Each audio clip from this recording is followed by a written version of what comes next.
Committee on Financial Services will come to order. Without objection, the chair is authorized to declare a recess of the committee at any time.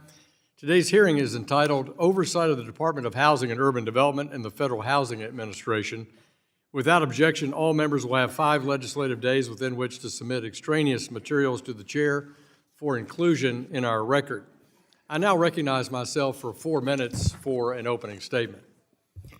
Good morning. I'd like to thank our Secretary, Scott Turner, for being with us and applaud his work to reform the structure of HUD, refocus the department on its core missions, and roll back misguided Biden-era rules and regulations. Today, our members will review HUD's work with Secretary Turner at the helm and discuss the department's future direction under his leadership. We find ourselves at a pivotal moment in our nation's housing landscape, one that necessitates thoughtful reform and clear-eyed focus on the needs of the American people. Under the Biden administration, HUD drifted from its core mission, becoming weighed down by misguided regulations that stifled innovation and limited access to affordable housing. Several of these Biden-era rules have been proven ineffective and counterproductive, which is why HUD is refocusing its policies and programs to deliver safe and accessible housing for the American people. We're witnessing rising costs, shifting demographics, and changing economic realities that demand a fresh approach. Every event I attend at home in Arkansas, citizens tell me how shocking the impact of the Biden inflation is on their household budgets. In the Biden-era home construction, prices soared. Home financing jumped in the Fed's fight against their own policy eras, joined by the Biden administration's fiscal extravagance. Access to affordable homes and apartments continue to challenge American families, driven by these high costs, exacerbated by a persistent shortage of housing supply relative to growing demand. Americans' challenges are further compounded by the deficiencies in HUD's oversight framework and regulatory red tape that have contributed to limited housing inventory and reduced access to affordable housing in many areas across our country. These shortcomings underscore the need for bipartisan legislative action to reduce regulatory barriers and expand housing supply. This committee has been laser-focused on addressing the high cost of living and housing as a key component. Last month, our committee overwhelmingly passed the bipartisan Housing for the 21st Century Act, which works to streamline housing development and affordability by updating outdated programs, removing regulatory roadblocks, and increasing local flexibility. I look forward to hearing more today, Mr. Secretary, about your views on this important legislation. While streamlining development is critical, these reforms must be paired with improved accountability to ensure that they deliver results. Strengthening accountability benefits homeowners and renters while also safeguarding taxpayers by ensuring their hard-earned dollars are used efficiently and effectively. Let's be frank, Biden's HUD failed in its oversight of our local public housing authorities between missing funds, unsafe public housing, and outrageous, appalling landlords in the Section 8 voucher program. With your leadership, Mr. Secretary, I hope we can tackle this mess together. It's imperative that Congress work with HUD to make the necessary changes to the department's programs, ensuring they are responsive and effective for all Americans. This hearing is an opportunity to reaffirm that commitment and our joint commitment on both sides of the aisle to the principles of accountability, innovation, and responsiveness in government. I look very much forward to the hearing, the questions of our members, and Secretary Turner's engagement with us on how we can pave a way for a stronger, more effective housing and urban development. I yield back the balance of my time. I now recognize the distinguished ranking member of our full committee, Mrs. Waters of California, for 4 minutes for an opening statement. Thank you very much, Mr. Chairman. After countless calls for hearings, warnings, and questions from committee Democrats, I'm glad this day has finally come.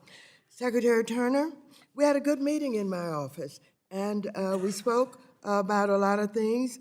You told us you were taking inventory at HUD so it could better achieve its goals. Well, I told you I was going to work with my staff and take a look at the inventory that you have taken. This inventory that you've taken as HUD Secretary, and I found that it was completely inadequate. Homelessness is surging, high housing prices are locking millions of out-of-home ownership. Instead of meeting the national housing crisis with urgency or competence, it seems that you have made this crisis even worse, and even Trump knows it. Now, from day one, you have worked from the inside to weaken HUD and Americans' housing supply.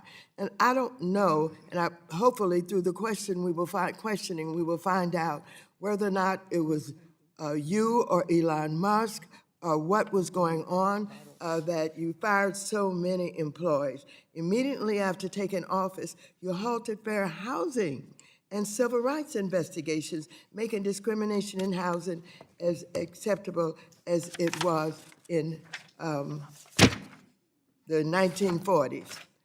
Next, now I'm really surprised. You shuttered regional and field offices, stripping families of the support they need to stay or get housed. It looks as if, and I came over, if you can recall, I came over in a little protest action and, tried to get in touch with you, but I didn't realize it was as bad as it is.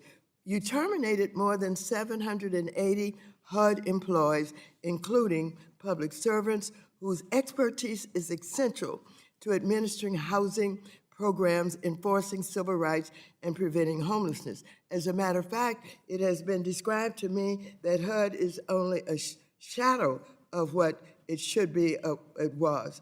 Let me be clear. Forcing hundreds of public servants out the door does not make HUD more efficient. It makes the agency weaker and does nothing to make housing affordable. Well, as I've talked with my staff and the work that we have done and they have done, you went on to roll back the equal access rule, tearing down long-standing protections against discrimination for women, children, and LGBTQ plus individuals. Last week, I'm told, you proposed a rule that would make it more difficult for victims and housing providers to enforce the rights under laws.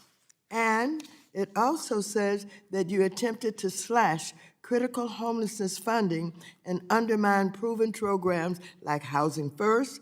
Experts warn that this will punish more than 170,000 vulnerable Americans back into the streets. And thankfully, the courts, I understand, forced you to retract that proposal.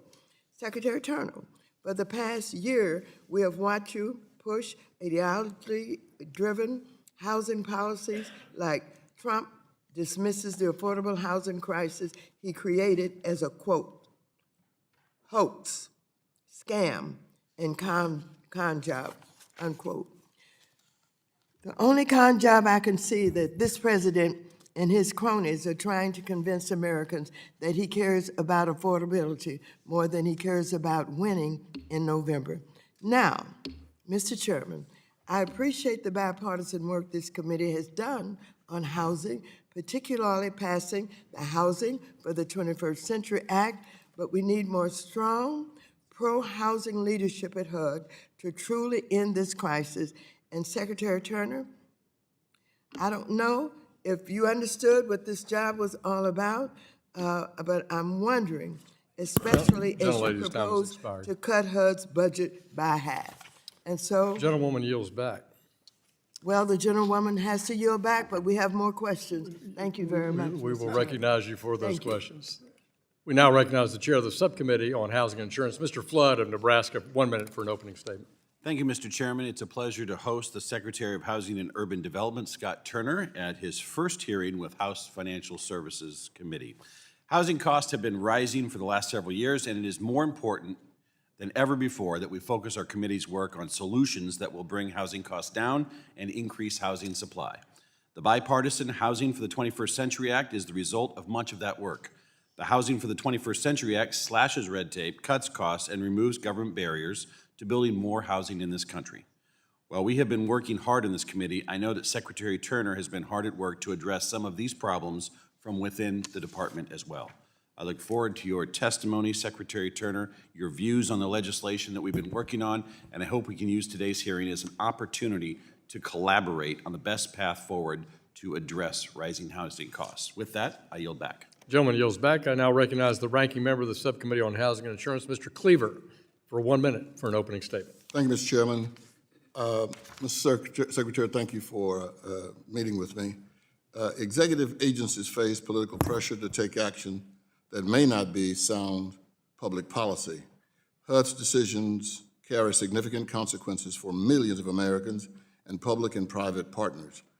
I, as mayor of Kansas City, had an opportunity to do a lot of work with HUD, and I understand this. Recent shifts in HUD policy and budget raise questions about the long-term impact on vulnerable communities.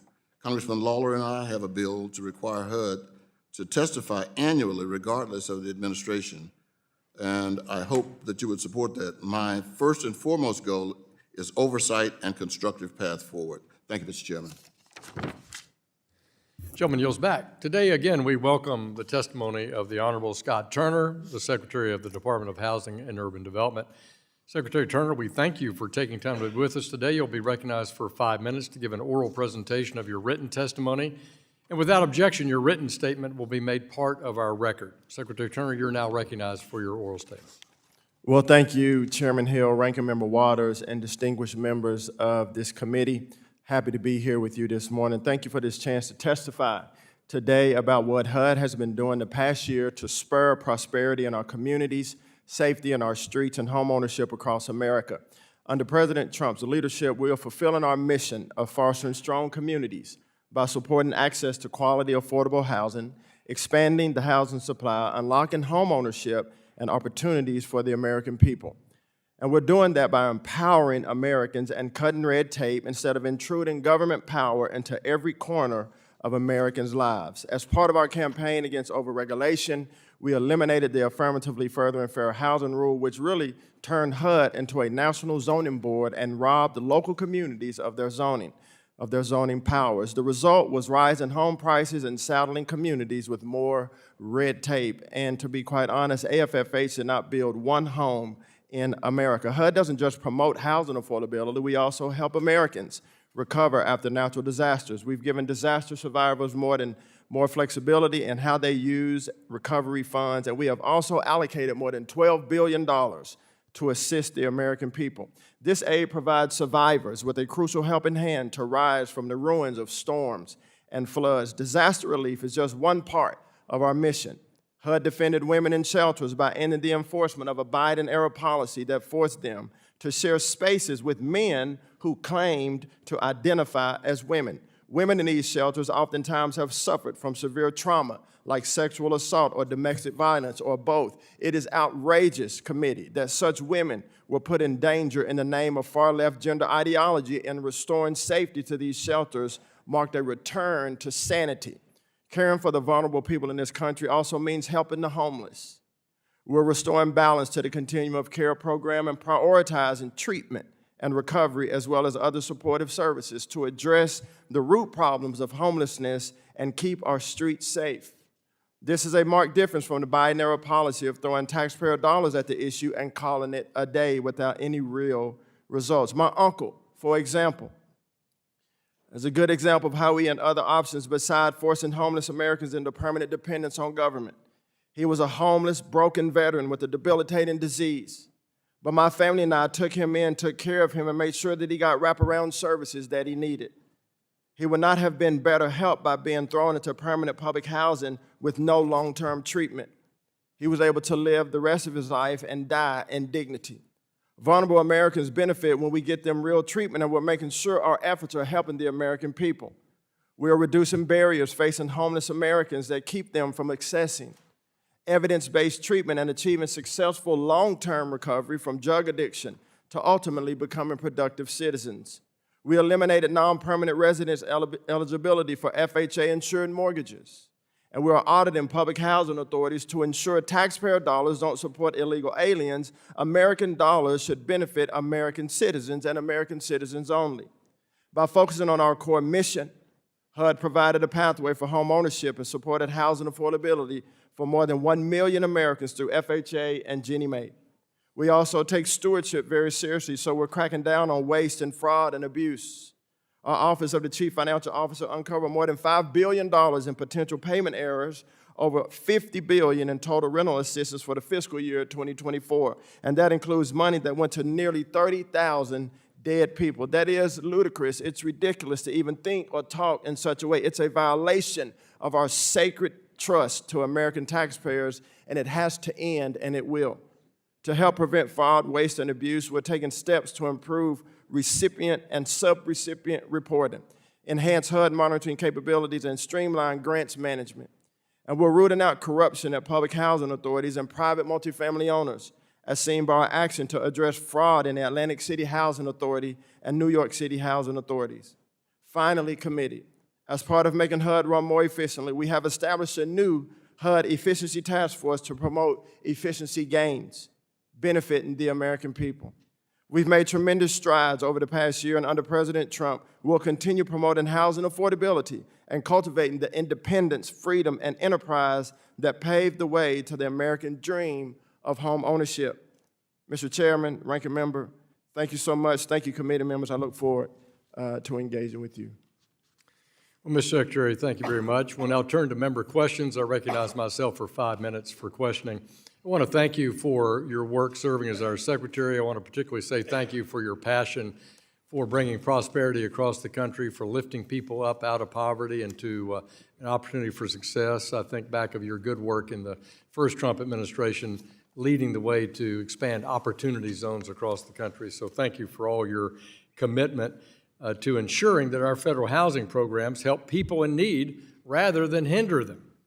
It's been nearly a generation since Congress enacted comprehensive reform of HUD. The last major effort was the Quality Housing and Work Responsibility Act of 1999, which passed when the average home price was $160,000.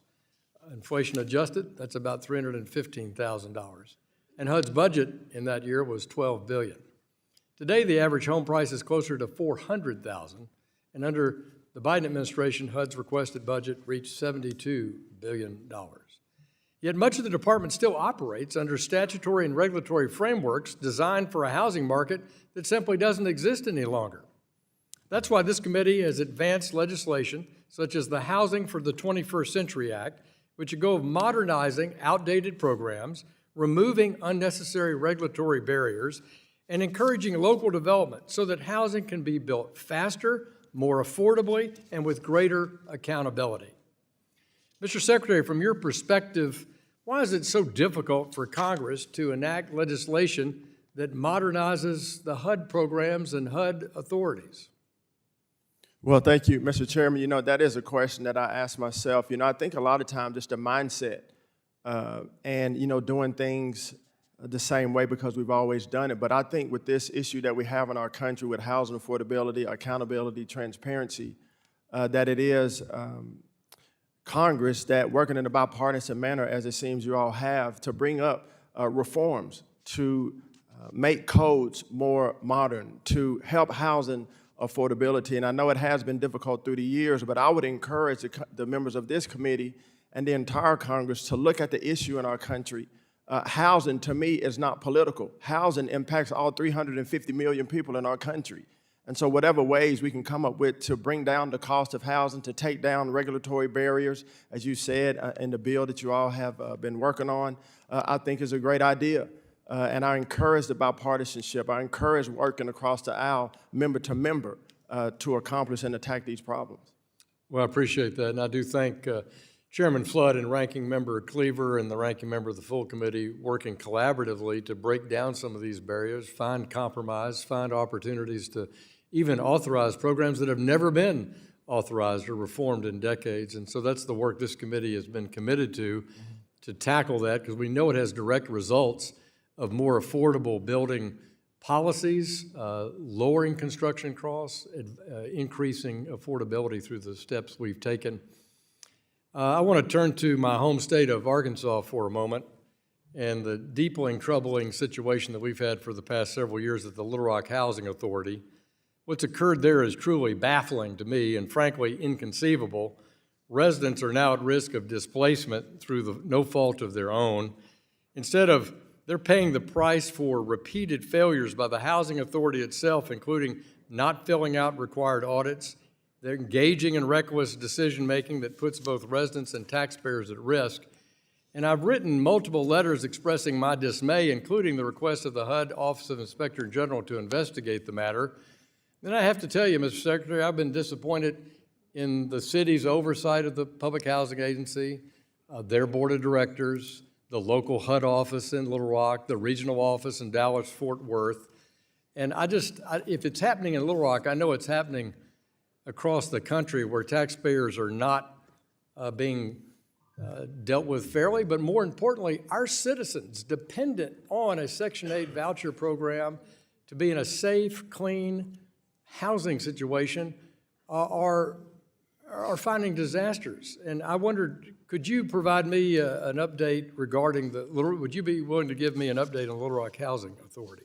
Yes, sir. In this brief moment that I have, our team has been in touch with your team, and we've sent multiple communications there to the Little Rock Housing Authority, and we are shining a light on accountability and transparency there, but also all of our PHAs around the country, and public housing should be safe housing, which we can talk about going forward in the committee. But yes, sir, we are on top of this issue. Good. Well, I know members on both sides of the aisle are concerned about safe, sound, sanitary, effective public housing for those citizens that have to use that as a resource, and many of our members grew up in public housing, and we want to make sure that it's safe and sound. I thank you for that, and I now recognize the ranking member of the committee, Mrs. Waters, for 5 minutes for your questions. Thank you so very much, Chairman Hill. You spoke of Mr. Secretary Turner's passionate housing concerns. I want you to know I come from a family of 12 brothers and sisters. We lived in inadequate housing, and so it was worse than inadequate. And I want you to know nobody's passion could be any more deeper than mine about housing. So Secretary Turner, the president, desperate and sacred of November elections, scrambled last night to get out his executive order banning institutional investors like private equity from purchasing single-family homes. While the motives are questionable, I support the concept, as I've always and proudly prioritized affordable home ownership and housing for Americans. However, you, Secretary Turner, throughout 2025 sold over $1.3 billion in distressed mortgages to those same corporate investors, denying real people a chance to buy those homes. In fact, 2 days before Trump initially tweeted about the ban, you announced yet another sale of these distressed assets to private equity. Under the Biden-Harris administration, HUD finalized a rule to ensure that when distressed housing assets are sold to investors, home buyers get the first shot at buying them after the foreclosure. It's called First Look. But you have repeatedly waived this rule, putting private equity before people, including for the sale. HUD announced 2 weeks ago you had the chance to give families a better shot at home ownership, and you choose not to. When President Trump, in his executive order, directs you to use first look policies following in the footsteps of Democrats. Now, Secretary Turner, I hope you can now agree that people deserve to be prioritized over corporations in light of President's order and HUD's upcoming sale of distressed assets in February. Will you commit to canceling the sale to institutional investors, or at least restore the safeguards which gave home buyers the opportunity to purchase any foreclosed homes that result from it? I don't want a long answer, just yes or no. Thank you, Ranking Member Waters. At FHA, when we have these, it is owner-occupant. Yes or And no? I will look into the numbers that you just gave me with my team, but we will uphold the law at FHA and make sure we safeguard FHA and prioritize the American homeowner. Is that yes or no, Mr. Turner? That's my commitment, that we'll safeguard the American homeowners, and I will get back to you on the numbers that you just gave me. Okay, last year you also cut the first look period for similar HUD real estate owned or REO assets from 30 to 15 days. Now, would you commit to increasing this time framework back to 30 days to allow homeowners more time to purchase their homes? Yes or no? Ranking Member, we are committed to ensuring that FHA is solvent and that we protect FHA for the American people. Yes or That no? timeline is always under analysis and review. There's reasons why we cut it down. only We have don't so want many minutes, FHA yes homes or just no? sitting on the market. And so we have to do the best thing to keep Secretary FHA Turner, secure. a core HUD function is to enforce civil rights laws to everyone, no matter their race, religion, creed, or color, can live in a thriving neighborhood. But you have spent the past year abandoning that responsibility by cutting the staff of the Office of Fair Housing and Equal Employment, or FHEO, by 70%, withdrawing any discrimination guidance and refusing to accept discrimination claims based on sexual orientation or gender identity. HUD whistleblowers then shared with you their leadership team that said that fair housing is not a priority and described their full fair housing staff as, quote, optics problem, quote, unquote, and issued gag orders to stop staff from following the law to help those denied housing. Now it looks like you are weaponizing fair housing enforcement as the Trump administration does its best to cover up the murder by ICE of an American citizen. As the DOJ investigates the Minnesota Authority General and Governor, you suddenly are deploying what remains of FHEO staff to investigate the city of Minneapolis. time has And I expired. rest. Please respond to the ranking member in writing, Mr. Secretary. The gentleman from Oklahoma, Mr. Lucas, who chairs our task force on monetary policy, you're recognized for 5 minutes. Thank you, Mr. Chairman, and thank you, Secretary Turner, for being here today. Secretary Turner, last year this committee overwhelmingly passed H.R. 6644, or the Housing for the 21st Century Act, thanks to the leadership of Chairman Hill and Housing Chairman Flood. This vote demonstrates a strong bipartisan commitment to making housing more affordable, a goal I know you share. One theme of the bill is the need for deregulation to lower housing costs. Can you share more about the work the agency is doing to cut red tape? How can this committee partner with you to build on the actions you've taken? Yes, sir. Thank you, Mr. Lucas. I appreciate your question. The first thing we did when we came in, and the ranking member alluded to, we want to take inventory of every program at HUD, and part of that was seeing what is causing us not to carry out the mission and what is helping us to carry out the mission as it pertains to housing affordability. And so deregulation is a top priority. The first thing we did was take down the affirmatively furthering fair housing rule, which really made HUD or Washington a national zoning board, and we restored the zoning capabilities and freedom back to the localities. Regulations, both from a federal level, but even more so from a local level, are crippling and have crippled development and building construction in our country. And so this is of utmost priority for us, and it will continue to be so. Secretary, the Native American Housing Assistance and Self-Determination Act was passed 30 years ago to make it easier for tribes to access HUD programs.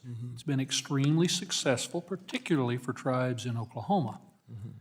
Thank you, Secretary Turner, for your continued support of the program, which makes a tremendous difference in improving housing access to tribal citizens. While Congress needs to reauthorize NAHASDA, can you share more of how HUD is working with those who face unique housing and economic challenges like Native communities? Yes, sir. As you know, I have traveled extensively, both in the first Trump administration leading the opportunity zones and this administration to our tribal nations and have great relationships with our tribes across our country. I recently, last year, was in Alaska to visit our tribes, and so we want to continue to support NAHASDA and ONAP from our ONAP office and make sure that they continue to have their sovereignty and flexibility as it pertains to housing and affordability on our tribes. In my remaining time as Secretary, you previously led the Interagency Opportunity Zones Initiative. How is HUD building on that progress and encouraging long-term investments in low-income communities? Yes, sir. I'm very excited about the Working Family Tax Cuts Bill, which made opportunity zones permanent. I'm looking forward to working with the whole of government, both state, local, and federal, and private sector partners who are deeply involved in making sure the opportunity zones achieve the mission which they do. The first one, tranche of opportunity zones, over $90 billion of private money was invested in opportunity zones, creating over 300,000 housing units and lifting 1 million people out of poverty. And I will suspect that the next round of opportunity zones, we will do even better for the American people, in particular when you talk about building affordable housing and job creation. And so I'm very excited in the days ahead of the opportunity zone legislation. So thank you and your colleagues for making this a permanent policy in our country. Thank you, Mr. Secretary, for your work, and I yield back, Mr. Chairman. Gentleman yields back. Gentleman from New York, Ms. Velasquez, who is the ranking member of the House Small Business Committee, is recognized for 5 minutes. You can see me. Good morning. Thank you for being here. Mr. Turner, a leaked draft of HUD's proposed mixed status rule is likely to force impacted families to choose between separating as a family to keep their family or face eviction and potentially homelessness. Is it HUD's intention to force families to separate? Yes or no? Yes Thank or you. no, Thank you, please. ma'am. I really appreciate that. I'm doing my best to hear you and listen. Our intention literally is to uphold the law and to take care of our homeless neighbors around our So country. it is a yes answer. Can you explain why HUD is forcing families to choose between separation or eviction and homelessness?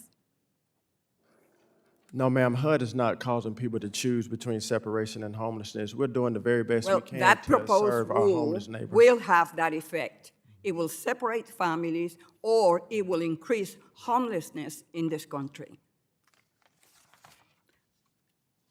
If experts are already saying the proposed rule will have similar effects to the 2019 proposed rule, which was widely criticized, why is HUD proposing changes to this rule?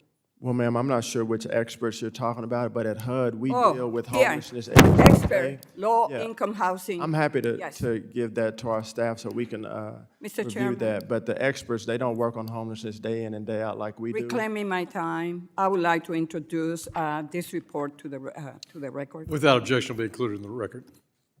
Sir, Americans, as you stated, are facing an affordability challenge, and we need to free up these units for American citizens. That is the argument of the administration. So mixed status families make up less than 1% of families participating in HUD's multifamily housing programs and are already paying their fair share. The current rule already prohibits non-citizens from receiving a rent subsidy. Do you know how many American families are currently estimated to be on the Section 8 program waiting list nationwide? Yes, ma'am. What I do know is that at HUD, even with record funding, we're only able to serve 1 out of 4 families that are in need. Okay, so more than 737,000 families. This rule is expected to impact 25,000 mixed families, which means more than 712,000 families will still be waiting for a voucher, which doesn't solve the housing affordability challenge President Trump promised to solve. This will not solve the problem, and it will explode homelessness in our country. So my question to you is, if one of the immediate effects of the proposed rule is to explode homelessness in our country, why is that the president proposed a $27 million cut to homeless assistance for FY26? How do you reconcile one thing with the other? Thank you, Congressman. What I do know is that with record funding, homelessness went up 33%. 770,000 people on one single night in our country were homeless with record funding. So to me, And it's you're not, going to solve the it's not a problem money problem, by it's a stewardship implementing problem. reclaiming my time, you will solve the problem by implementing this mixed status rule, exploring homelessness, and cutting $27 million to the homelessness program in this country. Wouldn't HUD want to support states and localities with the resources to deal with the homelessness problem your proposal will cause? Well, ma'am, you keep saying that we're cutting. It's record funding for It is. homelessness, so I'm not sure what report you're reading. We're not cutting funded homelessness. Matter of fact, it's the largest It allocation is of resources for homelessness. $27 million less than fiscal year 25. So when does HUD expect to release the proposal of the mixed status rule? It's still under conversation, ma'am. You know I can't speak about that right now. Okay, well, I hope if you get the 95% comments that will negatively reject this mixed Gentlewoman's time has proposal, that expired. you will withdraw that rule, because it's The still gentlewoman's time has conceived and expired. is The gentleman from Michigan, means Mr. theoretic. Heisinger, who's the vice chairman of our full committee, is now recognized for 5 minutes. Thank you, Mr. Chairman, and Secretary Turner, good to see you again, and I appreciate your attendance here today. And first, I want to say thank you for speaking with me last week on the phone and about our shared priorities, and especially the state of low-income housing in my district. And I also appreciate your staff who took the time for a call with the mayor of Kalamazoo, David Anderson, and an organization called Integrated Services of Kalamazoo to discuss homelessness and homeless projects and programs that we have. Back specifically, though, I do also want to highlight a project in Benton Harbor, Michigan, in my district. It's called Harbor Towers. Dating back to 2011, residents have been complaining about the conditions that they have experienced there, including no heat, hot water, security concerns. In 2024, I visited the property myself with Mayor Marcus Mohammed to bring attention to a housing development that has long been neglected. Now, it's my understanding, we got the ball rolling then, but it's my understanding that the funding for this project is set to close in March of this year. And I just want to get your commitment that you are going to work with me and the fine folks there to see that project through. Yes, sir, Congressman, thank you. You know, we are more than willing to work with you and your office to make sure that the people that are living there are living in the best conditions possible, and that we are stewarding well over taxpayer dollars and carrying out HUD's mission. So, And both of those things can happen. We can be both a steward and provide proper housing for those folks, and that's an important component of this. So I appreciate your support, and I know the residents of Harbor Towers will be very, very glad to hear that much-needed funding has been secured. And lastly, I'd love to invite you to the 4th District. It's one of the most beautiful districts that you'll ever see. I don't care what my other colleagues say. But I do highly recommend sometime in the spring, maybe the summer. Benton Harbor is right on the shores of Lake Michigan. Love to get you there. Love to get you to Kalamazoo and Battle Creek, Cereal City, USA, where we could take a look at a few of those projects that are in the district. So look forward to working, hopefully, with your schedule on that. There's a lot of folks that get support in Michigan, but I think it's important that you come to Southwest Michigan to see some of those challenges that we have.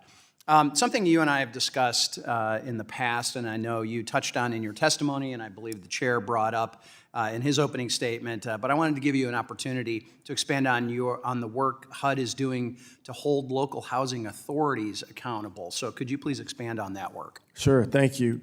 You know, when we came in, a lot during the Biden administration, a blind eye had been turned to transparency and accountability in our public housing authorities. We have 3,800 public housing authorities around our country, urban and rural. And we came in with the idea and the intention to hold public housing authorities accountable for those that live inside of public housing authorities, the living conditions inside of public housing authorities. And so we've been working with Department of Homeland Security and other federal agency partners to make sure that those that are living inside of HUD-funded properties are indeed American citizens, that they are upholding the living conditions that they're supposed to be upholding for our people that live inside of those. Public housing should be safe housing. And so we have a task force. We announced a new hotline that people can call if there's nefarious activity going on in our public housing authorities. 1-800-347-3735 is a number that people can call to our hotline with our Office of Inspector General. There's drug trafficking, there's sex trafficking, there's domestic violence. There's all kind of things that are going on criminally inside of housing authorities, and I'm not willing to turn a blind eye to that anymore. But we need to protect our women, our children, and our families to be safe in housing authorities. So I unapologetically want to say we're going to root out crime and come for those who are doing criminal and nefarious activity because we will not stand for that any longer, sir. Amen. Thank you for that. The folks that they're supposed to be serving deserve that. One last thing here in the closing moments. I want to talk a little bit about home ownership. I actually happen to be a former realtor. Family is involved in construction. I appreciated our time that we spent this fall at HUD's Innovative Housing Showcase that was on the mall. Unfortunately, in the midst of that, we found out about the shooting of Charlie Kirk, which cast a bit of a cloud on that. But with respect to modular manufacturing, factory-built housing, I can't believe my time is up. All right, I will ask the question in writing, Mr. Chairman. you, and I just want to Vice see Chairman. how we are helping out using modular. Gentleman yields back. The chair recognizes the gentleman from California, Mr. Sherman, the ranking member on our Subcommittee on Capital Markets, for 5 minutes. Thank you. Mr. Secretary, you spoke with great pride about how your department has helped disaster victims. That's chiefly through the CDBG-DR program. Now, the biggest disaster we've had in the last 12 months or so is the LA fires, well over $100 billion of damage. Thank you for visiting in March. One thing that your department has done is a 90-day moratorium for mortgage foreclosures, but that was already a matter of California state law, so it was really illusory action. You don't have a CDBG-DR program for the LA fires, so you haven't done anything for the biggest disaster this country has faced, not one penny, although you speak about how important it is to help people with in disasters. Do you support a CDBG-DR program for the LA fires?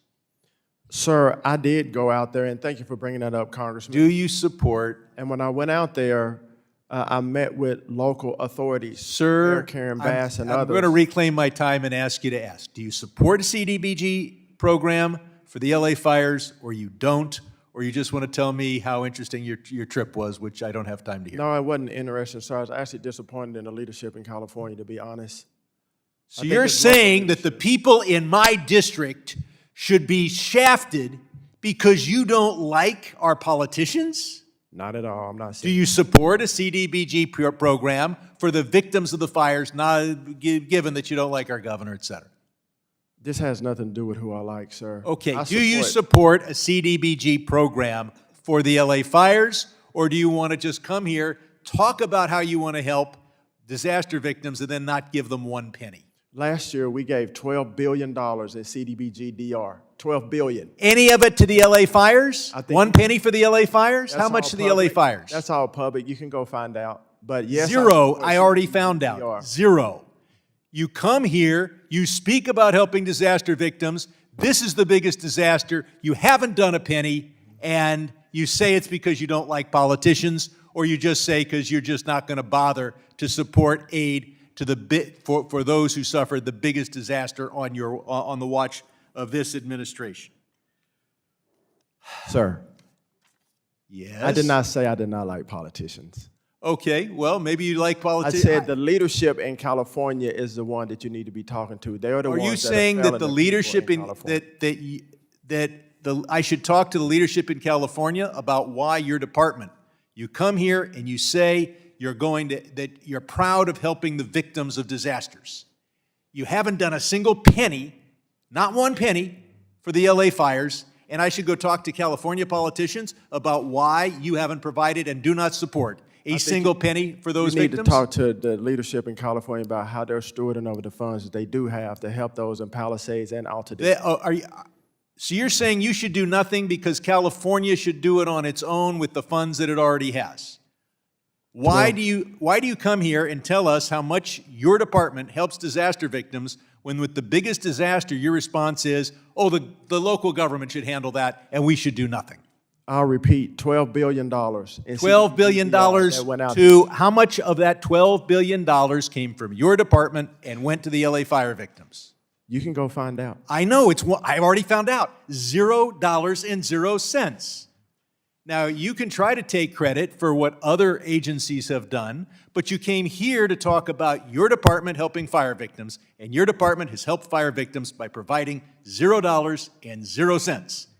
How can you speak with pride about your department helping fire victims, helping the victims of disaster, when you provided zero and you don't, apparently, I keep asking you to say that you support doing something in the future with perhaps a supplemental appropriation. Do you support a CDBG program funded by Congress to help the victims of the LA fires? Sir, I did answer that question. I do support CDBG DR. For the LA fires? For all of fire, flood, and victims of disasters and storms around our country. Because my Republican colleagues have said they're ready to go with a supplemental appropriation when they get the signal from the administration that the administration supports it. You're here from the administration.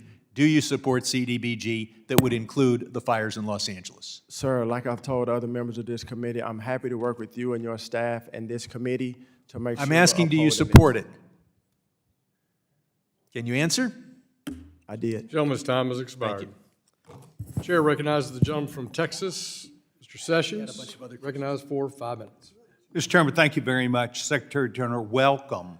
Thank you. Your knowledge of not only this issue comes from experience in the first administration, but also in your service to the state of Texas. And I have watched you and known you for many years and have great admiration for not just your integrity, but your ability to move forward with answers.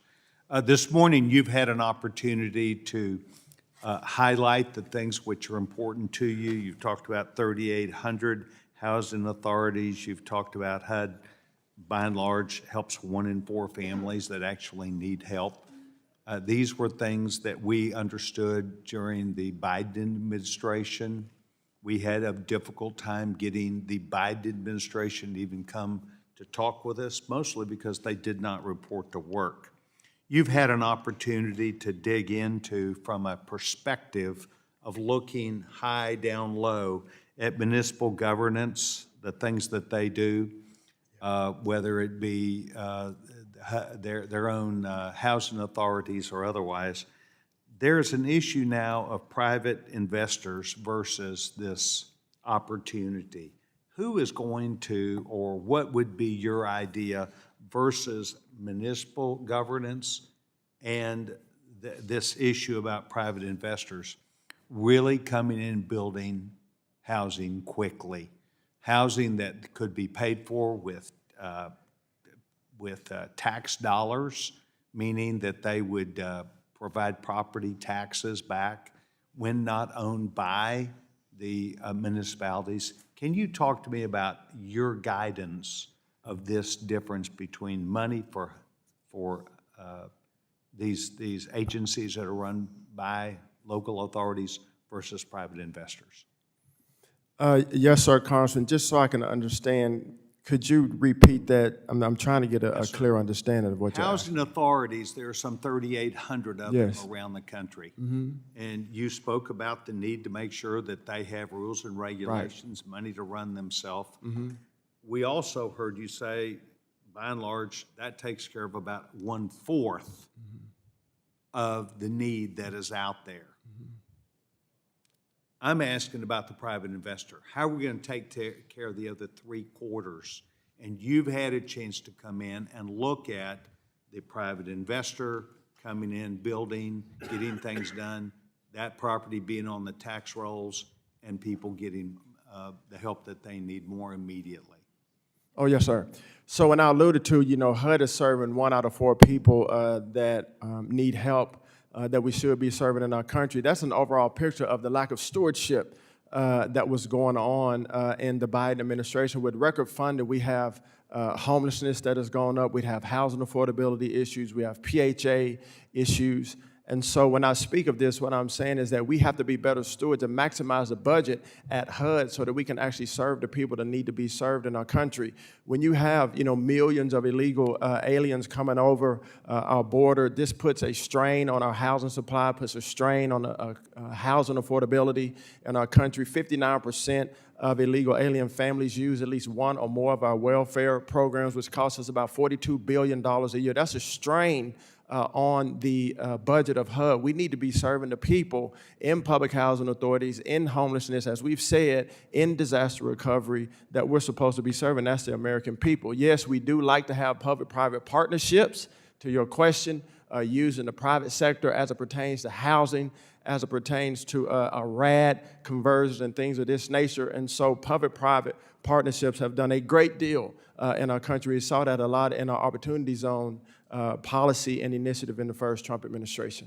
I hope that answered your question. Yes, sir, which is why I assume when you engaged with Ms. Waters that there was a decision that was made about putting these dollars where they need to be with private investors. Well, I think this committee on a bipartisan basis will be interested as you come up with these answers, looking top down at the needs of people. And I do believe that we've got a series of rules, regulations that are not helping us to help people today all across this country. And I will look forward to your leadership in hearing from you. Thank you very much. And as always, I hope you'll go back to your team and tell them the American people care very much about the success of HUD. Okay, thank you so I much. yield back my time, Mr. Chairman. Gentleman yields back. Chair recognizes the gentleman from Missouri, Mr. Cleaver, who's the ranking member of our Housing and Insurance Subcommittee. Mr. Cleaver, you're recognized for 5 minutes. Thank you, Mr. Chairman. I think everybody usually speaks from their own experience. This morning in Davos, the president spoke about his executive order about large institutional purchases of single-family homes. This issue is kind of like, people who, and you can't tell them otherwise, they're absolutely sure that it's true, which is people will say, well, the Bible says that money is the root of all evil, which is not what the Bible says. It could have been a little clearer if they said brokenness is the root of all evil, but they said it was the love of money. You can't change it. It's been going on for centuries. People just misquote it. And so the same thing happens with this issue of institutional purchases. 81%, having lived in public housing, Mr. Torres and I, we both feel very strongly about this. 81% of the people who live in public housing, in non-disabled public housing, are working every day. But if you go around and ask people, the people in public housing don't work. I used to tell my father not to watch the hearing if we were going to talk about public housing because he worked 3 jobs to get us out into our own home. So, but I don't want to stay on that. I just want to tell you that I was glad to see the president mention housing, but that was such a, it's a small portion of home purchases. But the one thing I hope that we can all be careful about, just saying things like that create problems. And I want to yield at this time to the ranking member, Maxine Waters, the rest of my time. Oh, thank you very much. I appreciate that. Secretary Turner, let's get down to a fact. I'm a black woman, you're a black man. You know about the struggles that our people have had for justice and equality in housing.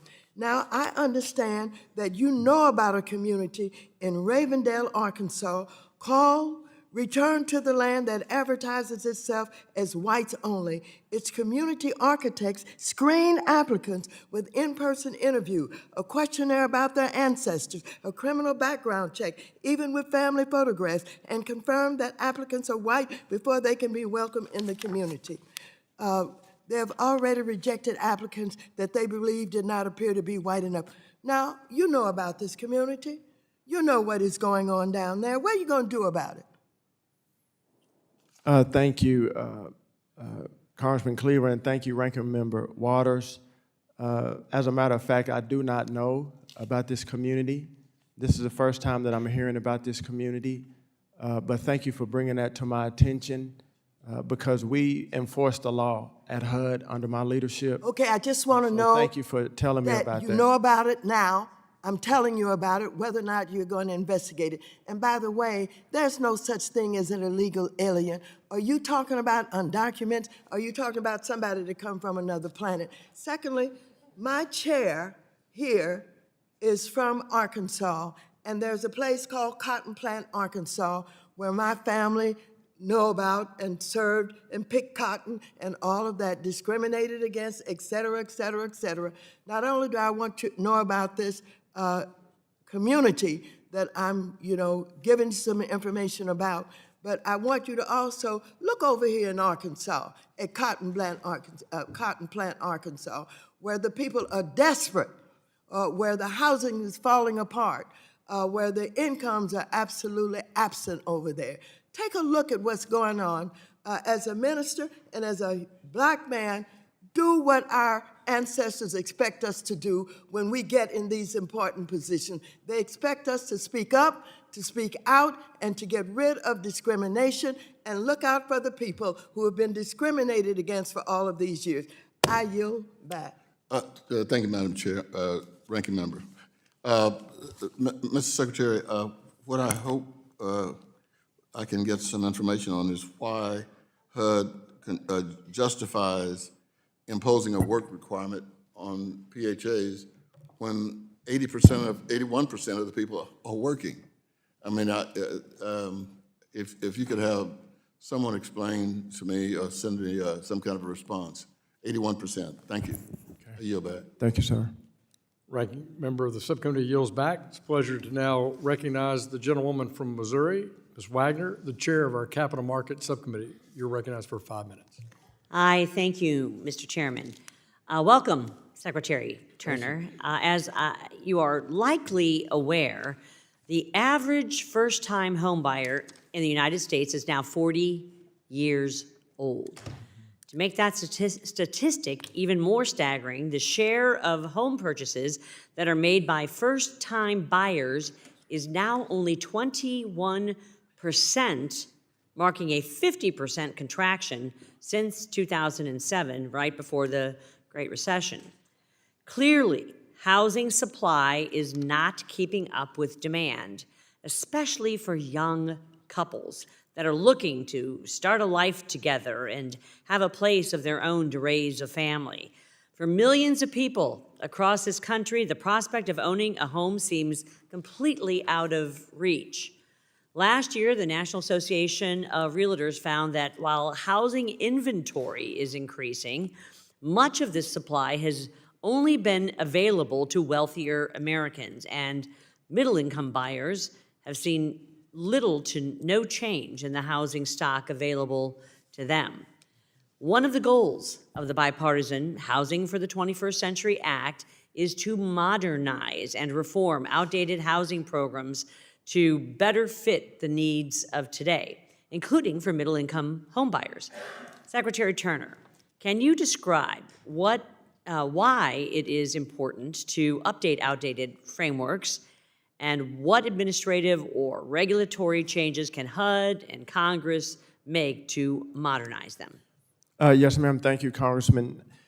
And you're exactly right. Streamlining the processes, modernizing the codes is of utmost importance, I know, to this committee and also to myself and our team at HUD. When you talk about the average first-time homebuyer age now being 40 years old, it used to be 33 years old just several years ago.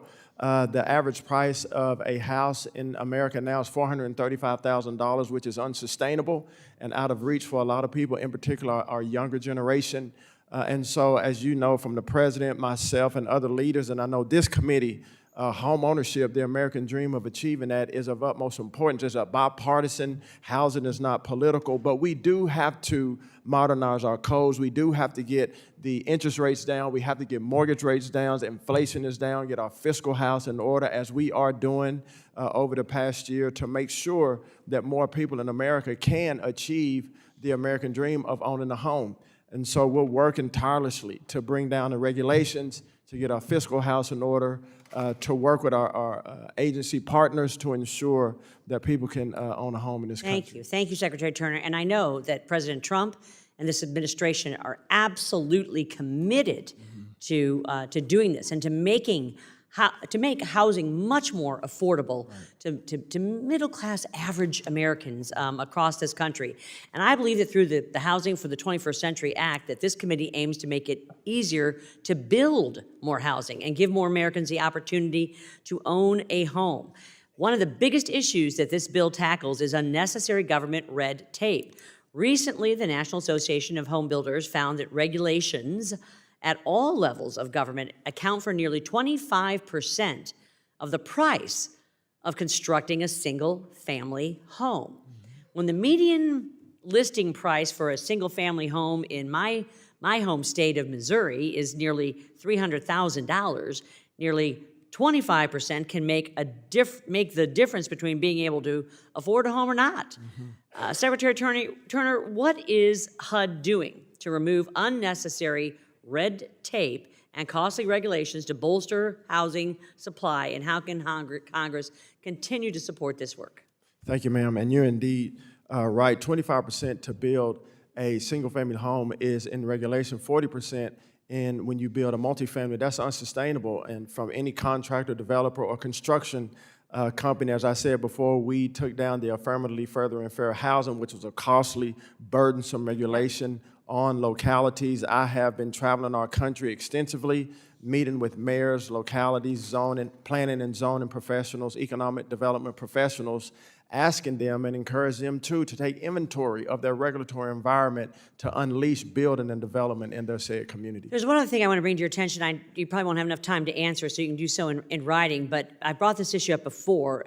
We've heard that there's too much focus has gone towards refurbishing existing housing stock rather than new construction. So certainly in the private sector, but also in the public sector. So I want to make sure that we're putting money and directing federal money towards new supply and new housing. Gentlewoman's time is expired. You can answer in writing. I'll put the question to you. Thank you, Mr. Chair Chairman. recognizes the gentleman from Connecticut, Mr. Himes, who's the ranking member of the House Intelligence Committee. Mr. Himes, you're recognized for 5 minutes. Thank you, Mr. Chairman, and thank you, Secretary, for being here. I'm going to dovetail well with Ms. Wagner's comments. I've been working in housing for a long time, going back 20 years ago when I ran the New York Office of Enterprise Community Partners. And where I come from, we have a massive housing affordability crisis.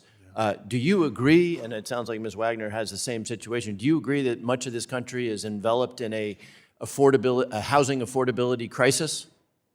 Yes, sir, we indeed have a housing affordability issue. Okay, and there's near unanimous agreement amongst the people who study this stuff that there are many millions of unbuilt units. Some people say 3 million, some people say as high as 6 or 7 million. Basic economics tells us that when supply goes up, price goes down. Do you have an independent estimate for the number of millions of units that the United States needs to build in order to sort of achieve some level or to reduce the crisis in affordability? Yes, sir, and I think your numbers are accurate. I've heard between 4 and 7 million units of all types of housing. Okay. So I want to give you another chance to answer Ms. Wagner's last question about what you're actually doing. I think the world understands, I think you understand that as noble as the work inside HUD is, the single biggest reason housing is not getting built is regulation at the state and municipal level, land use, et cetera. So my question is a version of Ms. Wagner's question. What are you doing, not to ask, but to require, maybe using the tools at your disposal like CDBG funding, to actually affect change in what matters, which is state and local land use regulation? Absolutely, and I agree, that's on the state and local level. And, we are discussing a myriad of ideas, incentives, not only CDBG, but others. You look at opportunity zones. Opportunity zones give us a great platform to build all types of housing, and particularly in Opportunity zones priorities. generally exclude the use of those funds for the building of housing. Well, and that's, we have a second round of opportunity zones coming, and I've been looking at this very heavily as a leader of the Opportunity Zone Initiative last time, and how we can prioritize single-family housing inside of opportunity zones. But, sir, I have been encouraging, obviously, I cannot mandate localities, but I have been encouraging localities to look at their regulatory environment. Doesn't matter what city or what state it's in, and see how they can ease the regulatory environment and take down these barriers so that housing can be built. Multifamily, single family, I believe manufactured housing will play a big role. We got about 22 million people in our country that live in manufactured See, housing my right now. concern is here, and I appreciate that you agree with the supply issue, but I'm hearing words like discuss, encourage. You agreed with me that this is a crisis. You may remember, you probably don't remember, I'm older than you are, the federal government in the 1970s basically imposed a 55-mile-an-hour speed limit on the country by saying you don't get highway funds unless you go to 55. Now, that's changed now, but my point is you got some tools. So give me more than you're encouraging and hoping and discussing, because we have, as we agree, a crisis. We do have tools. Tell me about them. What we're working with right now is our team. The president obviously is taking bold steps to attack housing affordability and make housing more affordable, both on the demand and the supply side. And we are working on these ideas. We're working on strategies right now. We're about execution. And we will have things coming out that we can do to help and to incentivize housing affordability across our country. And so I'm not just giving you words, but what we're doing is actually taking action inside of our agency and across other agencies in this cabinet. Okay, so if you're not just giving me words, give me a number. You didn't give me a specific number, but you're agreeing with me that there's a shortfall of somewhere between 3 and 7 million units. So if 3 years from now we look back on your tenure as secretary, what's the number that will allow you to say to yourself, I was a successful HUD secretary in terms of new construction? Well, last year at FHA, we helped already 1 million home buyers through FHA. No, I'm talking about new construction here. I'm Innovate. not talking about helping people buy existing.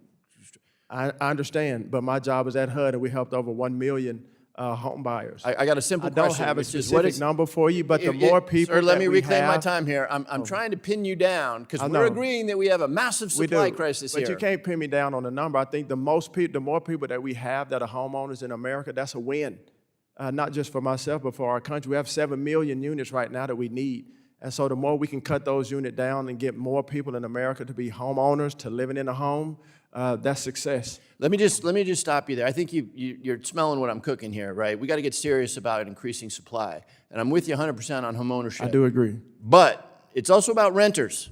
My grandparents had one job their career, and they stayed in one place. Young people today have 7 jobs before they're 40. So it's also about renters. And anyway, I appreciate your acknowledgement of the supply Gentleman's side time issue, has but we got to expired. get serious about that. Thank you, Mr. Chairman. I'm happy to work with you, sir. Recognize the gentleman from Kentucky, Mr. Barr, who is the chair of our Financial Institutions Subcommittee. Mr. Barr, you're recognized for 5 minutes. Secretary Turner, thanks for the great job you're doing, and I was so pleased to see that HUD announced in November changes to the Continuum of Care program, the largest federal homelessness program.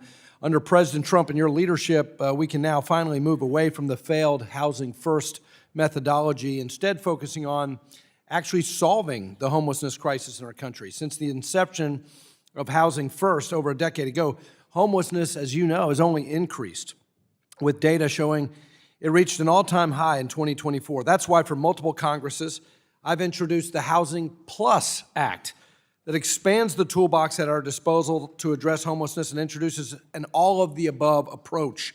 Specifically, my bill prohibits HUD from restricting COC funds to providers that provide wraparound services. And I appreciated your story about your uncle and how what he needed was not a free apartment. What he needed was wraparound services, such as sober living or job requirements, and expanding the universe to include faith-based organizations that really love people and do a good job.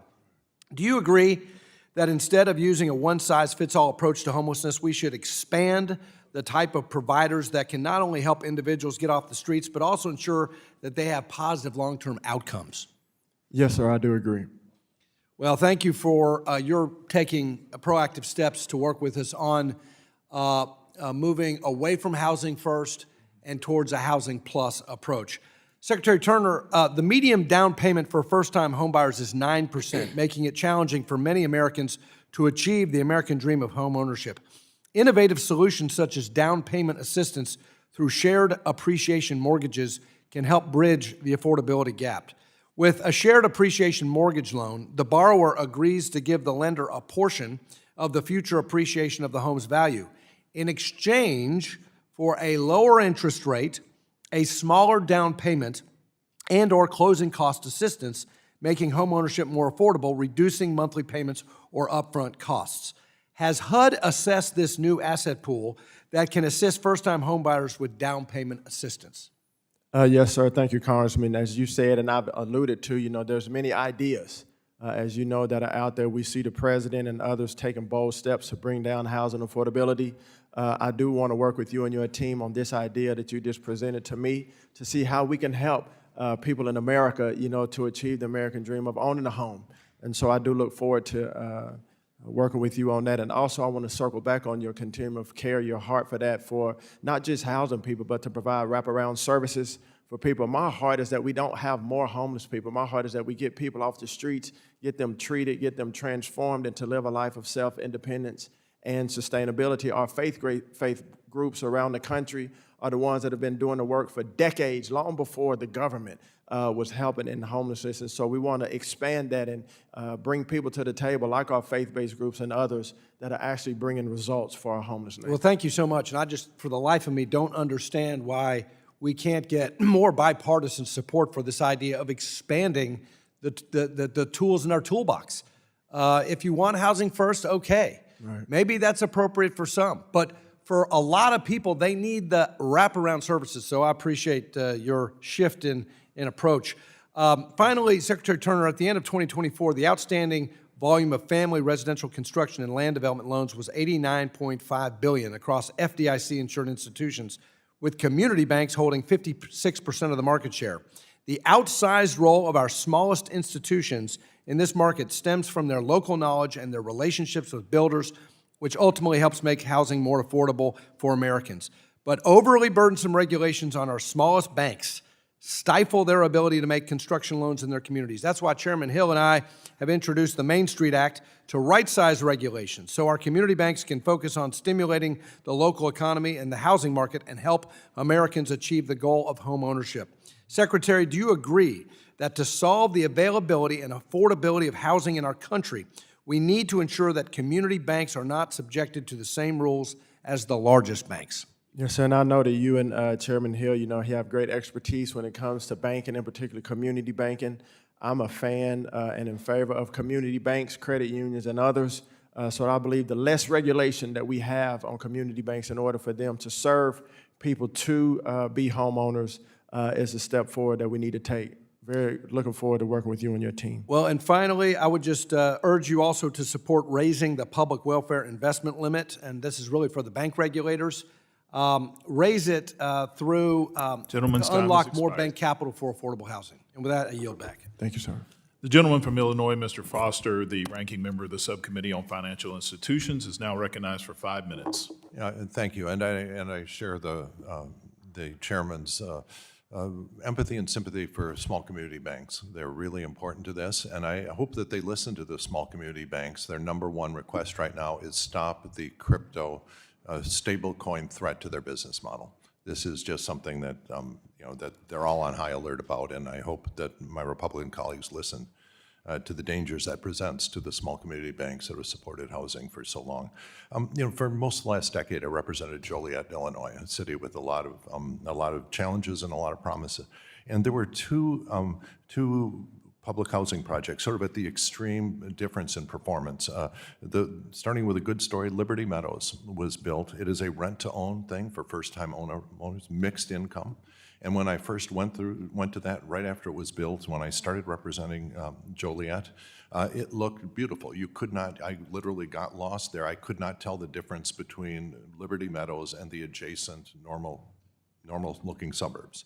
And it was a rent-to-own thing. And when I asked about it, I was told the detail was if you stayed current on your rent, They were given training on how to maintain a house, and if you stayed current on your rent for 10 or 15 years, you ended up owning that property. And I went through there 10 years later and looked, and the thing still looked like a normal suburb. The houses had been maintained fully.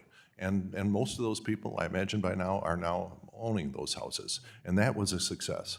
One of my other, I guess you could call it a joy of representing Joliet, was getting in an excavator and helping tear down Fairview Homes, which is a failed public housing project. And when I ripped those apart, I was flabbergasted to see there was like zero insulation on them. And if you're trying to operate, either in the summer or winter, the utility costs, and I talked to some of the residents, they said when they moved out of Fairview Homes into a normal place, they just was amazed at how the utility bills were so much lower because, and so there's this trade-off always. Do you want to make a lot of cheap units with high utility costs, or are you going to actually put the money up front? Now, our president at Davos, talked to a couple of interesting things relative to housing. One of them, which I'll get to the connection soon, was to demand that the builders of data centers build the power generation so that they don't cause the electric prices to get bid up. As you remember, one of the main promises that President Trump got elected on is in his first year in office, he would drop electrical and gas bills by a factor of 2. Okay, I take it you don't have a plan to execute that since that timed out yesterday and the prices have not dropped by 50%, but actually increased. So that what we have to do is, if we're going to make progress on utility bills, we're going to have to provide higher quality units. And it is tough because anyone in charge of this, whether it's a commercial builder or public sector, wants to build lots of units and doesn't focus on the utility bill. And everyone that studies this say we underinvest in it. And everyone who studies this issue says, what are called negawatts are much cheaper than megawatts. If you're forced to either build new generating capacity, that costs a certain amount of money, it's much cheaper to fund efficiency improvements. And so one of the ways that I hope your administration looks into solving this problem is to make the builders of data centers, instead of having to build new megawatts, can build new negawatts by actually subsidizing better insulation, higher efficiency, modern appliances, because that was one of the key differences between Liberty Meadows.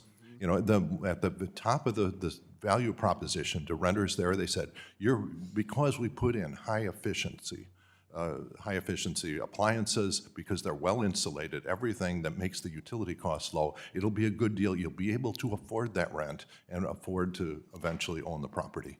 And so why don't you try to jump from one agency to another and look and talk to the Department of Energy when they set down the rules for data centers. Tell them, make sure that the data centers, when they're faced with the question of putting, we're spending trillions of dollars on these data centers, okay? And so if you take a small amount of that money, put it into energy efficiency improvements for workforce housing, and I think we'll get a societal return on investment that you'll be proud of forever. Yes, sir. Okay.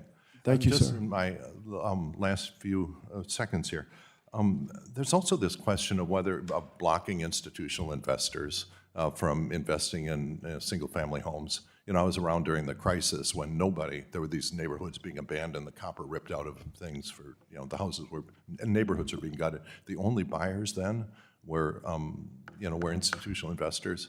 So go slow with that. It is not an unmitigated harm. The gentleman's time has expired. Thank you, sir. I now recognize myself for 5 minutes for questioning. Mr. Secretary, it's good to see you again. See you, sir. Thank you for being here today. Very important topic, and I'm glad to see that my bill, H.R. 5520, the Portal for Appraisal Licensing Act, was actually noticed for this hearing. While I believe that state regulators should continue to serve as the primary regulators of the industry, I also see a clear need to streamline the licensing process as more appraisers operate across state lines. Secretary Turner, another area where appraisers could benefit from a streamlined process is HUD's appraisal complaint resolution procedures. I applaud your work to end DEI initiatives at HUD and specifically your recent announcement regarding disparate impact theory. As you know, in your comments, the disparate impact framework has too often been applied in ways that treat appraisers as convenient enforcement agents, convenient enforcement targets without clear evidence of discriminatory intent or appraisal standards violations. What steps is HUD taking to reduce the backlog of unresolved appraisal complaints and ensure that appraisers are not subjected to prolonged uncertainty or reputational damage when no violation exists? Well, thank you, Congressman. I appreciate that. We, as I said before, when we came in, we want to, a big goal is to streamline all of our processes, as you've alluded to in particular, and you talk about the appraisal process. And so our housing staff, our housing team, our FHEO team have done a great job in streamlining these processes. And we'll continue to do so. When we came in, the financial controls weren't there. They were weakened. There was a blind eye turned, to transparency and accountability. But I think in the last 12 months that our team has done an extremely good job of streamlining these processes for the private sector. And we will continue to do that, sir. And also, we want to investigate real discrimination cases and not phantom discrimination cases. And I believe that the American people deserve that. In the Biden administration, there was a 70% backlog of these cases that did not even meet the 100-day statutory requirement as it pertains to discrimination. So we're back on track. We have a great team, and we'll continue to streamline these so that the industry can move efficiently. Well, thank you for your work there. I want to shift quickly over to notice to vacate. Is it HUD's view that the CARES Act temporary pandemic-era 30-day notice to vacate requirement was never intended to be a permanent federal overlay on state landlord-tenant law? Yes, sir. Thank you, as I do as well. Does HUD currently support maintaining the 30-day federal notice to vacate requirement, or does the administration agree it's appropriate for Congress to sunset this pandemic-era mandate? Yes, sir. Do you agree that we should end that? Thank you. While Congress considers my bill, the Respect State Housing Laws Act, is HUD taking any administrative steps to acknowledge the temporary nature of the CARES Act requirements, such as issuing clarifying guidance, updating compliance materials, or preparing for a transition back to the state-level notice rules? Yes, sir. We are working diligently on that, as you know, with our team. Well, thank you. Would you agree that eliminating the federal notice requirement, as my bill does, would reduce confusion in the housing market by eliminating multiple, sometimes conflicting notice timelines? Yes, sir. I know that that's been a burdensome process, conflicting process. And so anything that can tear that down, yes, sir, we do support. Well, thank you. In conversations with HUD stakeholders, including public housing agencies and affordable housing operators, have you heard concerns about the administrative burdens created by the existence of the federal notice requirement? Yes, and I know that our team down at Housing, obviously they hear more than me, but that has been something that we have discussed and that I heard of. Yes, sir. All right, thank you. And I yield back. Thank you, sir. The gentleman from Texas, Mr. Gonzalez, is now recognized for 5 minutes. Thank you. And thank you, Mr. Secretary, for joining us today. Mr. Secretary, I can't help but, listening to some of your comments earlier today of you so loosely using the word of illegal aliens. And I think coming from Texas and being an ordained minister, it's offensive, right, to our community. And I know you're trying really hard to fit into this administration, but it's offensive, and it's offensive to the same people that you preach and to members of your church in Dallas. And that's something I had to comment, and I hope that you can think about that and pray about that and hopefully change that behavior, because it's wrong and it's not a Christian thing to do. I'd like to turn my question, Mr. Secretary, to a more serious issue that we have at hand, and that's housing affordability in this country. And we have to be honest about that, because while we talk about immigrants, 30% of construction workers in this country are immigrants. And in Texas, about 40% of construction workers are immigrants. And in your city of Dallas, in the Dallas-Fort Worth area, Houston, San Antonio, that number goes up to about 60%, depending where you are. And just recently, I met with the South Texas Builders Association and had a very candid conversation about the labor shortage that we're suffering in Texas and across the country. Just last year, it was shown that we would have had 400,000 homes less built in this country if it had not been for immigrant labor. Right now, I have builders, I have realtors, I have lenders, I have title companies coming to me. These are folks who supported President Trump in his last election, who came to me and said what nobody else would say out loud: we need immigrants to build America.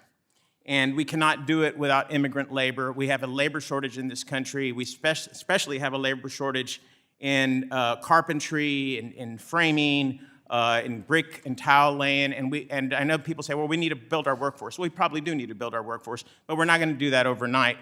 What are we doing, and what are you telling the president about these policies that are effectively killing any real chance of solving the housing affordability in this country? Well, thank you, Congressman. I appreciate you being here. As a fellow Texan, I'm a fourth-generation Texan, and I want to go back to the comment you said that is offensive. I don't believe that it is offensive. I understand where you're coming from. But as a pastor, you know, when I call black people black, that's not offensive. And so there's nothing that I'm going to say. But there are words that you can call black people that would be offensive. It correct? is, but I'm not being. Well, anyway, offensive, let's and talk it about is what we're doing in the administration to Gotcha. solve our labor shortage. Gotcha. I just wanted to recognize that. Yeah, since I you think brought you're up the wrong, fact and I about think me you should being a think about pastor, and so I do understand that the language that I use is very important. So, but I'm not being offensive. The American people, we have plenty of American people for American jobs, and that's my concentration. To say that we have to have migrants to do these jobs, I believe, is a slap in the face for the American people. Well, we have a labor shortage that's We need real. to increase the trades in our country. We need to bring back manufacturing in our country. They Okay, took out reclaiming my time. trades, We do need to they do took that, out but we're not shop going and to do school that lockdowns. overnight. How are we going to solve the housing crisis that we have in this country today and that we have in Texas that I'm sure you're very well aware of? Of course. We have a housing shortage. We have a labor shortage. We have projects that are on hold across the state of Texas and probably across the country because we don't have the labor to do it. And the only labor that is willing to do it is mostly immigrant labor that's doing some of the most dangerous work and the hardest work in this country that I think was exemplified when we had the bridge that collapsed here in Baltimore.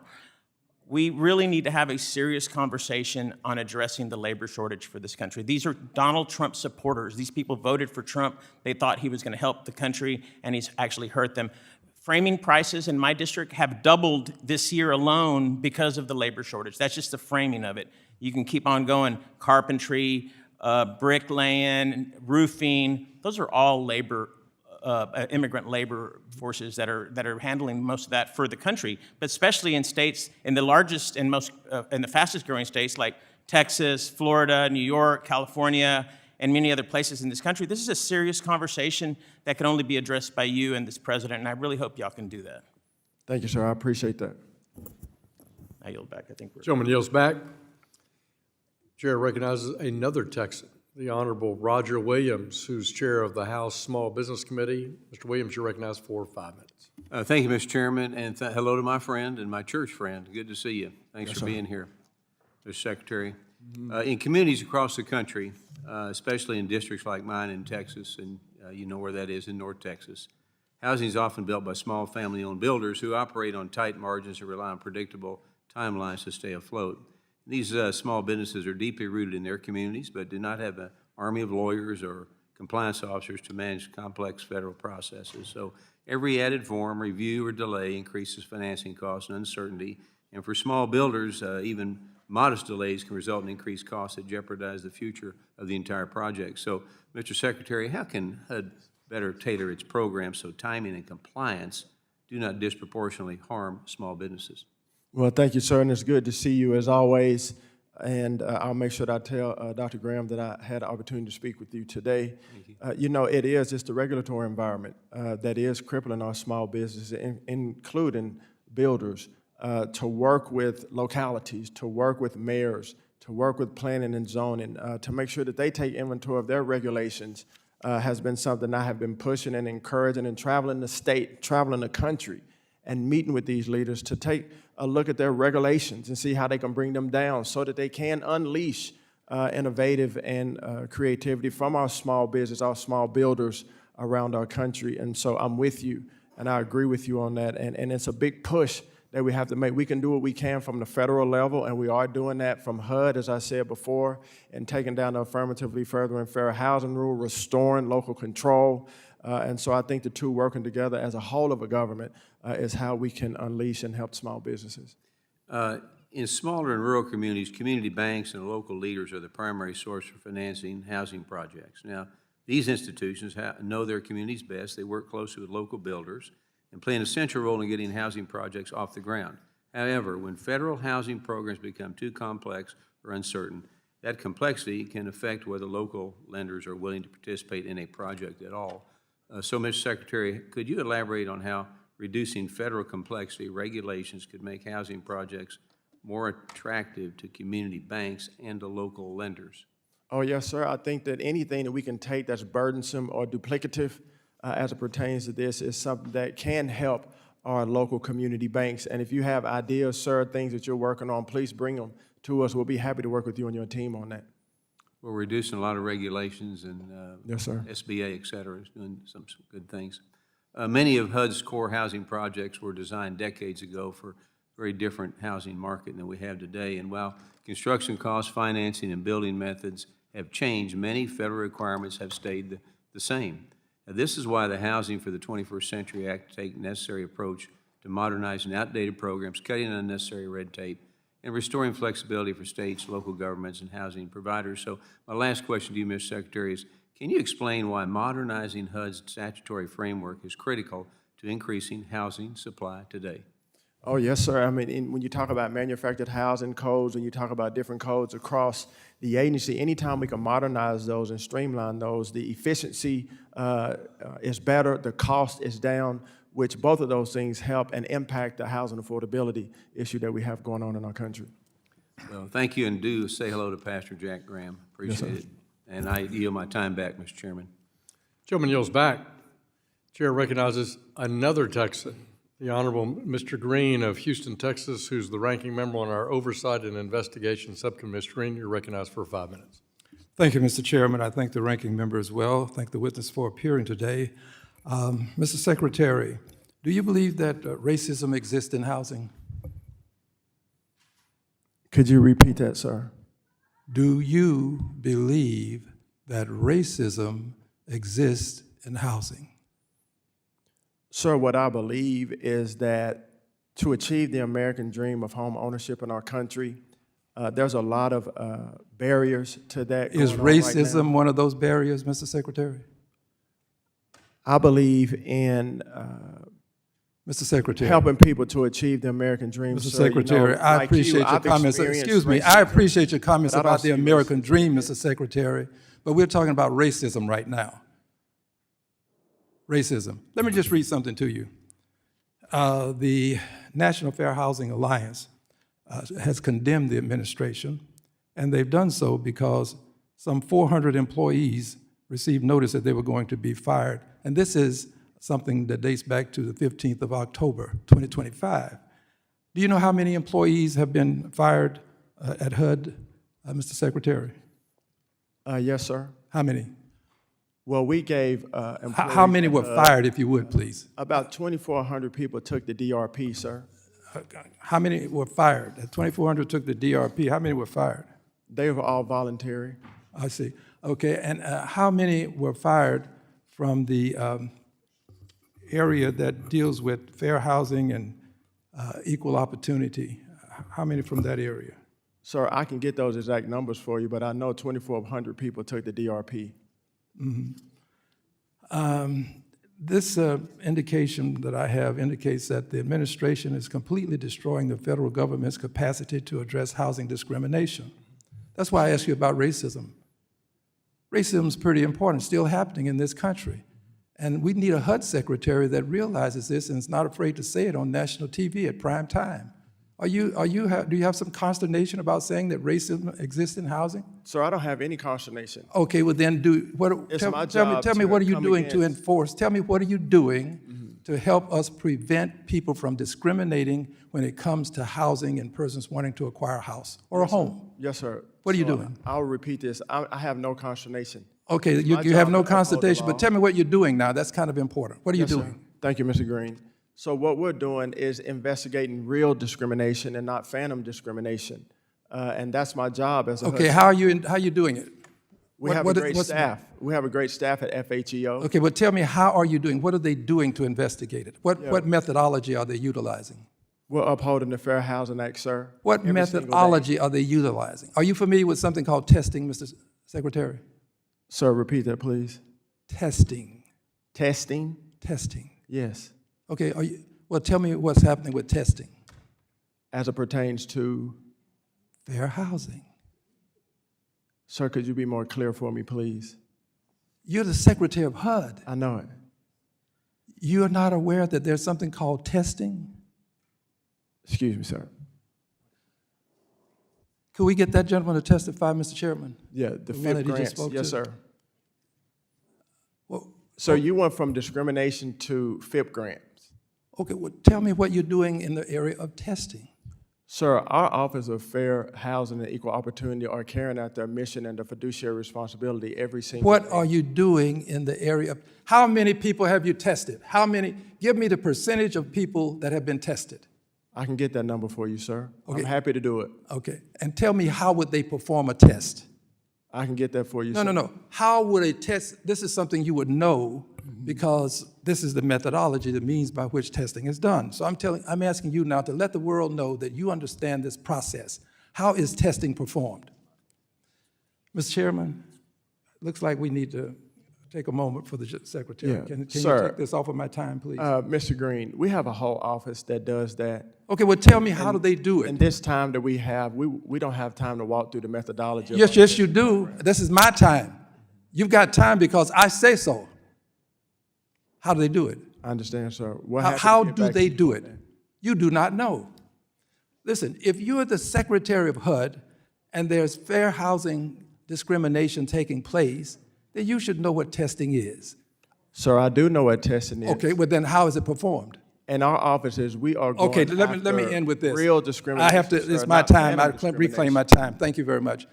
This is an indication of how much the Trump administration Gentleman's puts time has emphasis on expired. invidious discrimination. Chair now recognizes the gentleman from Ohio, Mr. Davidson, who chairs our subcommittee on national security. Mr. Davidson, you're recognized for 5 minutes. Thank you, Chairman Hill. Secretary Turner, thank you for agreeing to be our HUD secretary and leading that department.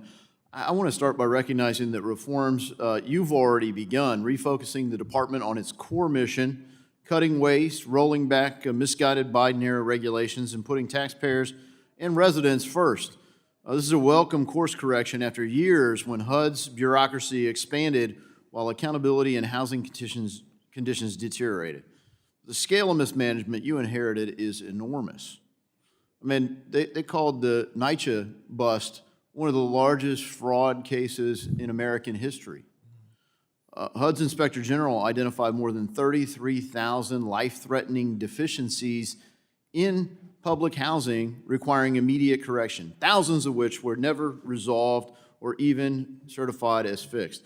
And when you look at places like NYCHA, like Washington, D.C.'s Public Housing Authority, where she became the acting HUD secretary. When Secretary Fudge resigned, this person who's completely mismanaged Washington, D.C.'s Public Housing Authority, where 50% of the units aren't even available because, not because of racism, because they don't fix the place. They're run down, they're not inhabitable, and all kinds of code violations. So, you know, preventing waste, fraud, and abuse is a core priority for this administration. Beyond DOGE, every department is working on that. So could you give us an update on how that fight to get everybody that does have public housing, quality, safe housing? Yes, sir. And we are, as you know, holding public housing authorities accountable as it pertains to who's living inside of public housing authorities. I went to NYCHA personally. I visited there. While I was there, there was a 21-year-old young man that was murdered at a NYCHA facility, and no one could know who did the offense, who committed the crime. And so NYCHA has a lot of problems, which I know we don't have time to address today, but for NYCHA and other public housing authorities, we have mandated that they send us a comprehensive account of everyone that's living inside of a HUD-funded home to make sure that American taxpayer dollars are used for American citizens only. Yeah, thank you for that. That's a big problem with a lot of public housing authorities.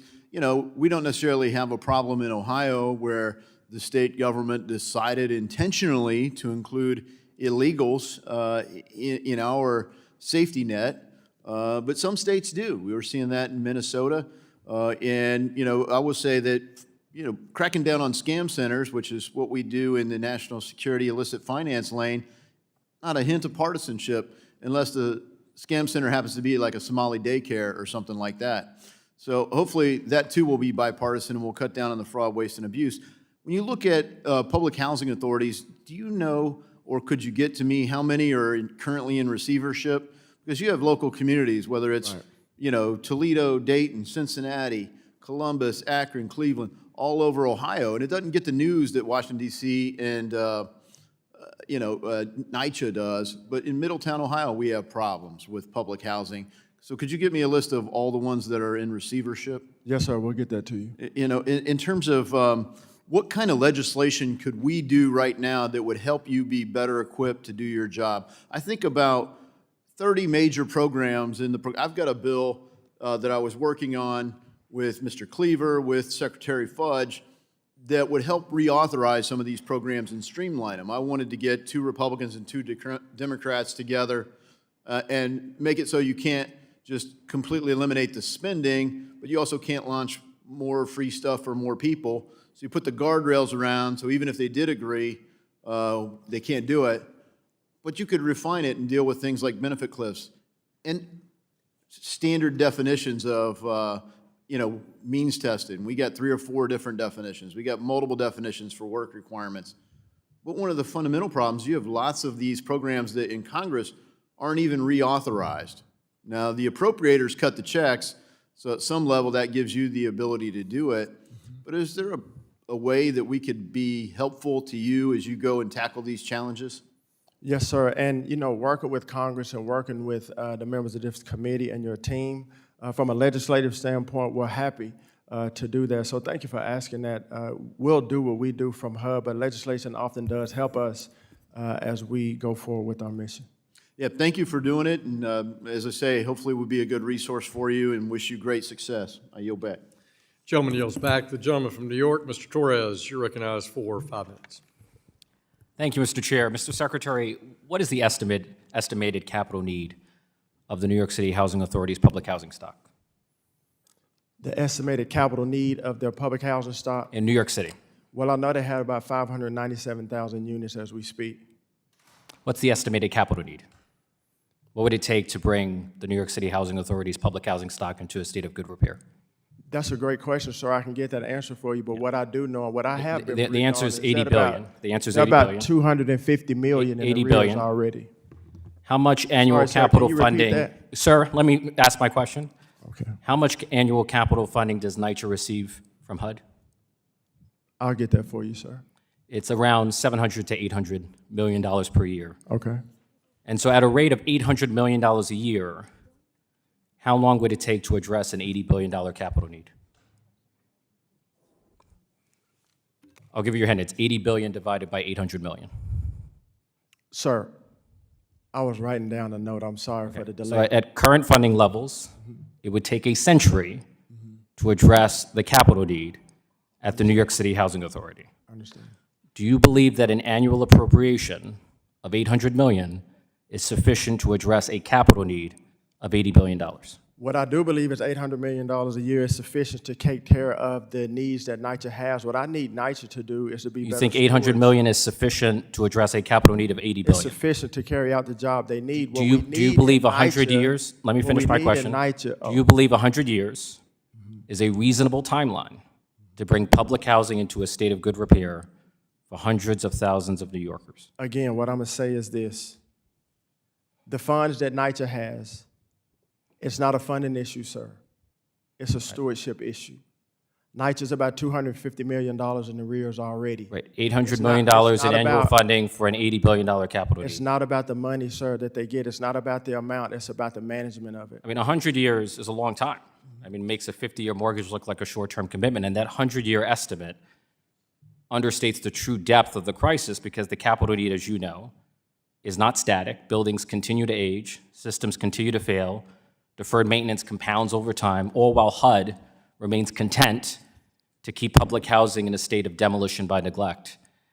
I have a question about home ownership. What is the median age of a first-time home buyer in America? It's 40 years right now. 40. And suppose that buyer takes out a 50-year mortgage, how old would that home buyer be at the end of the loan?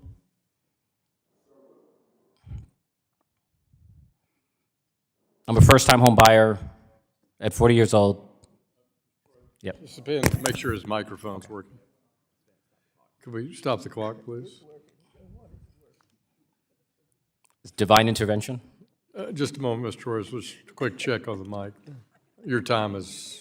Reminds me of Greek tragedy when there's divine intervention to save the...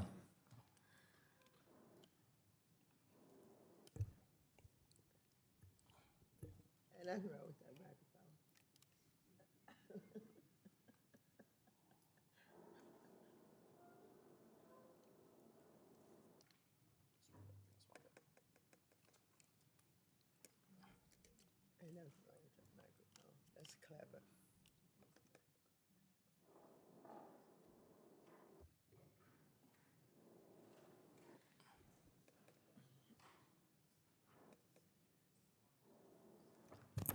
Mr. Secretary, could we ask you just to Yeah, it came. slide over there real quick? It's working. Oh, it's working, okay. So I'll start the question. All right. What is the median age of a first-time home buyer in America? 40. Okay. And suppose that buyer takes out a 50-year mortgage, how old would that buyer be at the end of the loan? 90. 90, okay. What is the average life expectancy in the United States? You tell me. I think it's around 77 for men. 78. So under Donald Trump's vision of a 50-year mortgage, the typical first-time home buyer would not live long enough to fully own their home, dying 12 years before the mortgage matures. In Donald Trump's America, mortgages would have longer life expectancies than first-time home buyers. Is it generally true in mortgage markets that longer loan terms carry higher interest rates? Mr. Torres, the 50-year mortgage was an idea that was presented. I don't believe that it is the That is not president's, responsive to the question I just asked. so I'm asking, is it generally true in mortgage markets that longer loan terms carry higher interest rates? It's a yes or no question. Yes, sir, I believe that is true. Yes, But so by this way of 50 example, the 50-year mortgage. by way of is not- that example, was just an let me idea. That's finish not my, a policy you of answered the my president. question. So by way of example, a 30-year mortgage is typically offered at a higher interest rate than a 15-year mortgage, correct? No. A 30-year mortgage does not have a higher interest rate than a 15-year It mortgage? depends on the lender, sir. What is the average rate for a 30-year mortgage at the moment? Right now, I believe it's 5.8%. According to the Freddie Mac survey, as of January 15, 2026, the average rate is 6.06%. What is the average rate for a 15-year mortgage? I believe the 30 years at 5.8%, sir. I can get the average So of the Freddie Mac survey says the 15 years is 5.38%. So that's a difference of 68 basis points between a 30-year mortgage and a 50-year mortgage. Mr. Torres, this is a Congressman housing Torres, yeah. affordability hearing. So if we can get to that part. I mean, home ownership is relevant to housing affordability, right? Indeed. Interest rates are relevant to housing You know, affordability. and the interest rates have come down since we've come into the Whether you're in a lifetime of debt because They were you're paying at off a an 15-year all-time mortgage high. is relevant to housing affordability. Interest rates were at an all-time high. We need to before probably we define came. what Now they're affordability lower. means to you, so. I think we can agree on that. They're lower. You can learn about testing and about affordability. Gentleman's time has expired.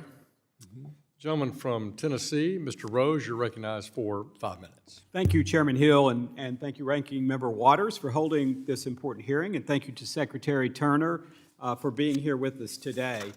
Secretary Turner, our bipartisan Housing for the 21st Century Act, which this committee advanced in December, includes My Housing Supply Expansion Act of 2025. This legislation would finally remove the outdated federal chassis requirement that has long driven up the price of manufactured homes and limited innovation in the sector.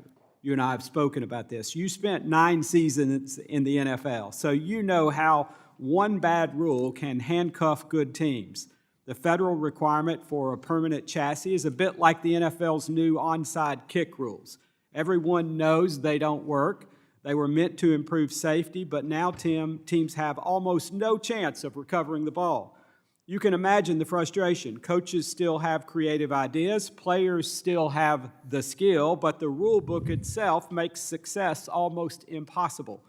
That's where we are with this outdated statutory requirement. Everyone recognizes it's slowing down innovation and driving up costs, but until Congress changes the rule book, no one can adapt. Can you explain how removing this statutory chassis requirement would help modernize manufactured housing, lower cost, and expand home ownership opportunities for many Americans? Yes, sir. Thank you, Congressman Rose. As you know, 22 million Americans live in manufactured housing across our country currently.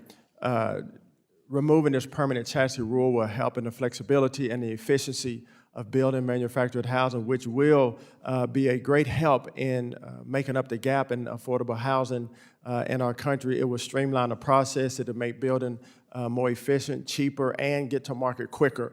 And so we are obviously in great support of removing the permanent chassis rule.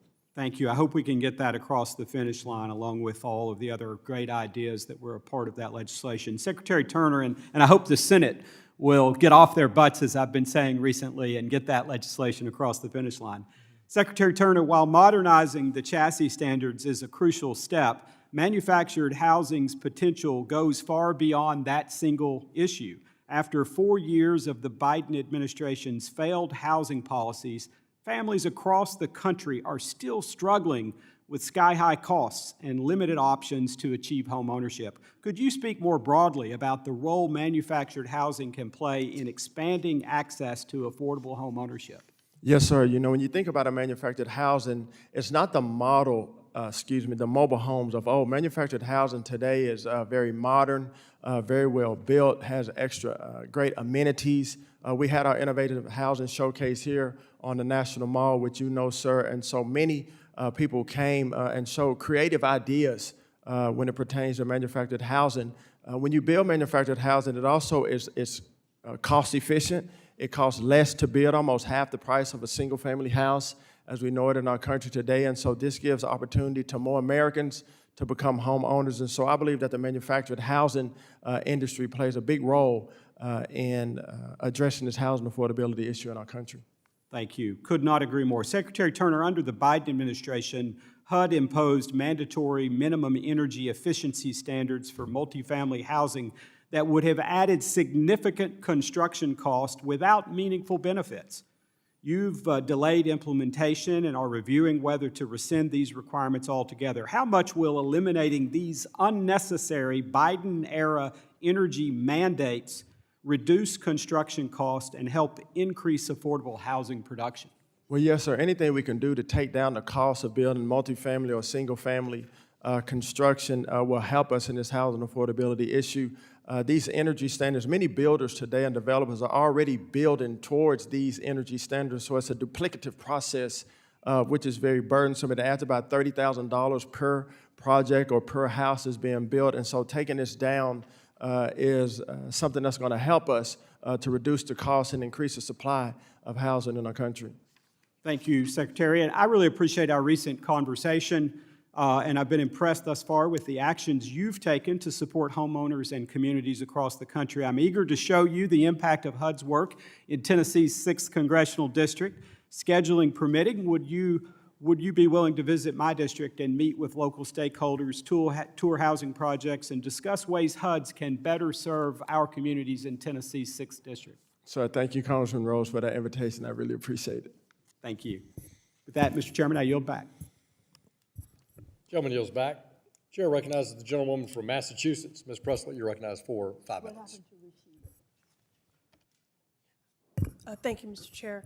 Mr. Secretary, it is unfortunate, unacceptable, and deeply disappointing that it took over a year for you to come before this committee, but you're here now. I don't have a lot of time, and I have a lot of ground to cover, so let's get to it, and please try to answer as succinctly as possible.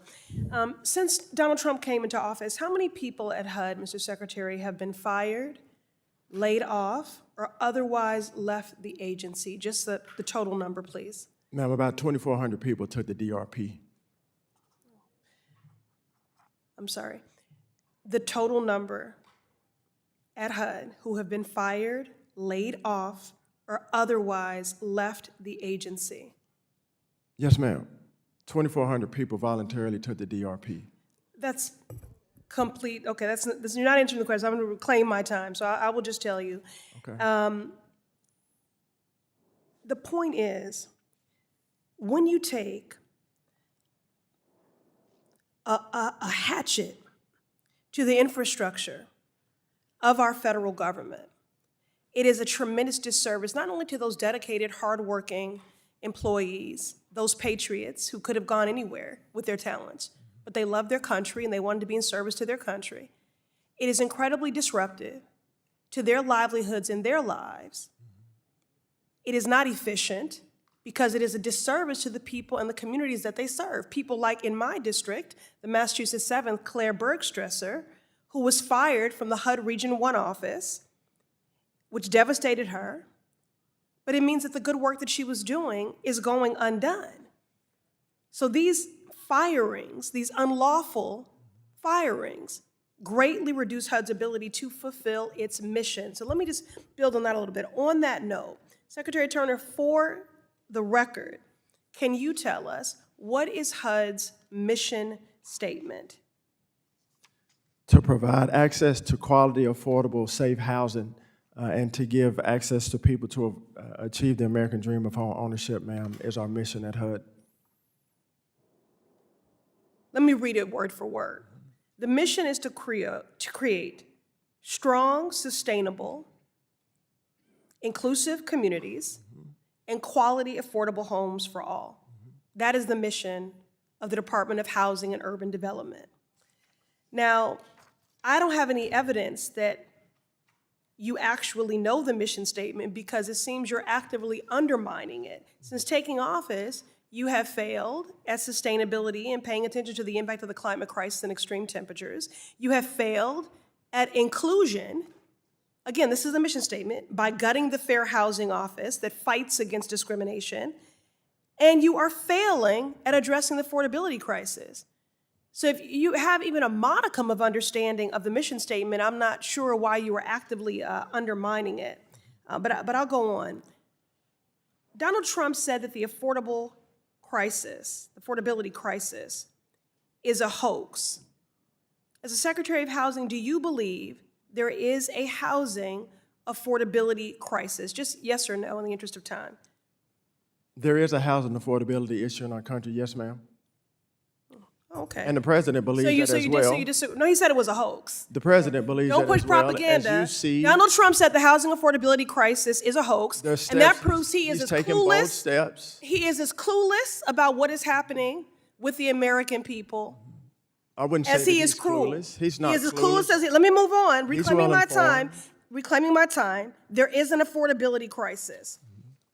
We're living it every day.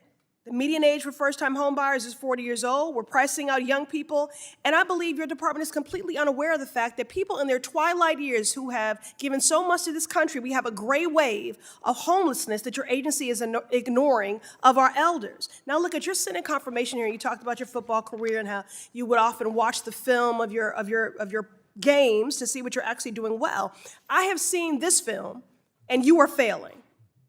I feel bad for you. The Republicans put you in this role. I'm not sure which film Excuse you're me, watching. you're interrupting. Sorry. I'm watching the film in real time, what's happening, as you gut HUD and undermine and fail to meet We its haven't mission. gutted HUD. I didn't ask you a question. I'm offering a statement of fact, in my opinion. You've been put in a position with no qualifications, no experience, and no training, and they are using you. They are using you as the poster child of their anti-DEI crusade, and you are letting them, and it is shameful, and it is painful for me to watch. The Department of Housing and Urban Development is too important to be mismanaged under your leadership or lack thereof. Gentlewoman's time has expired. Mr. Chairman, for the record, no one's using me. I wanted to be here. Thank you. I thank the gentleman. Gentlewoman's I'm time going to give has additional, expired. excuse me, Mr. Chairman. Gentleman from Ottawa, it's gentleman from Montana's time. The gentleman from Montana, Mr. Downing, you're recognized for 5 minutes. Thank you, Mr. Chairman. I want to start first by applauding the work of this committee to overwhelmingly pass the Housing for the 21st Century Act, which smartly targets much of the overregulation that has driven up the cost of housing over many years. You know, there's more we can do, and I hope we take it up on the House floor very quickly. Secretary Turner, thank you so much. It's good to see you again. Thank you for being here. My first question focuses on an important constituency of mine, Indian country tribes. You know, Indian country faces many unique challenges that make housing affordability more difficult to tackle than in other communities. And in Montana, we're home to 12 federally recognized Indian tribes and 7 tribal reservations. The primary law governing federal support for Indian housing is the Native American Housing Assistance and Self-Determination Act of 1996, or NAHASDA. This authorizes the Indian Housing Block Grant, among other critical programs, and the authorization for these programs expired over a decade ago. The law has not been updated since 2008. Overall, do you believe this law has been successful in improving housing conditions in Indian country? Yes, sir. Thank you, Congressman. I appreciate you. As you know, I've traveled to many tribal nations around our country, and we do support NAHASDA through our ONAP office to make sure that tribes keep their sovereignty, flexibility, and so we are in full support of NAHASDA. Do you believe that Congress should reauthorize this? Yes, sir. I look forward to working with you and this committee on the reauthorization of NAHASDA. Are there specific changes that should be made to these programs to make them more effective? We're happy to take those ideas and suggestions from you, sir, and your team to bring to our ONAP office to make sure that we're implementing them appropriately. Well, thank you. And I look forward to working with you to make sure that our tribal communities are not left out of these discussions about housing affordability. So thank you. Moving on, another issue that I hear frequently from many of my constituents, from housing developers in Montana, is the Build America, Buy America, or BABA, on the cost of housing. Not only does it slow down lead time, but also increases costs. BABA was included in the 2021 Infrastructure Investment and Jobs Act, and it requires federally funded infrastructure projects to contain materials made in the U.S., specifically towards infrastructure. Yet in 2023, HUD issued guidance saying it also applies to HUD-funded housing projects. Do you think it makes sense to apply BABA to HUD programs? So we are looking at this, as you know, with BABA as it pertains to HUD, to provide flexibility to certain projects in certain places around our country. And again, we're happy to discuss ideas and strategies from your team and others to make sure that people are receiving the flexibility that they need as it pertains to building. Well, I look forward to having that discussion with you and hopefully revisiting BABA on the guidance from HUD to see if this really should be applied here or was specifically meant to apply to infrastructure. So on that, Mr. Secretary, with my remaining time, is there anything else that you'd like to discuss about what HUD is doing under your leadership? Yes, sir, I appreciate that. Contrary to the belief of some that we've talked to this morning, we are very laser focused at HUD in helping the housing affordability crisis, in tearing down regulations and streamlining our processes and making sure that we are upholding the Fair Housing Act, to make sure that we are serving the American people, to make sure that our homeless neighbors are taken care of, treated, and returned to lives of full sustainability. And I'm laser focused on that, and we will continue to do that. Thank you for your time. Well, thank you very much for this. I look forward to working with you, and on that, Mr. Chair, I yield the remainder of my time. Gentleman yields back. The chair now recognizes the gentlewoman from Texas, Ms. Garcia. You're recognized for 5 minutes. Thank you, Mr. Chair. And this hearing, of course, has been long overdue, and I think that we need to remind the Secretary that housing is a human right.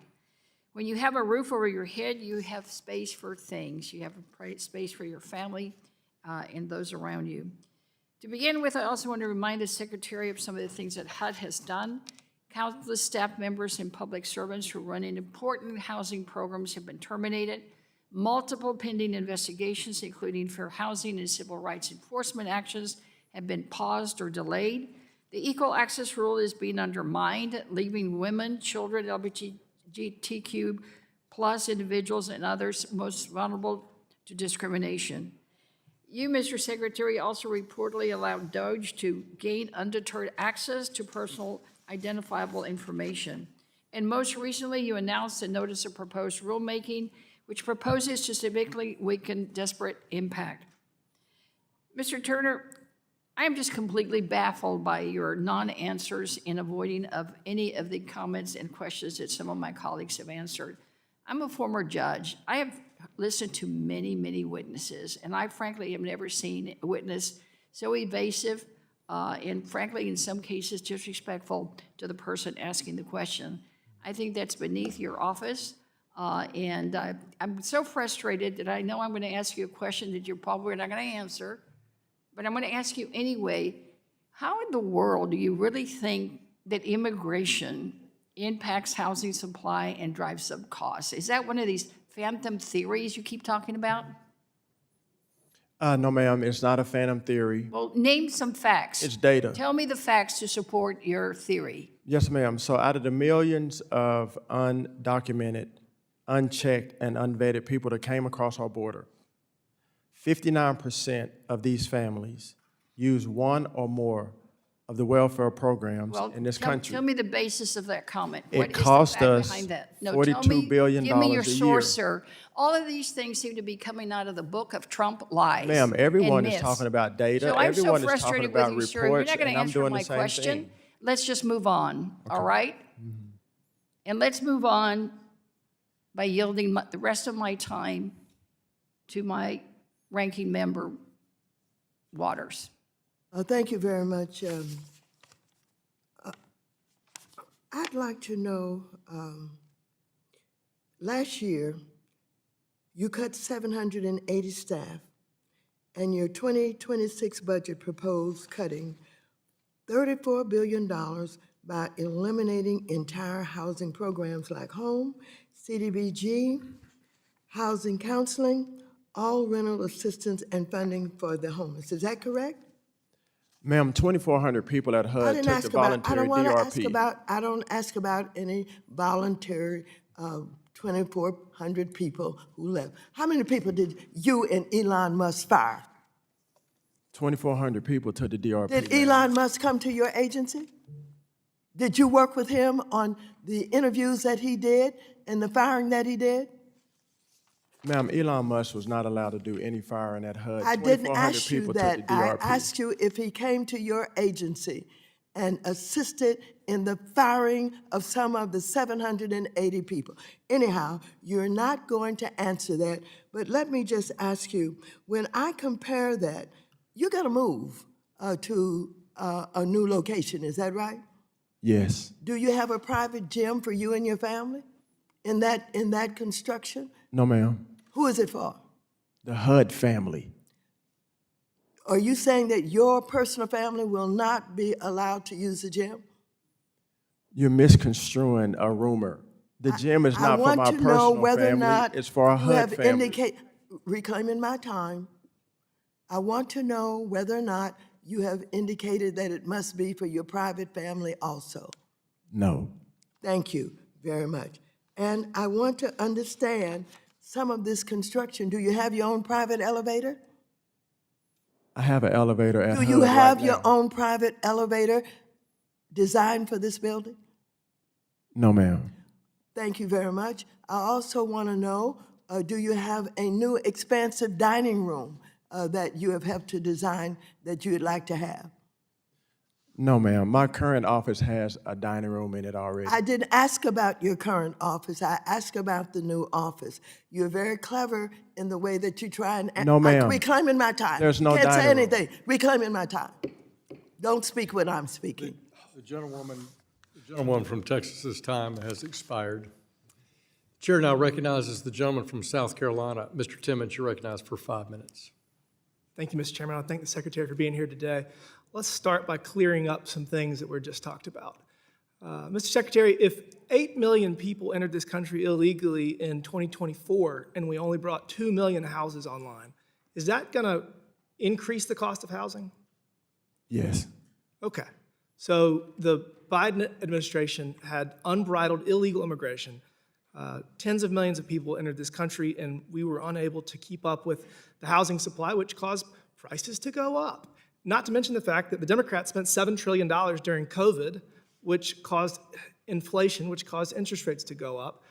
So millions of Americans, just like me, instead of having a 2.3% mortgage like I did a year ago, now have a 6.8% 5-year ARM. I can't even get a 30-year fixed because that would have been 8.5. So the cost of my mortgage has gone up more than double because of the policies of the previous administration. That is exactly the result of Democrat policies, and it has adversely impacted millions of Americans, and we are doing everything we can to get back to balance. Ms. Secretary, do you think that if somebody was considering coming to work at HUD, that they would want a perk like a place to exercise before or after work? Yes, we have many people that use the gym currently at our building.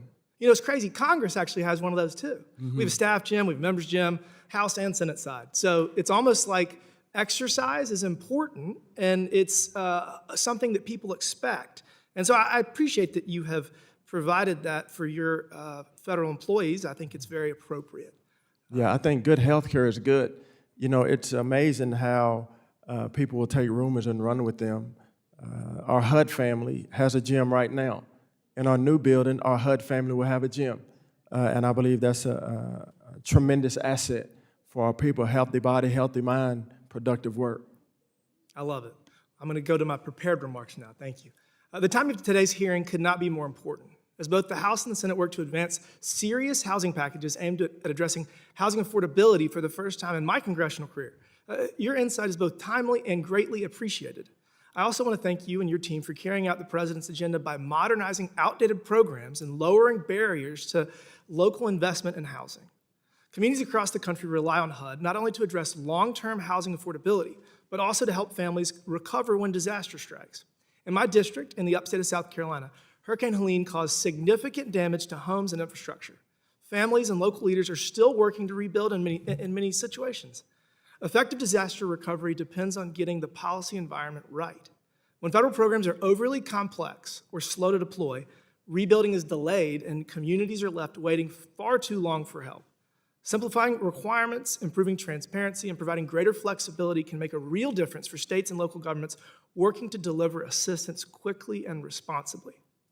Ms. Secretary, how will HUD's streamlined CDBG disaster recovery guidance help states and local governments move more quickly from a disaster declaration to actually delivering rebuilding assistance to homeowners and renters? Thank you, Mr. Chairman. As you know, we put out $12 billion in CDBG DR this year, and streamlining these processes will get the funds and the resources out the door quicker and more appropriately to the people that are actually needing them, people that are rebuilding their lives because of a natural disaster. During the Biden administration, this was not the case, but during this administration at HUD, we are getting these funds out the door to the people who really need them. Thank you for that. As HUD works with grantees to implement these changes, how will the department ensure that smaller or rural communities with limited administrative capacity can fully take advantage of simplified documentation requirements and added flexibility without being slowed down by compliance uncertainty or federal red tape? Yes, sir. I think our universal notice will help in that everybody will know exactly what information is required of them. Great. I really appreciate with that. I think that we're moving in the right direction. Interest rates are coming down. Inflation is coming down. We're growing the economy. Border security has stopped the unbridled flow of illegal immigrants, and we're addressing the million-plus people in this country illegally that have had all of their due process, that have committed violent crimes, rape, murder, human trafficking, arms trafficking, and these are the people that we are currently making sure leave our country to make our citizenry safe. So we're moving in the right direction, and I appreciate all your hard work. And with that, Mr. Chairman, I yield back. Gentleman yields back. I recognize the ranking member for a unanimous consent. Mr. Chairman, I request unanimous consent to clarify that our families cannot use the member gym or the staff gym. Is that correct? That's certainly my understanding, is that the gym in the Capitol complex is for members, and there's also a workout facility for staff members. Mr. Chairman, that's not correct. Mr. Chairman. The gentleman from South Carolina. Spouses of members of Congress are allowed to use the members' gym, but Okay. we're good. Thank you. Gentlewoman yields back. The gentlewoman from Georgia, Ms. Williams, you're recognized. Thank you, Chairman Hill and Ranking Member Waters, for this hearing today. Housing is something that I've been wanting to talk about. So welcome, Secretary Turner. We've been waiting for you. Thank you. And I am glad to hear the conversation. Mr. Timmons has left now, but around exercise, because I hope that that means he will sign on to my PLAY Act, which is bipartisan legislation to make sure that kids can get exercise in school. Just wanted to throw that in there. But let's get back to housing, because so many Americans are hurting right now. And they're feeling the affordability crisis, which is not a hoax when you're looking at your monthly check and you have more month than money. That's not a hoax. That's real life. And that's what so many Americans are facing right now. But one issue that is kind of abstract and a lot of people don't think about is thinking about home ownership and homes that have been in your family for generations. And Chairman Hill, I know that you have heard me talk about this many times, but I want to talk about how most families, their home and their land, that will be their largest asset that they'll ever own. But unfortunately, many low and middle income families have not been able to extract, build wealth, or even sell the property since they can't even determine or resolve the ownership given the absence of clear titles. Are you familiar with heirs property, Secretary? Heirs property? Yes. Yes, ma'am. So that is what I want to talk about. You being from Texas, Texas is one of the states that has a lot of undocumented heirs properties on the book. Georgia, so many states throughout the South. Unfortunately, many families don't know which heirs may have an interest in the property that is being passed down. Land or homes and families are often passed down without a will, leaving unclear ownership. That's heirs property. Without clear titles, families face legal challenges, displacement, or loss of property, and ultimately a loss of generational wealth in underserved families. Fannie Mae studied heirs property and estimated more than $32 billion, with a B, Mr. Secretary, worth of property in 44 states and Washington, D.C. has been impacted by heirship issues. And my home state alone, Georgia, has more than $408 million in heirs property. Without wills and estate planning, it is next to impossible to secure wealth from generation to generation.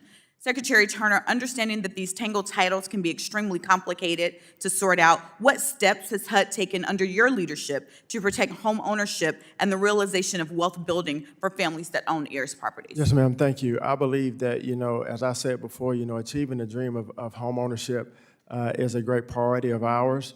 The strategies and ideas that you have as it pertains to heirs property, we're happy to work with you and your team to hear what you're proposing and what you want to do. But I do believe that protecting property is of utmost importance. So I'm in lockstep with you with that. Thank you so much. This is bipartisan legislation that Ranking Member Waters has been supportive of me getting through, and Chairman Hill as well. We're looking forward to getting this marked up and across the finish line. But now I want to turn to something where people don't actually own their homes. And this is the living conditions of constituents that people in public housing in Atlanta are facing today. And particularly a story that has been in the news a lot, Forest Cove community. Are you familiar with the Forest Cove property in Atlanta? No, ma'am. It is one that there's actually a lawsuit right now against HUD and against the landlords and the owners of this property. Because residents were forced to live in unsafe conditions, the city of Atlanta worked with the residents to get them moved out into housing that was acceptable. They faced holes in their floors and walls, unrepaired fire damage, rats, and other pests before the apartments were ultimately condemned and eventually torn down. And I understand that HUD has issued an official debarment order to Millennia CEO and Millennia Housing, prohibiting them from participating in any new business with HUD. Its Office of Multifamily Housing Programs, including the Section 8 program, for 5 years, ending on December 13th, 2028. But it does not affect Millennia's existing properties and contracts with HUD. And that seems unacceptable to me. When I see children, seniors, living in these conditions in Atlanta, Georgia, that they just need some extra assistance, and they're counting on us to hold these bad actors accountable. So we need to do something about this, and it needs to happen now, because people are suffering now, Mr. Secretary. How can you help with this? Yes, ma'am, and Congressman Williams, please allow us to work with your team so we can get more information on this Millennia. I am familiar with them, but get more information on this property you're telling us about, because people do need to be held accountable according to the living conditions that people are in. So Millennia has properties all over the country, not just in Atlanta. And again, their existing contracts are not impacted. Thank you, Mr. Chairman. Mr. Secretary, I will follow up because this is too important to the people that are living in these conditions. The chair recognizes the gentleman from Minnesota, the majority whip of the House, Mr. Emmer. Mr. Emmer, you're recognized for 5 minutes. Thank you, Chairman Hill, and thanks for holding this critically important hearing today. Secretary Turner, it's great to see you again. Yes, sir. Housing affordability is one of the most pressing challenges facing Minnesota families. Across urban, suburban, and rural communities, families are being squeezed by rising home prices and a housing supply that simply has not kept pace with demand. Outdated, burdensome federal regulations, slow permitting processes, rigid zoning laws, and financing barriers are all factors that make it more difficult and expensive to meet America's housing needs. President Trump has made affordability a central focus of his presidency, reversing the failed policies of the Biden administration and cutting red tape that was only increasing costs and fueling runaway inflation. By updating outdated programs and removing regulatory roadblocks, rather than relying solely on direct federal spending, we will allow this country to meet its housing demands and make housing affordable again for hardworking Americans. Mr. Secretary, HUD has a responsibility not only to expand access to housing, but also to ensure that taxpayer dollars are properly safeguarded. My home state of Minnesota has become a national example of the chaos that occurs when oversight collapses and incompetence surges in a governor's mansion. Following the uncovering of a massive $9 billion welfare fraud scheme that went unaddressed under Governor Tim Walz's watch, you, Mr. Secretary, proactively deployed HUD investigators to Minnesota to provide much-needed fiscal oversight. And on behalf of law-abiding, tax-paying Minnesotans, I want to thank you for taking decisive action where our governor has failed. It's been reported that HUD paid out nearly $85 million in fraudulent federal housing assistance payments to Minnesota during the last year of former President Biden's presidency. Is that correct, Secretary Turner? Yes, sir, those were the findings. And it's my understanding that of this total, $500,000 was paid out to dead Minnesota residents, while another $250,000 went to individuals whose Social Security numbers couldn't be verified. Is that correct? Yes, sir. And when we say that individuals whose Social Security numbers could not be verified, Mr. Secretary, what exactly do you mean? Well, when you think about it, there may be numbers missing, there be maybe smudges on the number. Oftentimes that means that they are here illegally. All right. So likely they're illegal aliens that have taken advantage of the system. In other words, as American families struggled to afford housing and keep up with everyday costs, the federal government was providing assistance to those here illegally, taking resources away from the citizens that these programs are actually created to help. It's abundantly clear to me that those who lined their pockets by defrauding the American people, along with those who did nothing to stop it, must be held accountable. How can HUD hold these individuals' feet to the fire and potentially recoup these fraudulent payments? Yes, sir, thank you. As we go through this analysis, continued analysis and investigation, we will use the full extent of the law to enforce the law and to bring the proper and appropriate punishment to those who have defrauded the American people. What additional authorities, Mr. Secretary, does HUD have to examine other areas where Governor Walz and Minnesota's Attorney General Keith Ellison have been negligent in their stewardship of the people of Minnesota? Yes, sir, we will continue to investigate. We have actually boots on the ground now. As you know, in Minnesota, receives about $150 million in housing assistance, so we want to make sure that those funds are being used appropriately. And we also have partnerships across the entire federal government and in particular agencies that we can utilize to make sure people are being held accountable. This is the new fair housing investigation that you're engaged in? Yes, sir, we do have a task force to do so. I see my time is coming to an end, so I'd like to quickly highlight the Securing Facilities for Mental Health Services Act, which I partnered with Representative Torres to reintroduce last week. We have a mental health crisis in this country, all while having a shortage of care facilities. Under current law, inpatient psychiatric hospitals are prohibited from accessing mortgage assistance through HUD's Section 242 program since they treat patients over an extended period of time. Our Securing Facilities for Mental Health Services Act reverses this prohibition, alleviating the inpatient bed shortage across the country and encourages the expansion of psychiatric inpatient hospitals. Mr. Secretary, can I get your assurance that we'll work together on this much-needed legislation so we can assure that Americans with mental health challenges are able to receive the treatment they deserve and need? Yes, sir, happy to work with you. Gentleman's time has expired. Chair recognizes the gentleman from California. Mr. Liccardo, you're recognized for 5 minutes. Thank you, Mr. Chair. Secretary Turner, thank you for your testimony. And as I've heard from your testimony so far, that you strongly agree with the notion that the key to tackling our housing affordability crisis, one that tens of millions of families struggle with every day to pay rent, is really boosting supply. I think you cited a number estimate between 4 and 7 million homes. Is that right? Yes, sir. As we look at other places throughout the country and even outside this country that have found creative ways to boost supply, look at cities like Vancouver, where we see a third of the single-family parcels now have backyard homes or ADUs, accessory dwelling units.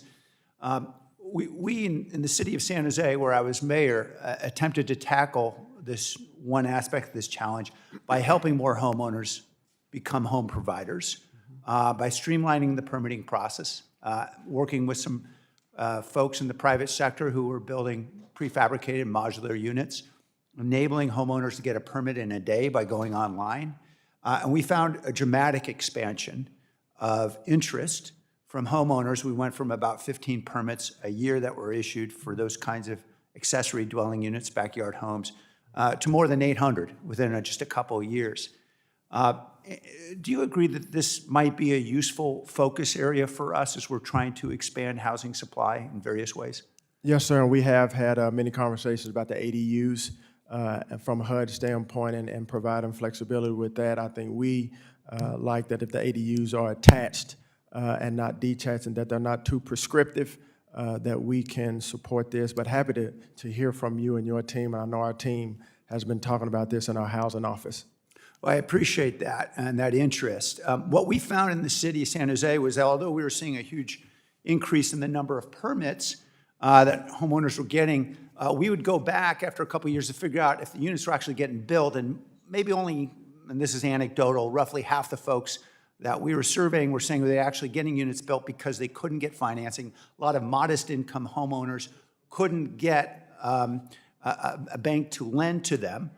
They couldn't get a second. And so we have been exploring options around that, and I introduced a bill, H.R. 4568, which is Supply Act, and I would love to engage with your team on that. And I know we've reached out.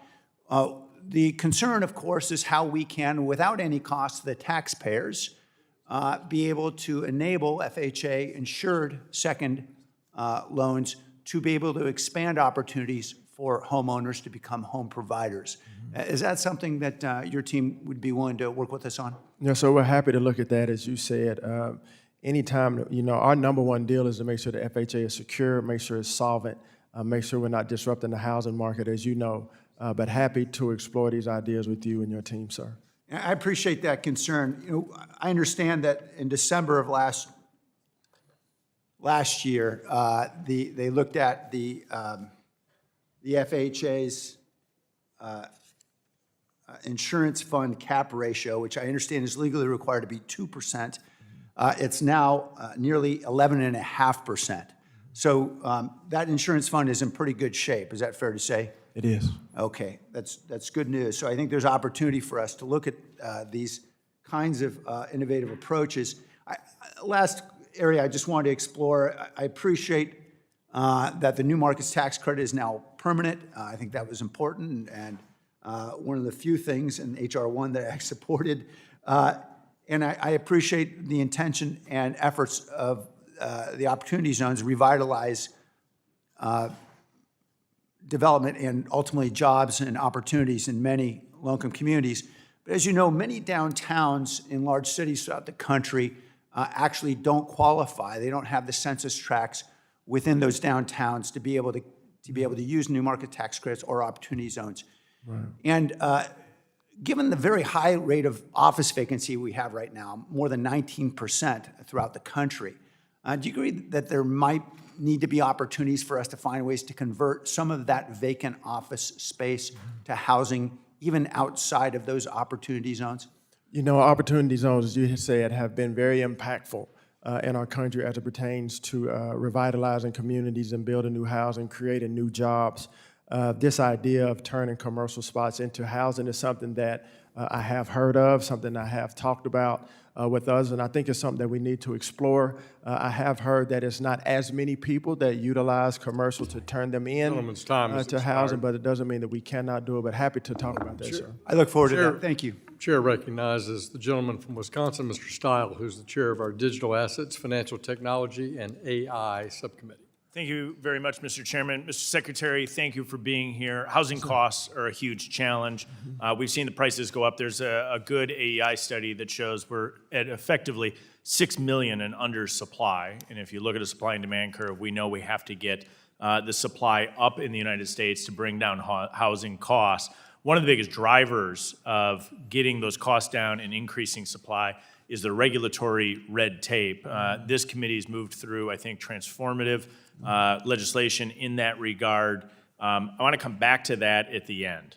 But I want to talk about one of the challenges that we've seen in HUD in the previous administration, in particular as it relates to Milwaukee in my home state of Wisconsin. As you may well be aware, the Housing Authority, the city of Milwaukee, had misappropriated $2.8 million in funds that were supposed to be used for rental assistance. Instead, those funds went to a whole host of other things, such as salaries, pay in different other types of payments, and it put the financial structure of the Milwaukee Housing Authority in jeopardy. I know you, as you've come in as secretary, have been engaged in this, working on corrective actions. Is there any update or status that you can provide us as we're working to make sure that that's fixed? Yes, sir. I know that our team has been working on this and sure been working with your team.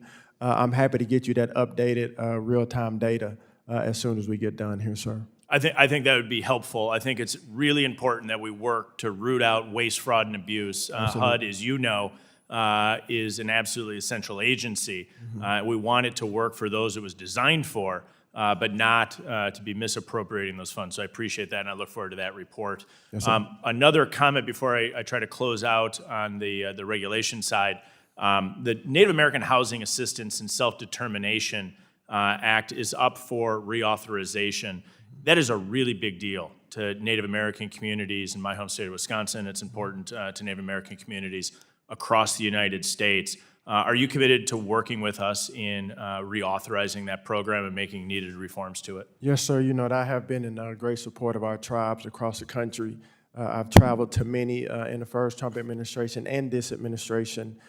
So to keep their sovereignty and flexibility through NAHASDA, through our ONAP office, we're happy to work with you and your team, sir. I appreciate your commitment to it. In getting to those locations on site, as you have done before, and I know as you have engaged in your role as secretary, is really important. There's some unique aspects in our Native American housing legislation, and getting that first-hand understanding is really important. Let me close out on the regulatory side, which is where I began my remarks. There is a real need to reduce the regulatory red tape. You've commented on it in your testimony. You've commented on it earlier today. I just want to give you another minute to talk about what we should be looking at here to make sure that we're forcing those local municipalities, in particular state regulations, to get themselves in line where we can close the gap on this 6 million undersupply. Right.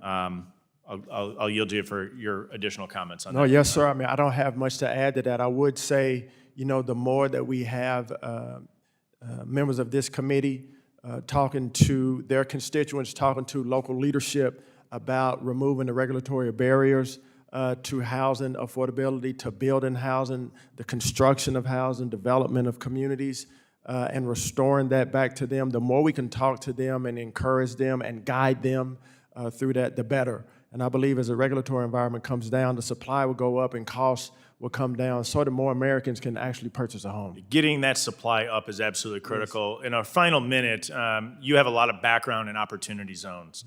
And as we look at that legislation, how is HUD prioritizing its work with opportunity zones to provide better outcomes to communities? Thank you. Well, you know, during the first Trump administration, HUD led an opportunity zone initiative working across 15 domestic agencies. It was a very impactful and transformative policy. So we're looking forward to opportunity zones being made permanent starting in January 2027. Next year, or this year actually, the summer this year, governors will begin to pick out opportunity zone census tracts. And so I hope they're very thoughtful in working with local experts, leaders, to make sure that the zones that we pick will impact the communities. Secretary Turner, thanks for your work. This is a huge area of concern for Americans, and I appreciate your service. Mr. Chairman, I yield back. Gentleman yields back. Thank you. Chair recognizes the gentleman from Louisiana. Mr. Fields, you're recognized for 5 minutes. Let me first thank the chair and the ranking member for holding us here, and let me thank you also, Mr. Secretary, for being here. Since taking office, you have terminated hundreds of HUD employees and announced plans to close field offices in 34 states, including the District of Columbia. This includes also a New Orleans field office in my home state of Louisiana. The Housing and Community Development Act of 1987 requires that HUD maintain at least one field office in each state. Mr. Secretary, my question is, did HUD publish a cost-benefit analysis before announcing these closures as required by law? If so, tell me about it. If not, why not? Yes, sir. That field office is still open as we speak, and we want to utilize our field offices to serve the people around our country. And as far as you know, I've heard about these slashes and cuts to HUD's employees, and I've said it repeatedly, that we've had about 2,400 people that have voluntarily taken a DRP.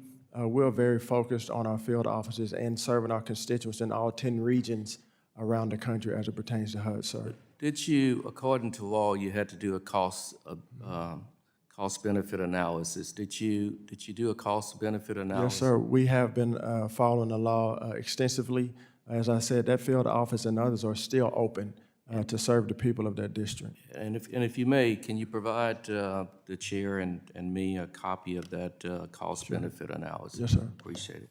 Also, HUD field offices provides face-to-face to grantees, as you know. I mean, face-to-face contact.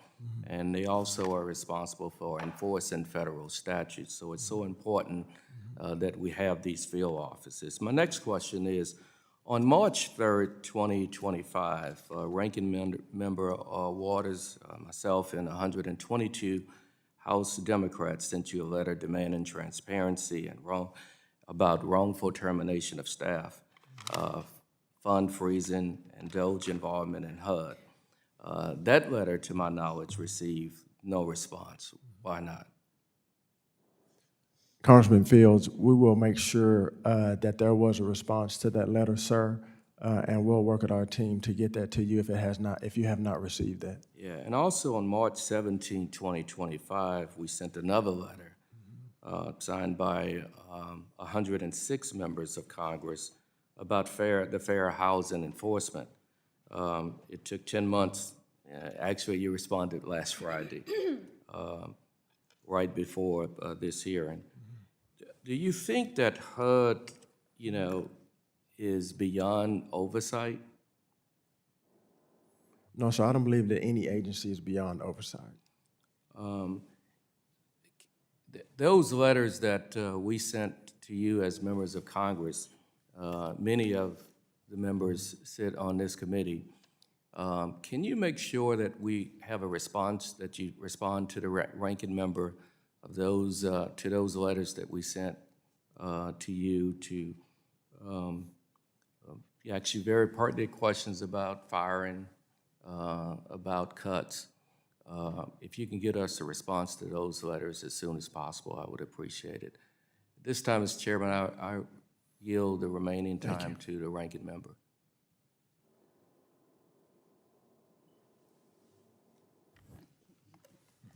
Thank you very much, Mr. Fields, for your probing questions to Secretary Turner here today. Secretary Turner, I want to go back to the new move that you're making and ask you a few questions. What is the cost? What is the total cost of that move? Ma'am, what I can tell you is that it's going to save the American taxpayers hundreds of millions of dollars. No. Don't tell me how much it's going to save. I want to know what is the cost of the move. The reason I'm asking is because of the tremendous cuts that you're making where consumers are going to basically suffer. I want to know what is the total cost of the move. Ma'am, our move will save the American taxpayer I didn't ask you what it was going to dollars. save. Reclaiming my time, I want to know what is the cost of the total move. We'll get the exact number to you, ma'am, but it pales in No, comparison no, to the no, amount of no. money that we'll Either you save. know it or you don't want to tell me. Gentleman's time has expired. Mr. Fields' time has expired. He yields back. The chair recognizes the gentleman from Indiana. Mr. Stutzman, you're recognized for 5 minutes. Thank you, Mr. Chairman, and thank you, Mr. Secretary, for being here. I apologize for my voice. I was yelling a little too much at the national championship game the other day, and I know our team put a thumping on your alma mater, but I'm sure you were rooting for the Big Ten as well, sir. But anyway, great to have you. If you want to respond, you feel free to do so anytime. That's all right. But anyway, go IU. In Carmel, nearly 1 in 4 single-family rentals. I'm sorry, let me back up. I want to missed my opening remarks here. But last night, President Trump unveiled a much-anticipated executive order aimed at leveling the playing field for American homebuyers. The executive order reflects concerns that I hear from my constituents who are worried that large corporations are negatively affecting their ability to buy a home through their participation in single-family rental market, the single-family market. In fact, a 2024 GAO report found that institutional investors of varying sizes make up a large portion of the single-family rental market in many cities across the country, including some in my home state of Indiana. In Carmel, Indiana, nearly 1 in 4 single-family rentals is owned by a large corporate investor. As a result, the city recently passed an ordinance aimed at prioritizing single-family homes for owner-occupants, demonstrating that this issue is being felt on the ground in our local communities. I believe that President Trump's willingness to confront these realities sends a clear message that this administration stands with homebuyers and communities first. I know this is just a couple hours old executive order, but I'd be curious what your thoughts are, and can you share with us a little bit how HUD plans to implement the executive order? Yes, sir. As you said, it is hours old. We will be working with our federal partners at the Treasury, FHFA.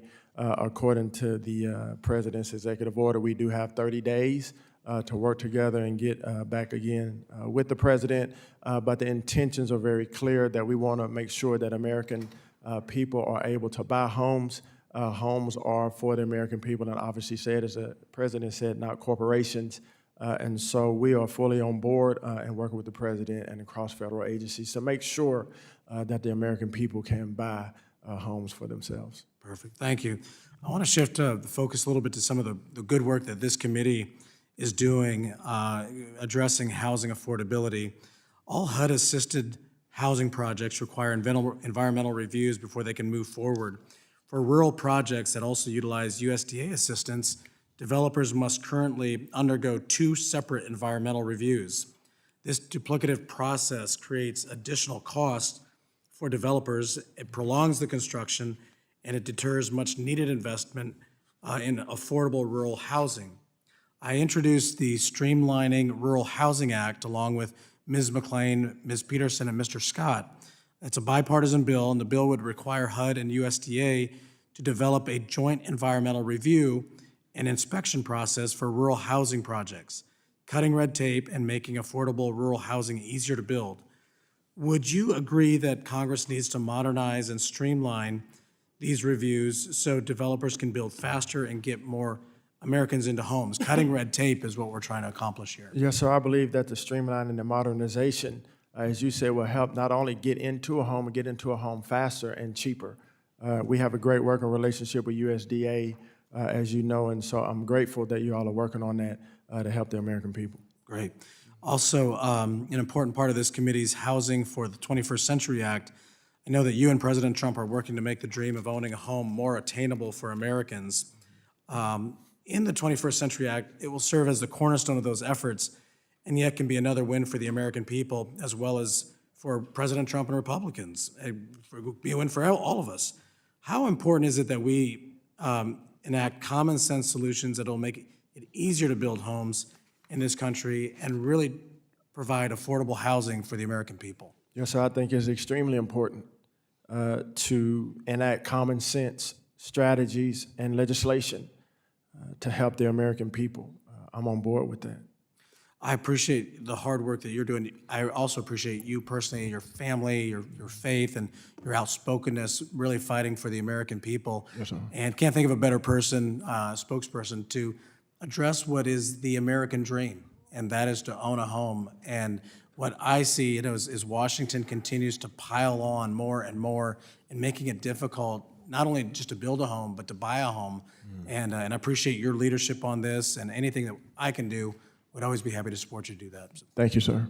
Gentleman yields back. The chair recognizes the gentlewoman from Colorado. Ms. Peterson, you're recognized for 5 minutes. Thank you, Mr. Chairman, and thank you, Secretary Turner, for being with us today. It's such a critical conversation. Housing is the #1 pain point for Coloradans and people across the country. So while we are talking about housing, I want to focus on one thing that really stood out for me with your testimony today. I appreciate you talking about your personal experience with a family member who has struggled with addiction, and you have seen firsthand the devastating impacts that this disease can bring. And like you and millions of Americans, my family has also been impacted. My mom struggled with an opioid addiction for decades, and these experiences have informed my perspective on the support that people need to live in recovery. And this morning, you said that your family supported your homeless uncle while getting him services. And it sounds like your family used the Housing First model. Why are you opposed to the Housing First model for everyone else? Actually, we didn't just house him. We did get him wraparound services from the VA and other places, faith-based organizations. Housing First is exactly that. It focuses on just housing people, but that has been a failed policy as it pertains to homelessness. And so what I'm proposing and what we think is it needs to be a paradigm shift, not just to house people, but to really put the axe head to the root of why people are homeless. Talk about drug addiction or any other type of addiction, alcoholism, mental illness, and to treat these, to get them transformed, and then to get them back to a life of self-sustainability. So not just housing first, but to house them and then wraparound services to get them fully healed and then get people back in that actually need the help. And so I believe that the Housing First model is a failed model. Secretary Turner, it hasn't reduced homelessness. I'm reclaiming my so there has time. to be a paradigm shift. So your uncle was lucky enough to have people in his life that were able to bring him in. What options should people have when they're struggling with addiction and they don't have anyone to turn to? Well, I believe that this idea that we're proposing will help people such as this. All right, I'm reclaiming my time. Okay. So I've seen how critical access to housing is for some of the most vulnerable populations. My mom was on the wait list for years. She finally got the notification that she was one of the lucky ones. She finally had a voucher that was going to follow her.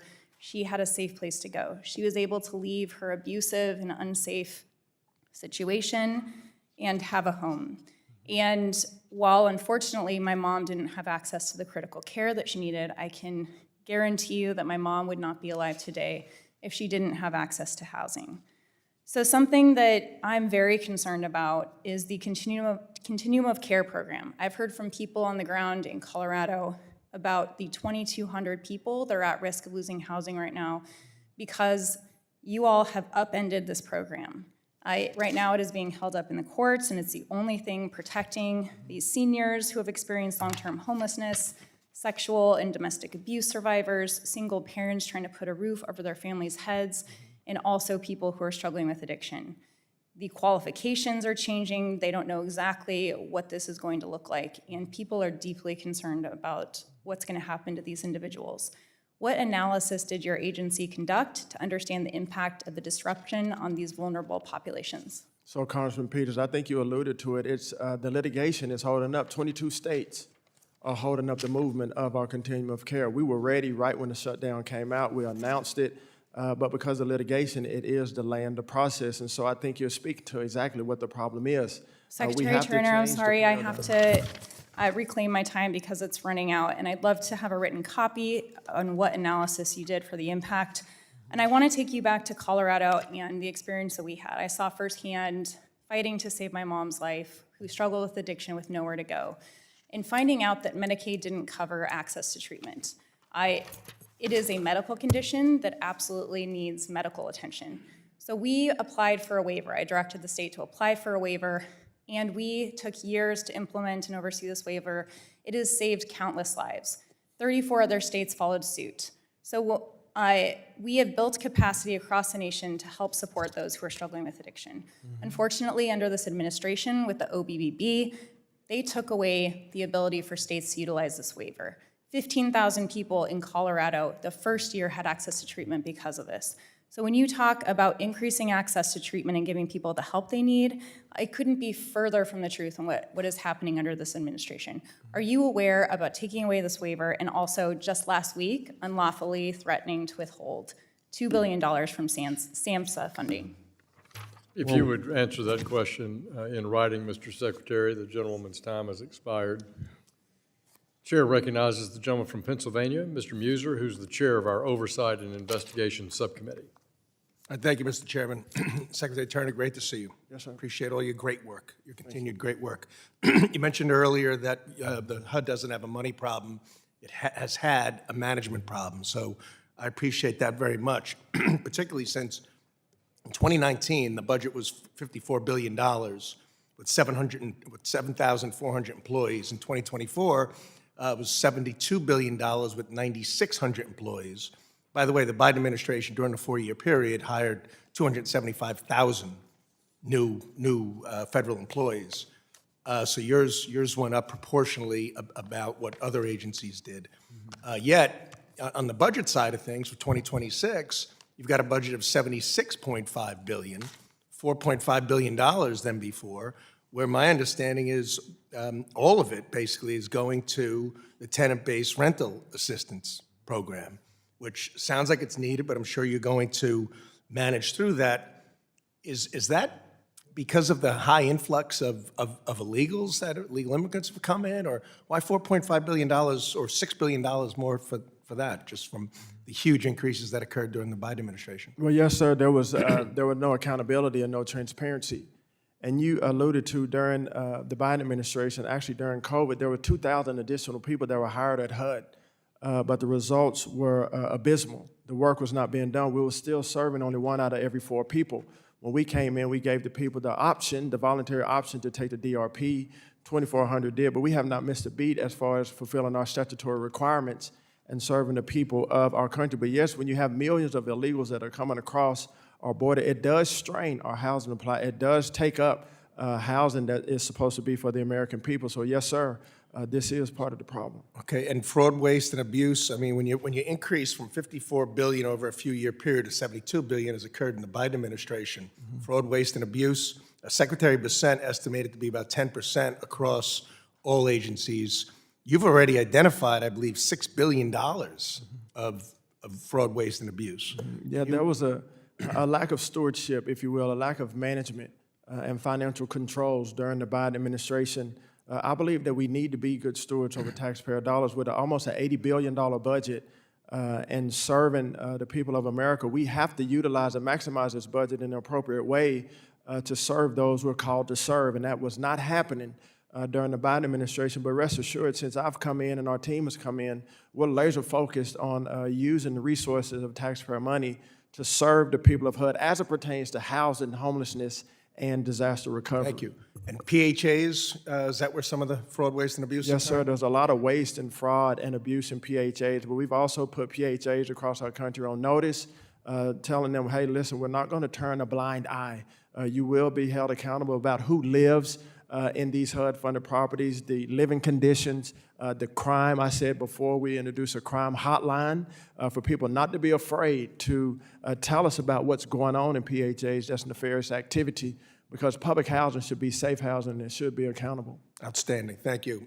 The Housing 21st Century Act, written by our colleague Mike Flood and our chairman, calls for increased transparency of HUD contracts and to publish all contracts to ensure money goes where it says it's going.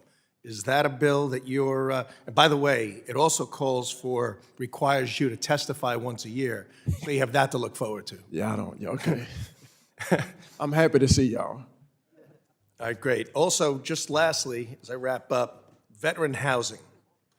I'm doing some work with Tunnel to Towers that creates a program to maximize the use of the HUD VASH vouchers, so jurisdictions with too many vouchers can send them to others in need. Can you just speak a little bit about how you're strengthening veteran housing?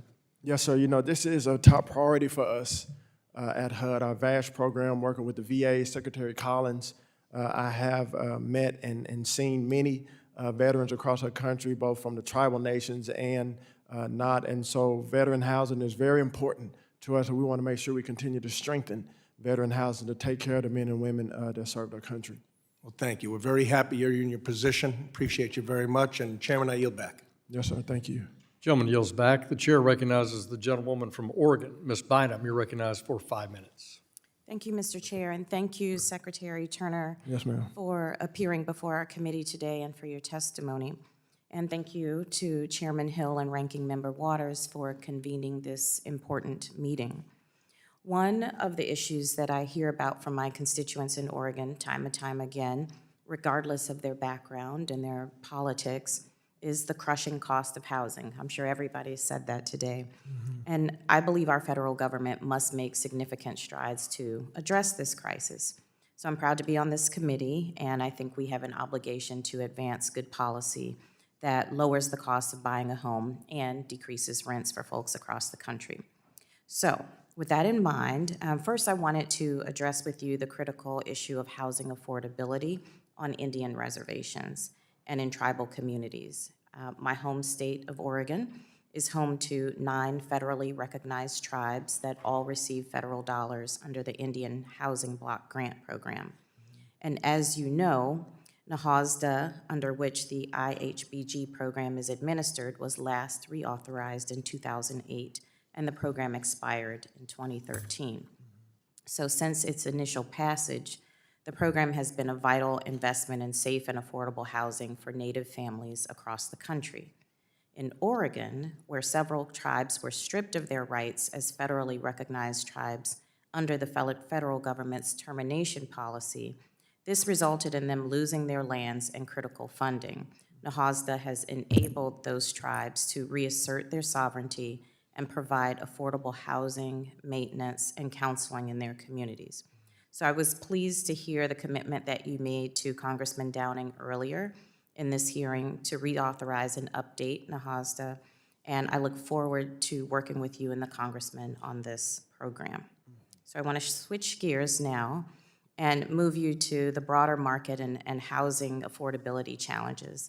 You've spoken briefly about slashing bureaucracy, yay, as a cure-all, but in my district, the math doesn't always add up. And so even with zero red tape, our residential construction industry faces a labor shortage, and the cost of materials remains at a record high.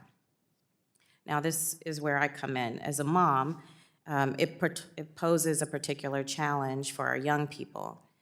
You may know that nearly 1/3, which is about 32.5% of young adults aged 18 to 34, live in their parents' homes. I don't know if you have kids, but I have 4 of them, 24, 21, 17, 15. And I tell them, A, I want to transition them off the payroll, and B, I want you to live down the street, not downstairs. Right. That's what we're working on, right? So, you know, I've spoken in the committee before about that, but I want to know what specific HUD resources are being deployed.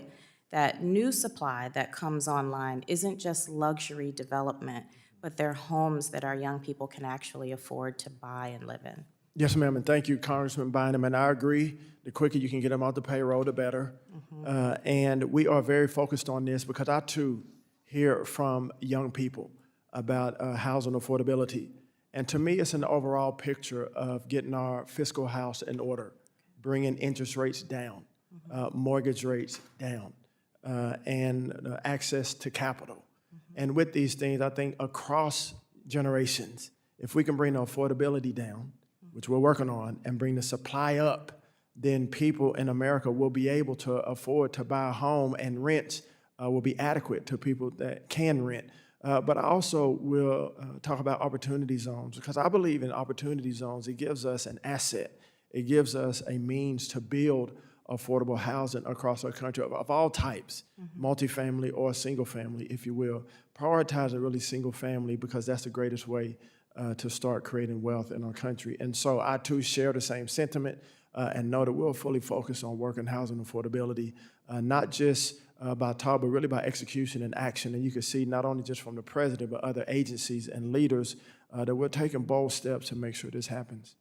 Thank you. So building on that, you said that states and local governments should have skin in the game. You've said that before.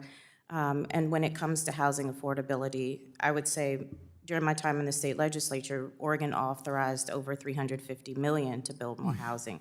So if states like mine continue to step up, would you be open to committing that HUD recognize those state and local efforts where housing is most needed and use your resources to amplify those methods? Yes, I like to tell stories about people that are doing it the right way. Gentlewoman's time has expired. Chair now recognizes the gentlewoman from California. Ms. Kim, you're recognized for 5 minutes. Thank you, Chairman Hill and Ranking Member Waters for hosting today's hearing, and Secretary Turner, thank you for being here. It's good to see you again. Nice to see you, ma'am. Thank you. You know, in California, where I'm from, we're facing affordability crisis, especially in housing. Not only have we received F rating in housing affordability, but only 17% of Californians can afford to purchase a medium-priced family home.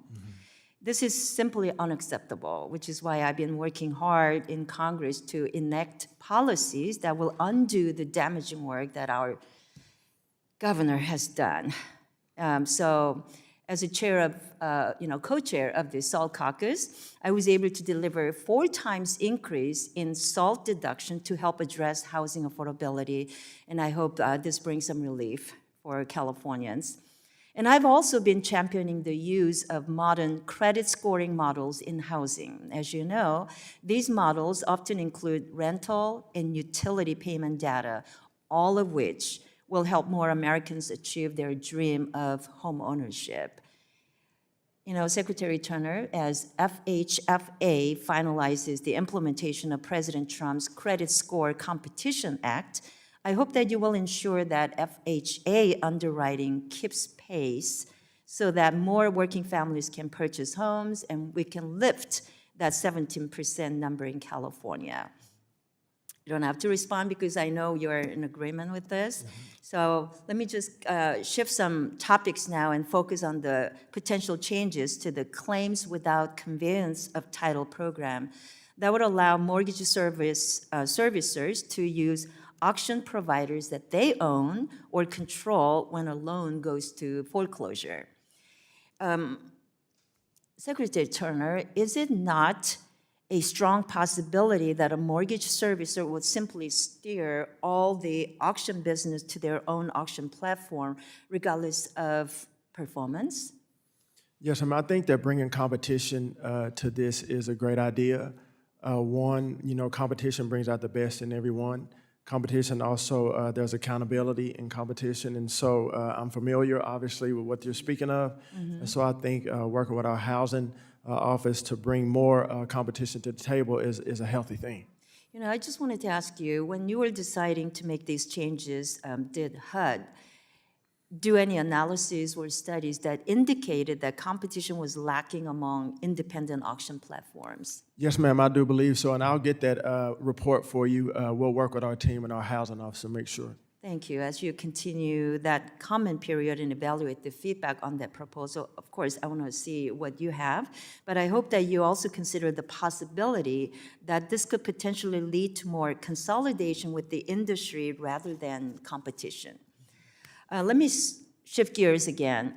You know, in Orange County, San Bernardino, and Riverside counties that I'm honored to represent, we are lucky to have great community partners who have stewarded the continuum of care funding to help thousands of my constituents. But as you know, there is a shift from 2-year funding cycle to 1-year funding cycle.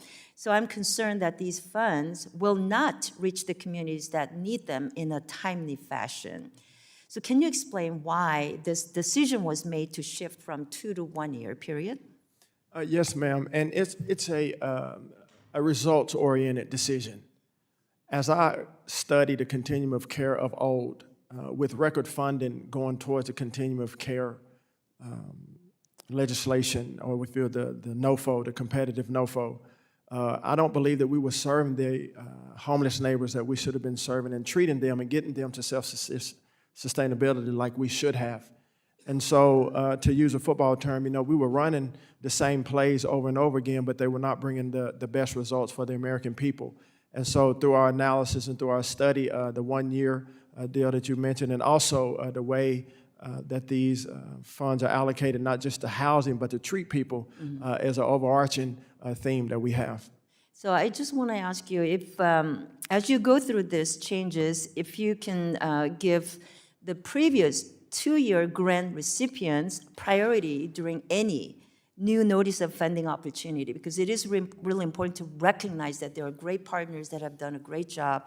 They know their community and the people they are serving the best. Yes, ma'am. And those that are bringing the results that are actually helping the homeless neighbors that we have across our country, they will, we do want to work with them in an appropriate manner. Yes, ma'am. Gentlewoman's time has expired. Chair now recognizes the gentlewoman from Michigan. Ms. Tlaib, you're recognized for 5 minutes.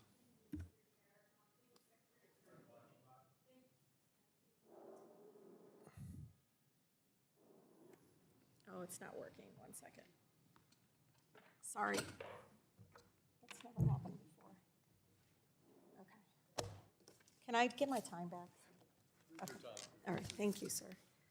Thank you, Secretary, for, oh, yeah. I think people know who I am. Okay. Thank you.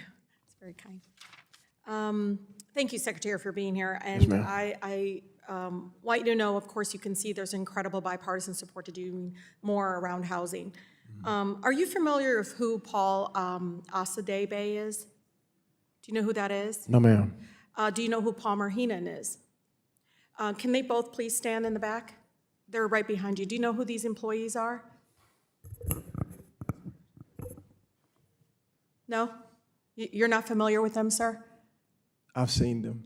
You've seen them, okay. You could take your seat. So both of them are attorneys that enforce our housing laws, including discrimination. Are you aware that that's their role? Yes, ma'am. Okay. I understand that one of them is on administrative leave, and the other one, Mr. Heenan, you fired him. Is that correct? Ma'am, these things are under litigation at HUD, and so For the I can record, no, I Mr. can no Chair. further speak on that. For the record, Mr. Chair, Mr. Asadebe is confirmed that he's on administrative leave by the secretaries under his leadership, and Mr. Paul Heenan was fired. I am very confused about how we're enforcing current law. So are you familiar with the Whistleblowers Protection Act? I am. Okay. Employees are protected when they reasonably believe they're revealing violation of law, right? Rule or regulation, gross mismanagement, gross waste of funds, abuse of authority, right? So why'd you put them on leave and fire them when they were trying to enforce the law?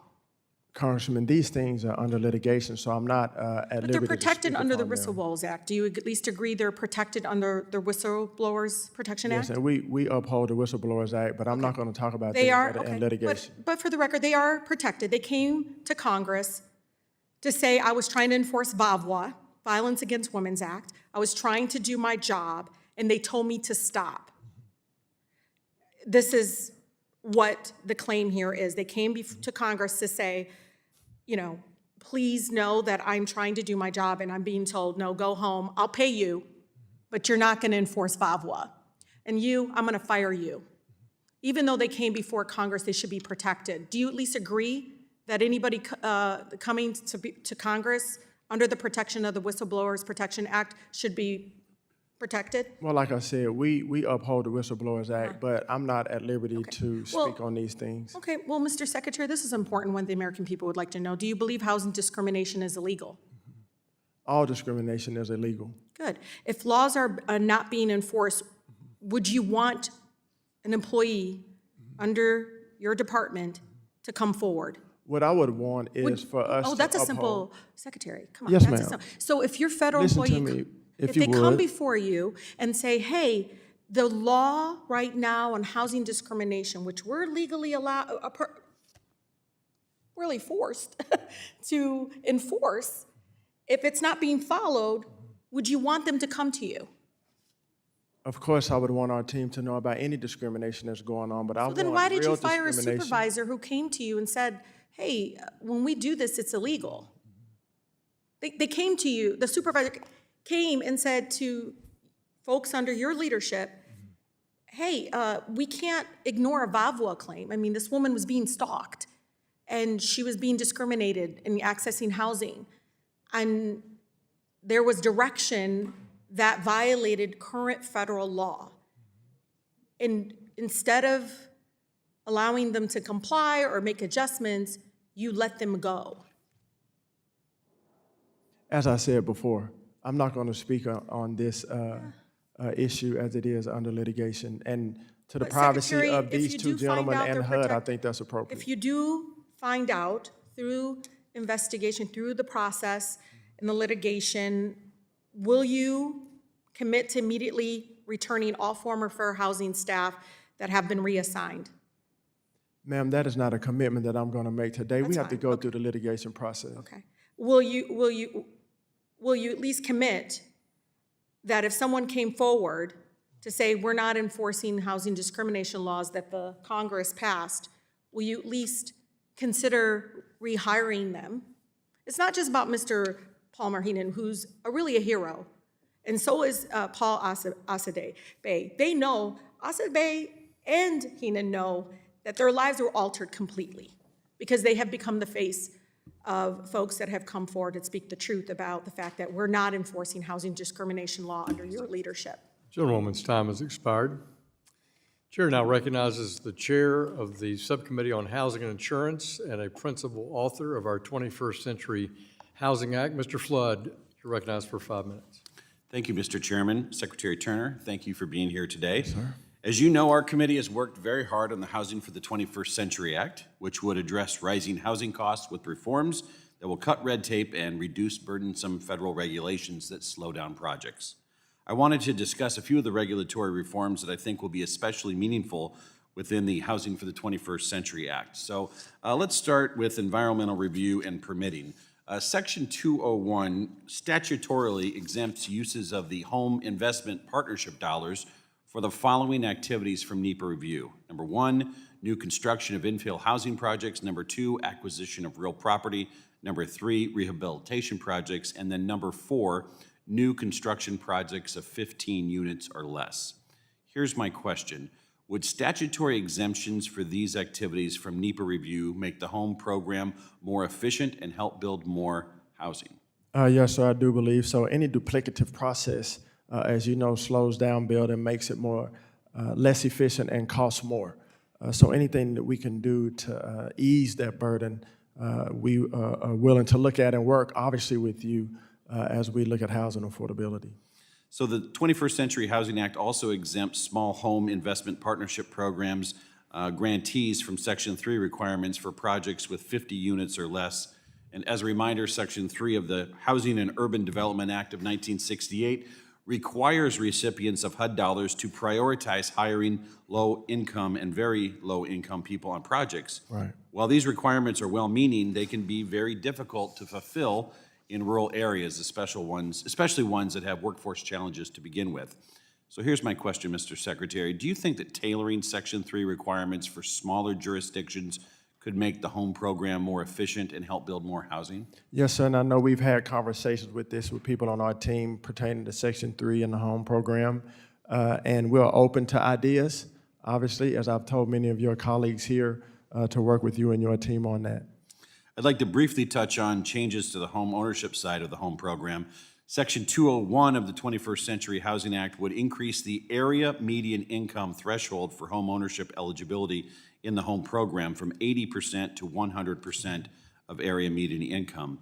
Mr. Secretary, do you agree that that is right-sizing the statutory requirements, and will it make it easier for municipalities to use the home program for home ownership? Yes, sir. Okay, so let's touch on Build America, Buy America, and I do appreciate the gentleman from Montana for raising this in his efforts today. Section 201 of this act that we've been referencing says that partnership dollars used for housing from the Build America, Buy America Act requirements are part of President Biden's infrastructure law.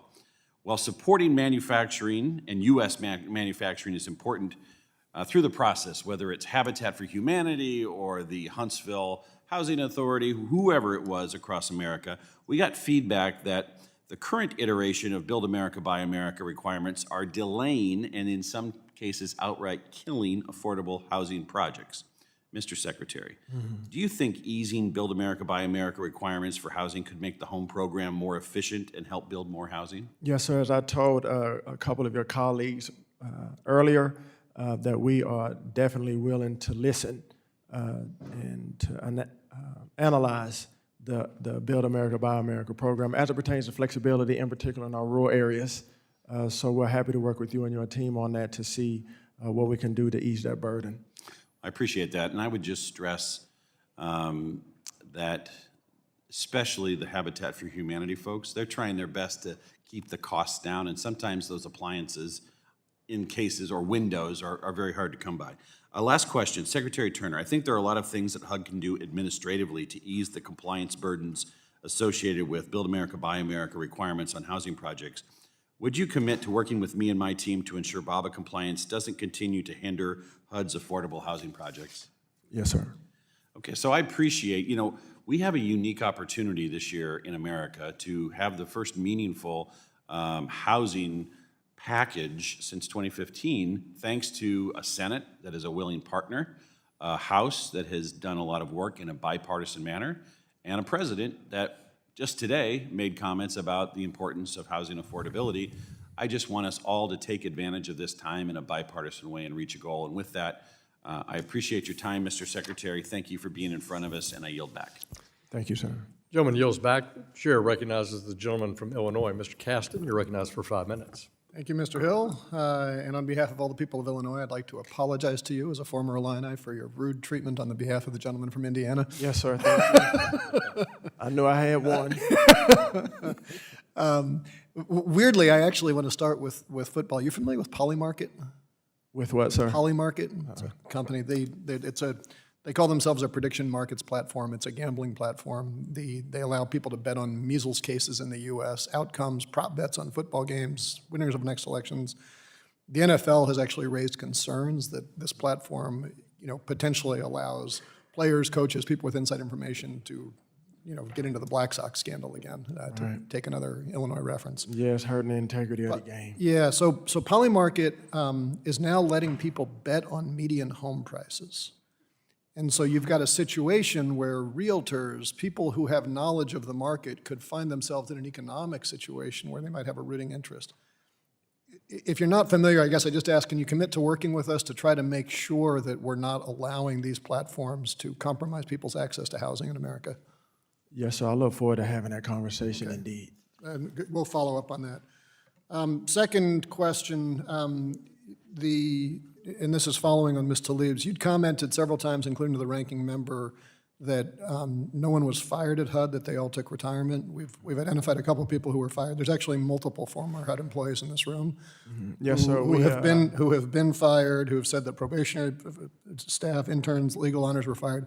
My question is just, are those people lying to us, or would you like to correct the comments you made to the ranking member? No, sir. The number that I have, we have 2,400 people. No. I'm asking you, were people fired? I did say to your colleagues that I would get the exact number to you if we have people that have been fired. Okay, but you had said before that they 2,400 have retired. taken the DRP. The people who are sitting in this room said they were fired. Okay.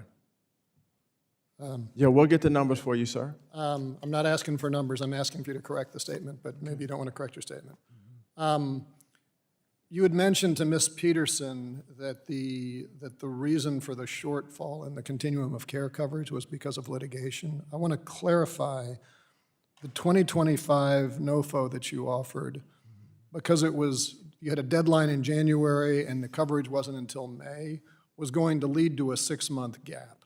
There was litigation filed by several states, including Illinois, that forced you to comply with the 2024 NOFO, but it was HUD's decision to shorten that to a 1-year NOFO with that short time period that would have caused a 6-month gap in continuum of care, not the litigation, correct? No, sir, there would not have been a gap caused by that. We were on track to get the monies out. Hang on, the NOFO required a January 14th, 2026 deadline with an award date of May 1st. At the same time, the 2024 grants started to expire on December 31st. This is a calendar issue, not a legal issue. Is May after January? Yes, sir, we were on track. Okay, so May's after January. We were on there's track gonna be to a get the gap. resources out, sir. Well, let me just give you some sense of how this matters. The I got a message from one of our partners who provides housing yesterday who said, we have people in our permanent housing program who are on oxygen tanks with COPD receiving chemotherapy. If they lose their house for a week, much less 6 months, it is a death sentence. This is not some legal law. What is your message to people who forget about liberty and pursuit of happiness? They will lose their life if there's a 6-month gap, as would have happened in that program. So we're very intentional on taking care of those people that are in permanent housing. We have no intentions on putting people on the streets. But what I'm telling you is your partners on the ground in Illinois are telling us in the Illinois delegation, we are going to have to kick thousands of people out onto the streets who will die. And so you can send them to us. We're happy to talk to them to make sure that that doesn't happen. Well, they're not trusting that. I'm also hearing from the private sector. I know you've been very supportive of getting the private sector involved. Most of the continuum of care funding, of course, goes to landlords, right? Goes to the private sector. What's your message to those people who are sitting there and saying, I was counting on that HUD funding, and now that funding is potentially on hold for 6 months or tied up in litigation? Why should they stay in that business? Well, sir, I would tell them it is tied up in litigation. And I think the people that want to be in this business, But the including our litigation faith-based is groups, because will you stay in. The litigation is because you shortened the benefits in the program. No, the litigation is because they don't like how we want to change the continuum of care program. That's the exact reason for the litigation. Sir, your actions have injected uncertainty into a program. Markets don't like uncertainty.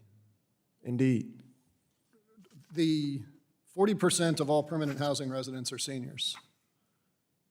What's your message to those seniors who are going to find themselves unhoused because the landlords aren't going to provide the housing? What's your message to the 4,000 veterans who are living in supportive housing? We've made it very clear that we Gentleman's time prioritize our has veterans expired. and seniors.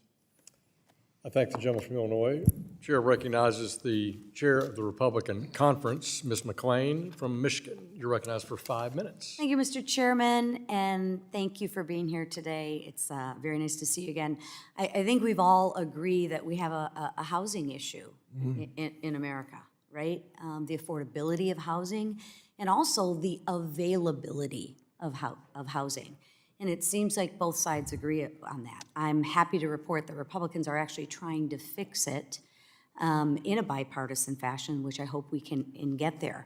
One of the things I do want to talk about is some actual legislation that we have. I remember when we had the modular housing event on the mall, and you actually came out and toured it to see it and touch it and feel it with your own hands. I appreciate that. I'm proud to have introduced legislation, the Modular Housing Protection Act, with Representative Lynch. Can you discuss how modular and manufactured homes have changed over the past 2 decades? I mean, I think of a modular home, back when I was growing up, and what we saw on the mall is completely different.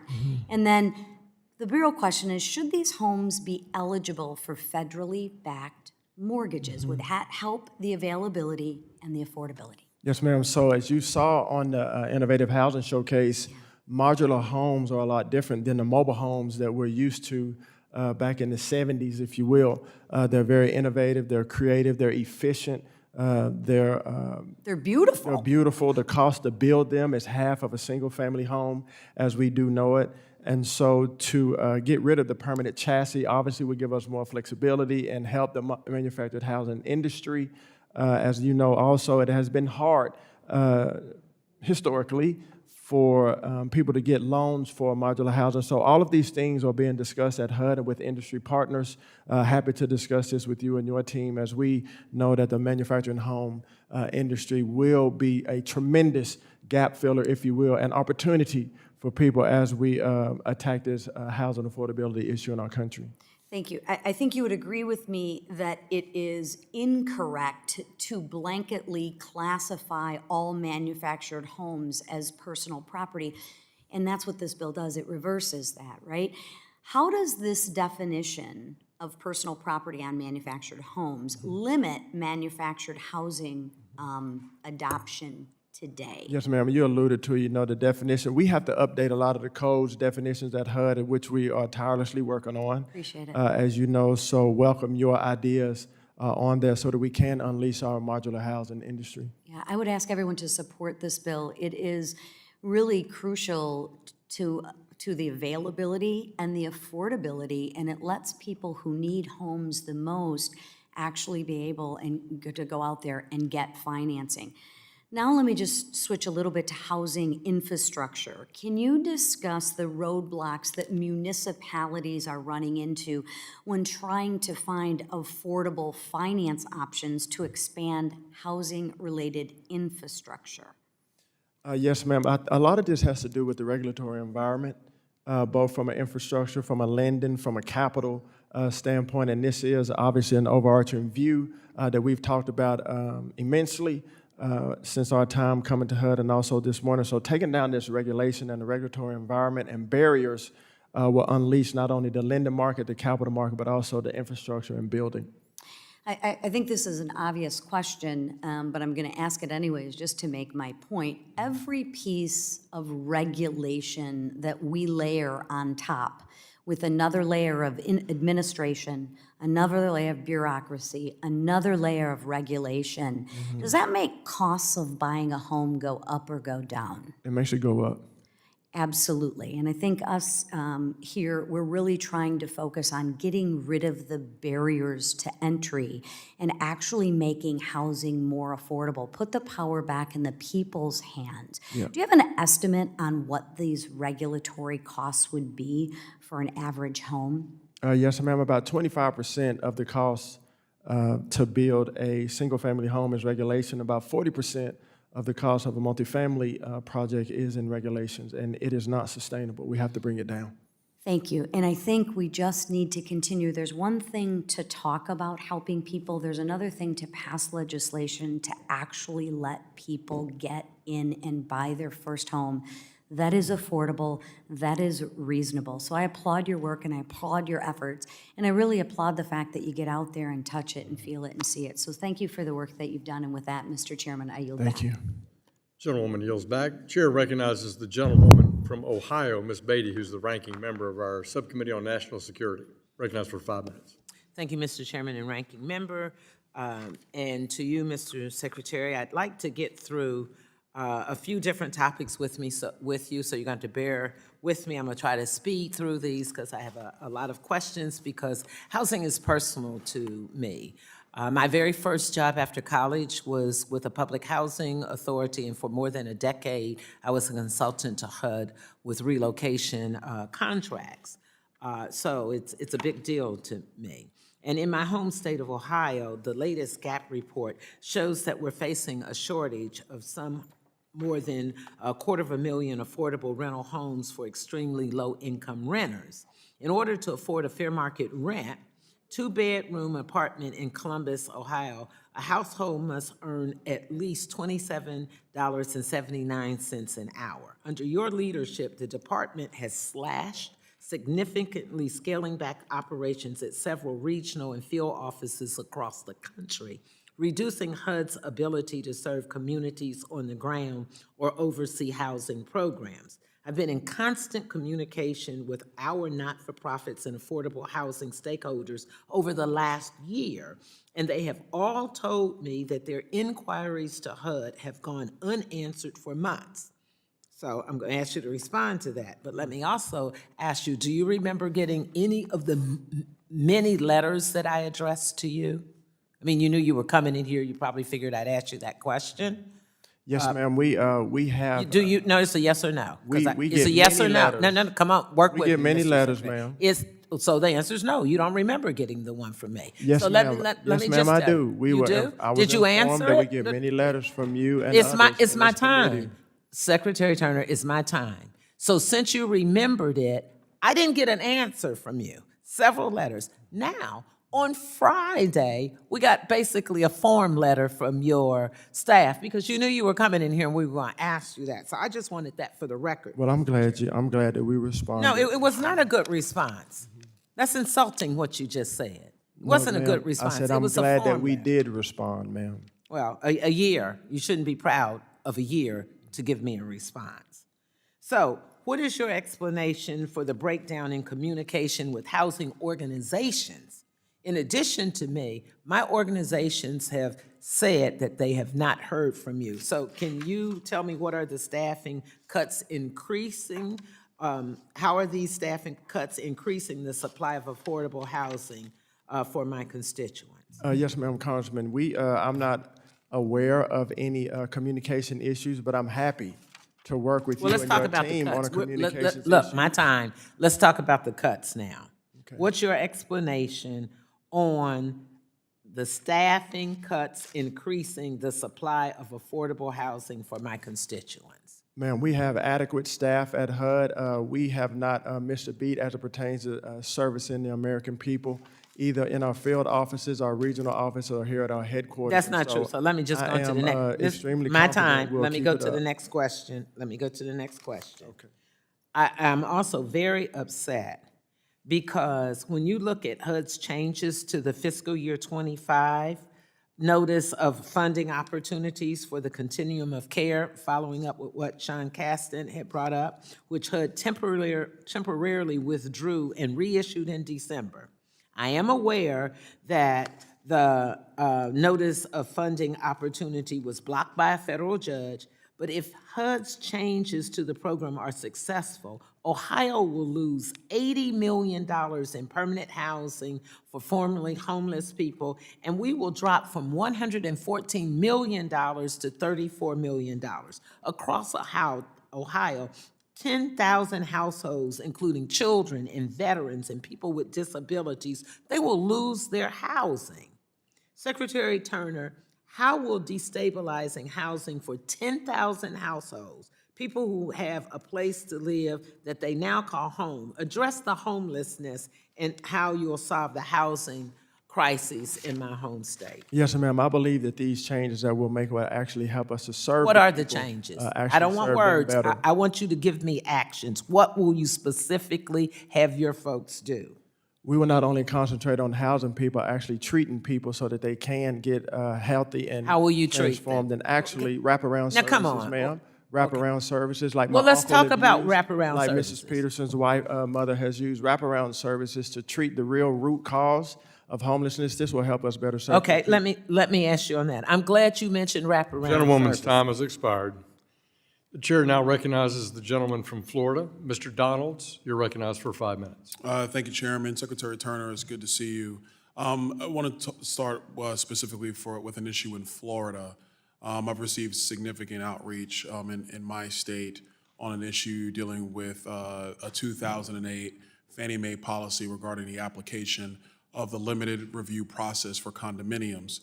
For 17 years, this policy has only applied to Florida and has negatively impacted condominium owners throughout my state. Under B4-2.2-04 of the Selling Guide, Floridians seeking to purchase a condo are required to put 25% down up front and are subject to a 75% loan to value, while the rest of the country qualifies for 90%. What actions are required by the FHFA to fix this and make Florida subject to the same lending terms as the rest of America? Yes, sir. Thank you, Congressman Donald. It's great to see you again. I will make sure that we work very closely with our partners at FHFA to make sure that Florida residents, as it pertains to your issue, are being treated appropriately and fairly in this issue, and happy to work with you and your staff as we go forward on that. Absolutely, because this is something, obviously, in our real estate market, as we're having a transition of units from buyer to seller, it's really, especially in light of the fact of the affordability issues when it comes to housing, not just in Florida, but in the United States writ large. I think it's important that the state of Florida and their residents have an opportunity to really not be disadvantaged just because they chose to make Florida their home. One other question, obviously the median age for first-time home buyers has been increasing for quite some time in the United States. What are some of the factors, as you see, that are contributing to the rise? Yes, sir. Well, I think our fiscal house was not in order. The cost to buy a home, the cost to build a home, inflation was at an all-time high, mortgage rates were at an all-time high, interest rates were at an all-time high, but under President Trump's leadership, these things are coming down day by day. Really, the proof is in the pudding. Mortgage rates are down. People are starting to buy houses now and getting loans. So as we get our fiscal house in order, as we secure our border and actually focus on the American people, I believe that the American dream is right in view and grasp of many, many more people in the days to come. Listen, I want to thank your agency for doing some work around the innovation of constructing new homes. I heard your commentary with my colleague from the state of Michigan about the future of modular housing. It is not These are not trailer parks. And that's not to demean trailer parks. I think there are people who they've chosen that to be their home, whether it's the 70s or 80s, and live in them in my state, like in other states around the country. But I think it's important for people to understand that the future of home construction isn't just about site-built homes. It's also about homes that are actually manufactured in facilities and then actually brought out to the home site and stood up. And especially for Floridians, what I've seen, and I know you've seen this as well, Mr. Secretary, is that the construction standards meet the hurricane codes in Florida and can meet the codes of just about any jurisdiction in the United States. I don't know if you want to elaborate on that, Mr. Turner, with the. No, I'm in total agreement. You know, I'm for the manufacturing industry, so whatever we can do to unleash them in the appropriate manner to serve the American people, I'm for it. All right, well, listen, Mr. Secretary, thank you for your time. Mr. Chairman, I yield back. Thank you. Gentleman yields back. Votes have been called on the House floor, and pursuant to the previous order, the chair declares the committee in recess. Subject to the call of the chair, we'll reconvene immediately after the floor votes. If everybody would remain seated before the secretary could excuse himself.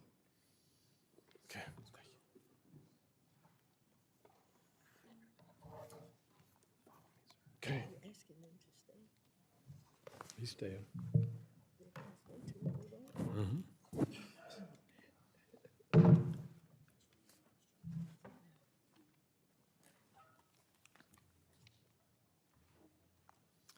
The committee stands in recess.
The committee will come to order.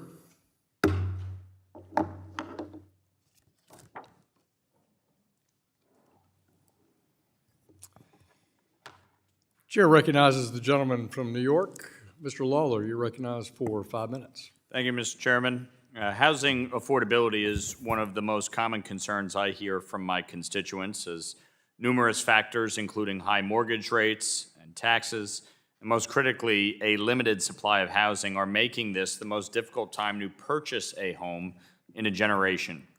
One of the goals of the Bipartisan Housing for the 21st Century Act is to modernize and reform outdated housing programs to better fit the needs of today.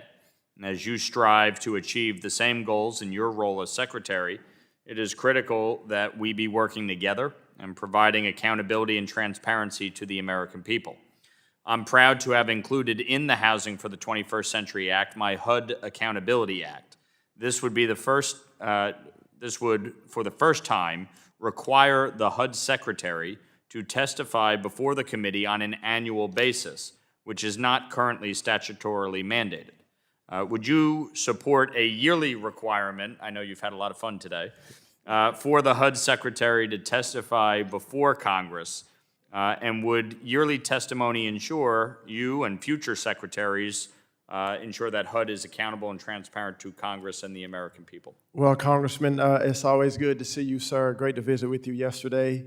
To be honest, to hear about to come every single year, I'm happy to see all of you, but accountability is important. Yeah. Transparency is important. And when we take these jobs, we want to be accountable to the mission that we have. So happy to always be available to speak to you and your colleagues. Appreciate it. For decades, NYCHA and other troubled public housing agencies have failed many families, and oversight mechanisms have fallen short. I'm proud to have introduced and had included in the Housing for 21st Century Act my Improving Public Housing Agency Accountability Act and the Accountability for NYCHA Act, legislation that will ensure proper oversight is being conducted and reforms are enacted for the residents of these housing authorities. NYCHA each year receives billions of dollars annually, and in 2024 they had over 70 employees indicted for bribery and other crimes in a single day. Preventing waste, fraud, and abuse in taxpayer-backed programs remains a critical goal of this administration. What tools does HUD already have to address improper payments and program integrity that have not been used consistently?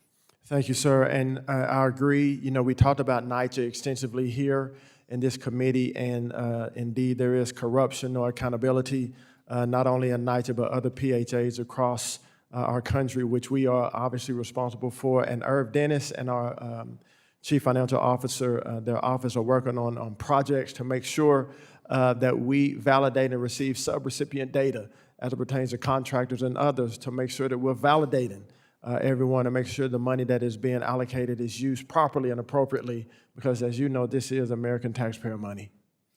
No question, and certainly there's an enormous amount of work to modernize the department and improve the efficiency and impact on services and really the accountability to taxpayers.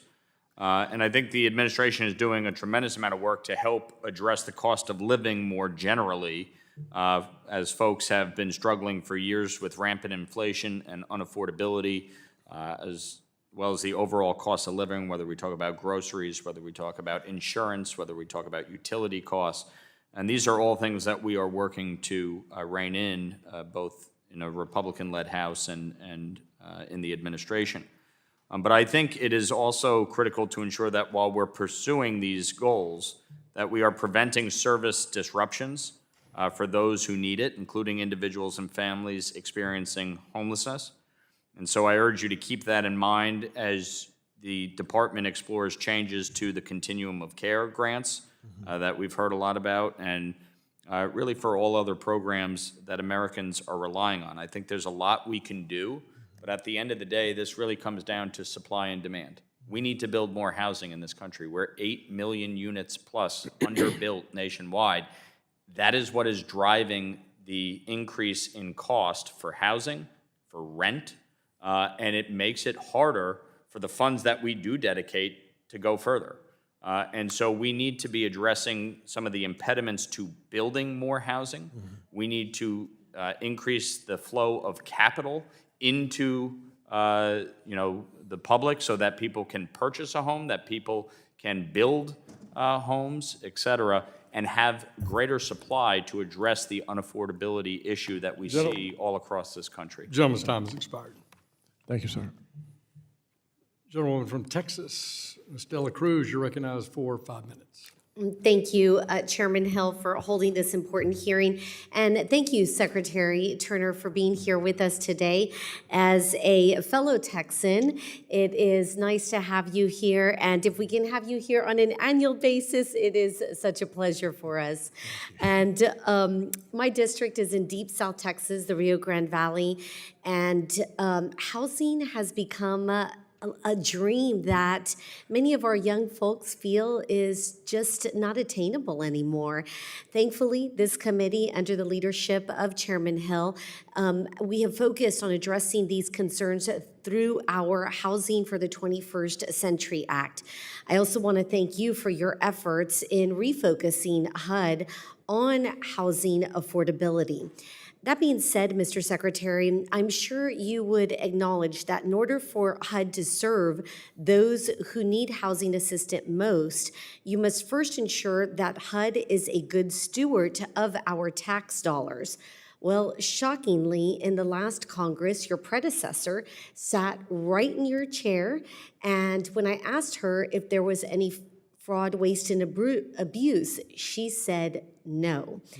Now that you've been here a year in your position, please share with us any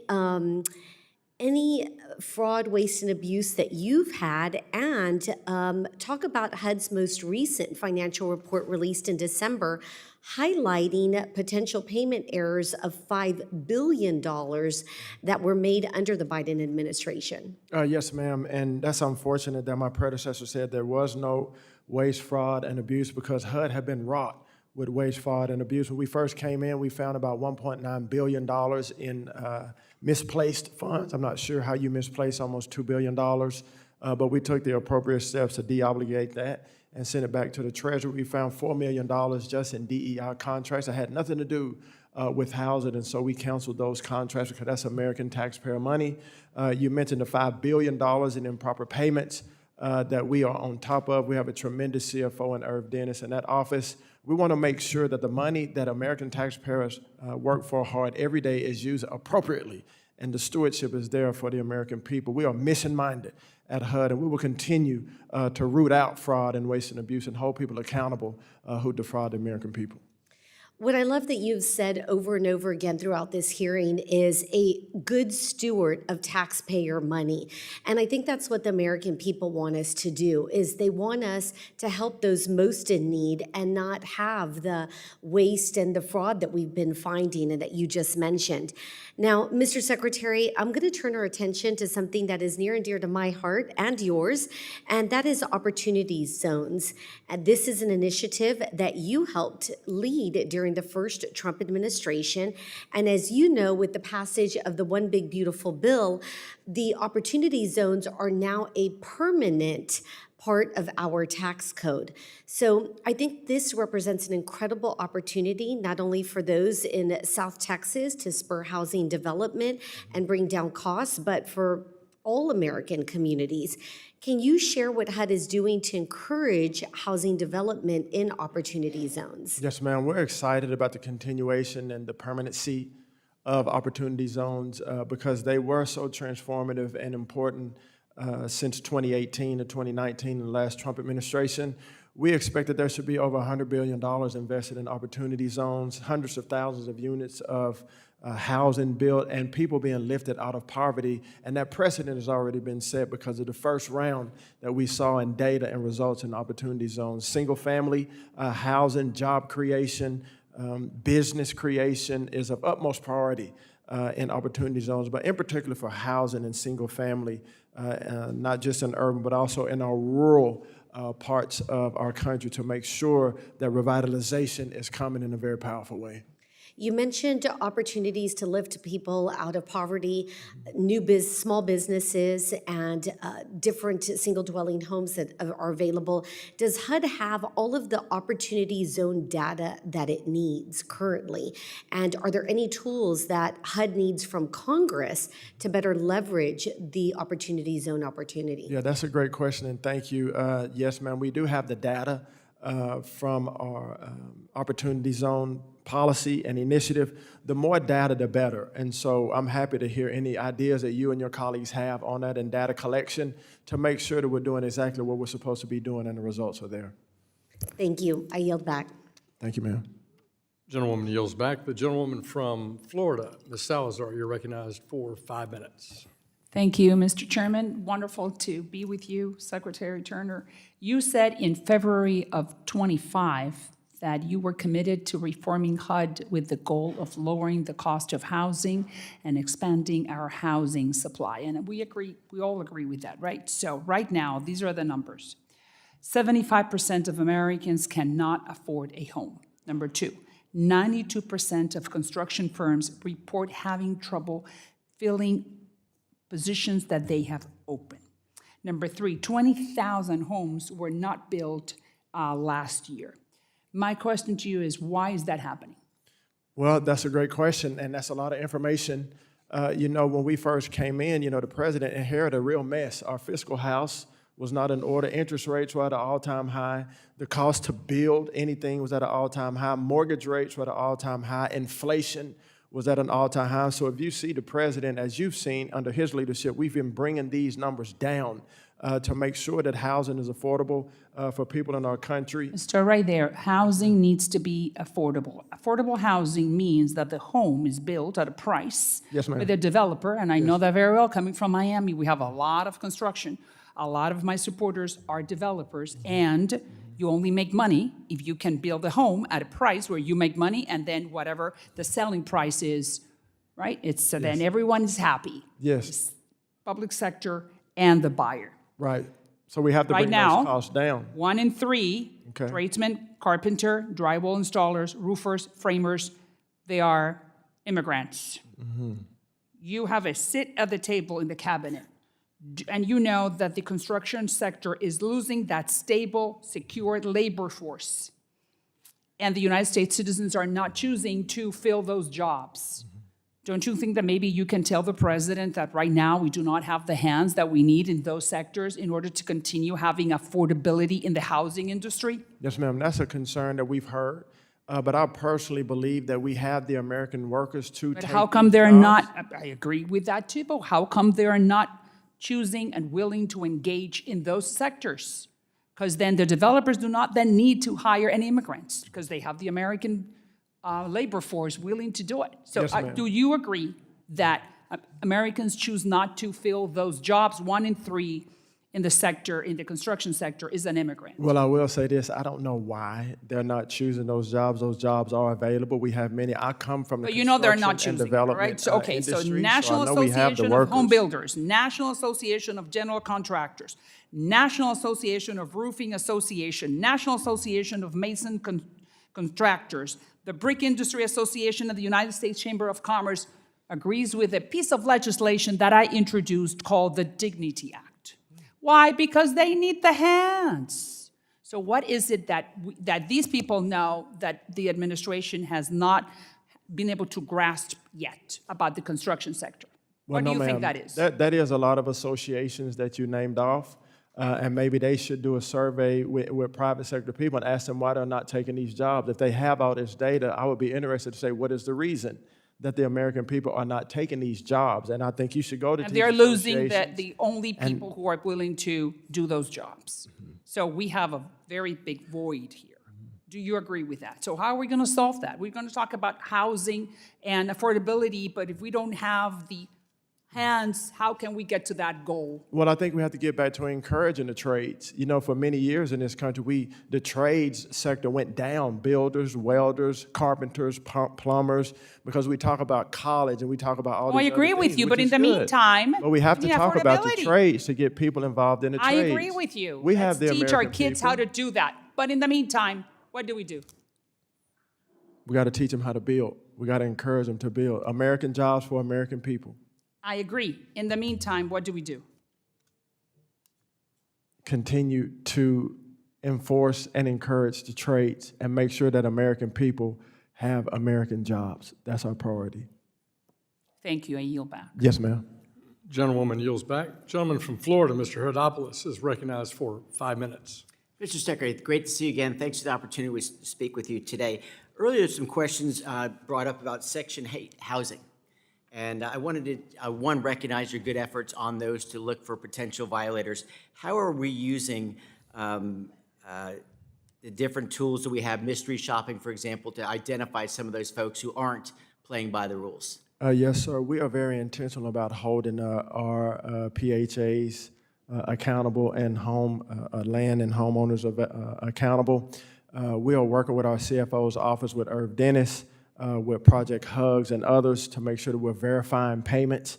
And for the first time, really in HUD's history, we are verifying our project-based rental assistance and our tenant-based rental assistance to make sure that these monies are going to the people that they're supposed to be going to and used appropriately. I appreciate that, a good effort.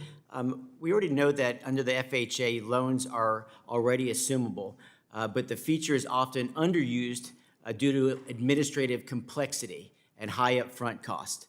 Is HUD looking at ways to clarify or streamline FHA rules or loan assumption processes so they're more accessible to buyers and sellers? Yes, sir. Our housing office is working diligently as it pertains to streamlining our processes with Frank Cassidy and Matt Jones and Lamar Seats and others. This is a discussion, and they've also executed on this, as you know, to make this process more streamlined and quicker to the market. So, yes, sir. And one final question, if I could. How does simplifying FHA program requirements encourage lender participation and support housing supply, especially in high-growth states, as Ms. Salazar brought up, the state of Florida? We are desperate need of more housing so we can bring down costs. Supply and demand laws, I believe in. They're not made here in Congress. They're in the real marketplace. What are we doing there to try to make sure that we encourage that lender participation, which is so vital? Yes, sir. I believe in when you streamline the process and you make the process easier, you have the ability to get more loans for more home buyers, to build more homes across our country. So streamlining it is very important, and we're working very diligently on that day by day. And is there any piece of legislation that we have either in the kitty now or that you'd like to work on? I'd love to work with you on that. I think it's so vital that we look for that lender participation because, again, we had a real challenge over the last 4 years with 10 million people coming here illegally.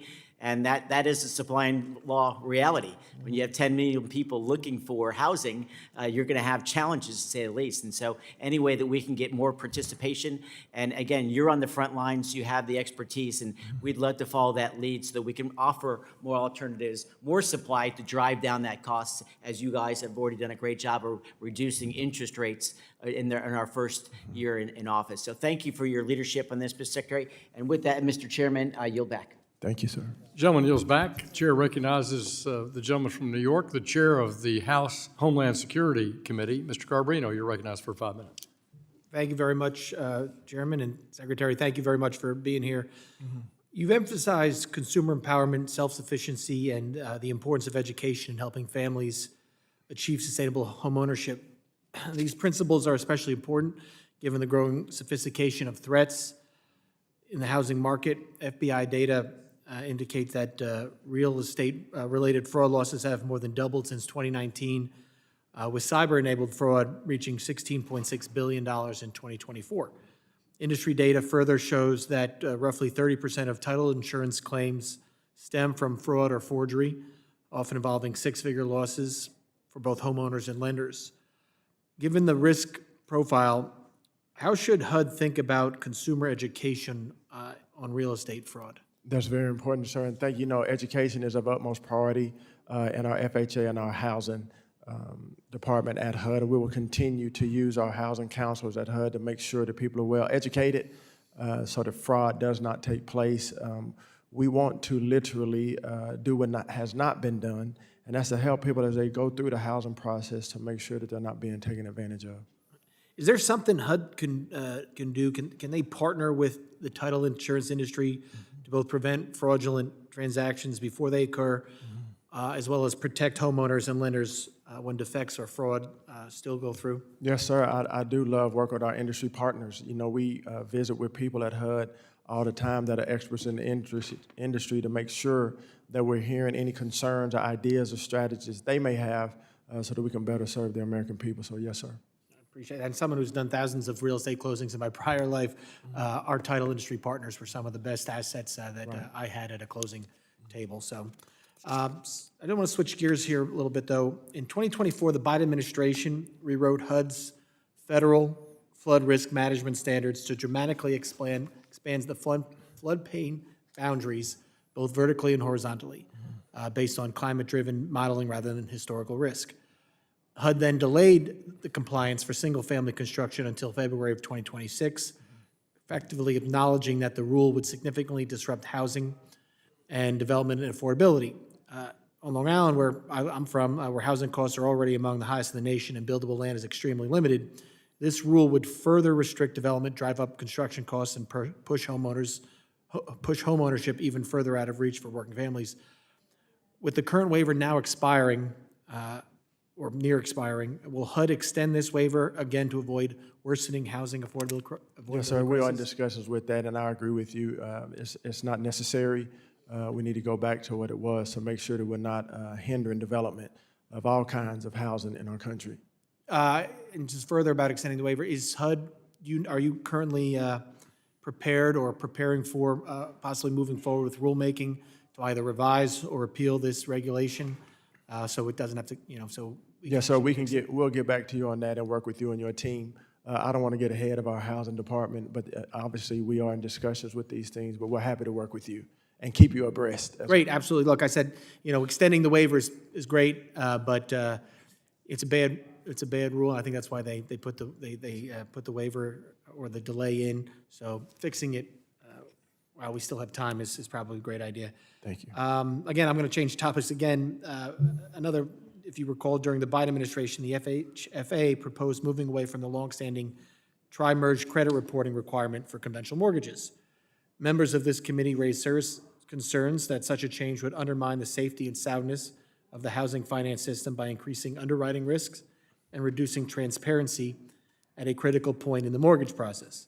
These concerns were further compounded by the likelihood that weakening this standard would ultimately raise borrowing costs for consumers, as lenders would be forced to price in greater uncertainty and risk. As you know, FHA loans continue to rely on tri-merge credit report as the gold standard for underwriting. Maintaining this requirement serves an important prudential guardrail to protect both market stability and consumers. Do you agree, Mr. Secretary, that the tri-merge credit report requirement continues to serve as a critical prudential safeguard for both consumer protection and systemic stability in the FHA and broader mortgage market? Yes, sir.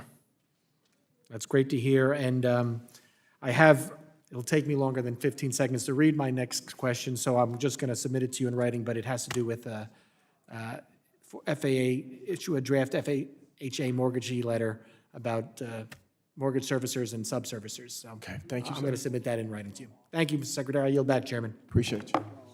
The gentleman from North Carolina, Mr. Moore, is now recognized for 5 minutes. Thank you, Madam Chairman. Thank you, Mr. Secretary. Glad to have you here with us today. In Western North Carolina, communities are still grappling with the devastation that was caused by Hurricane Helene back in 2024. The storm damaged or destroyed more than 74,000 homes and caused an estimated $15.4 billion in housing losses in North Carolina alone. For most families in these mountain communities, flood insurance was not an option. When you think about it, you're on a mountain, you don't generally think of floods, although, and I think it's important people understand this, a landslide is actually considered a flood event, as you know, which a lot of people didn't know that. But as a result of the lack of the flood insurance, the Community Development Block Grant Disaster Recovery Program has become the primary federal resource for rebuilding homes. So for these folks, time matters. So I want to, first of all, Mr. Secretary, thank you and thank the President for moving so quickly to get disaster recovery resources to work in North Carolina. And I think it's also worth noting the first trip that the President took since when he took office January last year was to North Carolina, and it was an honor to accompany him there. He told the folks that I represent and others represent he would be back, and he has kept that. And I got to say, Mr. Secretary, your agency has also stepped up. But you know, under the previous administrations, the CDBG DR funds took years to move from congressional appropriation to actual construction. So I know you all are working on trying to deal with this, getting those funds deployed, but what are you finding are the primary causes of delay in getting those funds from the appropriation construction to getting it actually from here essentially to there where folks need it? Yes, sir. Well, and thank you. You know, I have been to North Carolina to visit the families there. That was one of the first trips that I took in my time when I was confirmed here, and grateful for those families. I did see a resiliency that I had not seen in a long time. I'm grateful for the American people in North Carolina. You know, it's processes, and we've been working on streamlining our processes here. As you know, we got $12 billion in CDBG DR out. We have a great team in our CPD office that is very intentional about streamlining the processes and getting the funds out the door to the people who need them. Right. And what steps has HUD taken to streamline those approvals and to reduce the administrative burden on the states and localities? Yes, sir. Well, we're taking out all the duplicative processes. You know, we're only those processes that are needed. And we have a tremendous team to help people along the way in the process that may have questions. We're always available to walk people through that process, where before I don't think that was available, which was a backlog, if you will, and resources getting out of the door. So again, we have a tremendous team in CPD, and that's the reason why you see resources going out in an expeditious manner. You know, one of the longstanding frustrations, again, we're talking about the past, has been the lack of transparency and consistency as well. It seems like every disaster brings a new set of rules, waivers, requirements, and you have these local governments and you have individuals who are just they just want to get rebuilt. What methodology, if you know, does HUD use when determining these allocations? The methodology to determine the allocations for CDBG? Correct. Yes, sir. We do have a process, as you know, and our team, I'm happy to have them talk with you and your team to make sure they can walk you through this step by step so that you have a greater understanding. But we are trying to make that process easier as we speak for the people that receive these grants, because that has been a problem in time past. But I believe that now it's becoming more simpler, but it will continue to be worked on so the methodology is simple for everybody that applies and receives these grants. And then, I know y'all are, my understanding is y'all are sharing more data now with from HUD with FEMA and also with SBA to improve the efficiency as well. And I know one of the frustration I know always is get the money out now, but we also have to guard against the waste, the fraud, and the abuse. Absolutely. So, and I applaud the administration's efforts in doing that as well. You know, beyond disaster recovery, housing affordability remains one of the most pressing issues that we have. Home ownership's increasingly out of reach, and communities continue really to struggle with housing shortage driven by years of underbuilding. What reforms do you think would allow the program, the home program, to support housing production more effectively? Yes, sir. We have to bring down regulations, number one, from a federal and a local state standpoint. When you bring regulations down, it brings the cost down. When the cost down, it helps us to build more supply. We have a supply issue in our country, and so we've been very intentional. You see the president is taking very bold steps to working on housing affordability. And so all of our programs are under analysis and review to make sure they help us to accomplish the mission at HUD. Great. Well, thank you for doing that. My time's expired. Appreciate the good work that you're doing. And next time you're in North Carolina, let me know. I'll treat you to some barbecue. I want to ask you which one's your favorite. Yeah. It'll be my treat. Thank you, Mr. Secretary. With that, Madam Chair, I yield back. Thank you. Thank you so much. And I'd like to thank Secretary Turner for coming in for his testimony today. But I'd also like to trump Mr. Moore down there and invite you back down to South Texas to have some real barbecue. Yes, ma'am. Now, wait a minute. Thank you. You're going to meddling now, Madam Chair. Without objection, all members will have 5 legislative days to submit additional written questions for the witness to the chair. The questions will be forwarded to the witness for his response. Secretary Turner, please respond to no later than February 25th, 2026, and I will see you in Texas. This hearing is adjourned.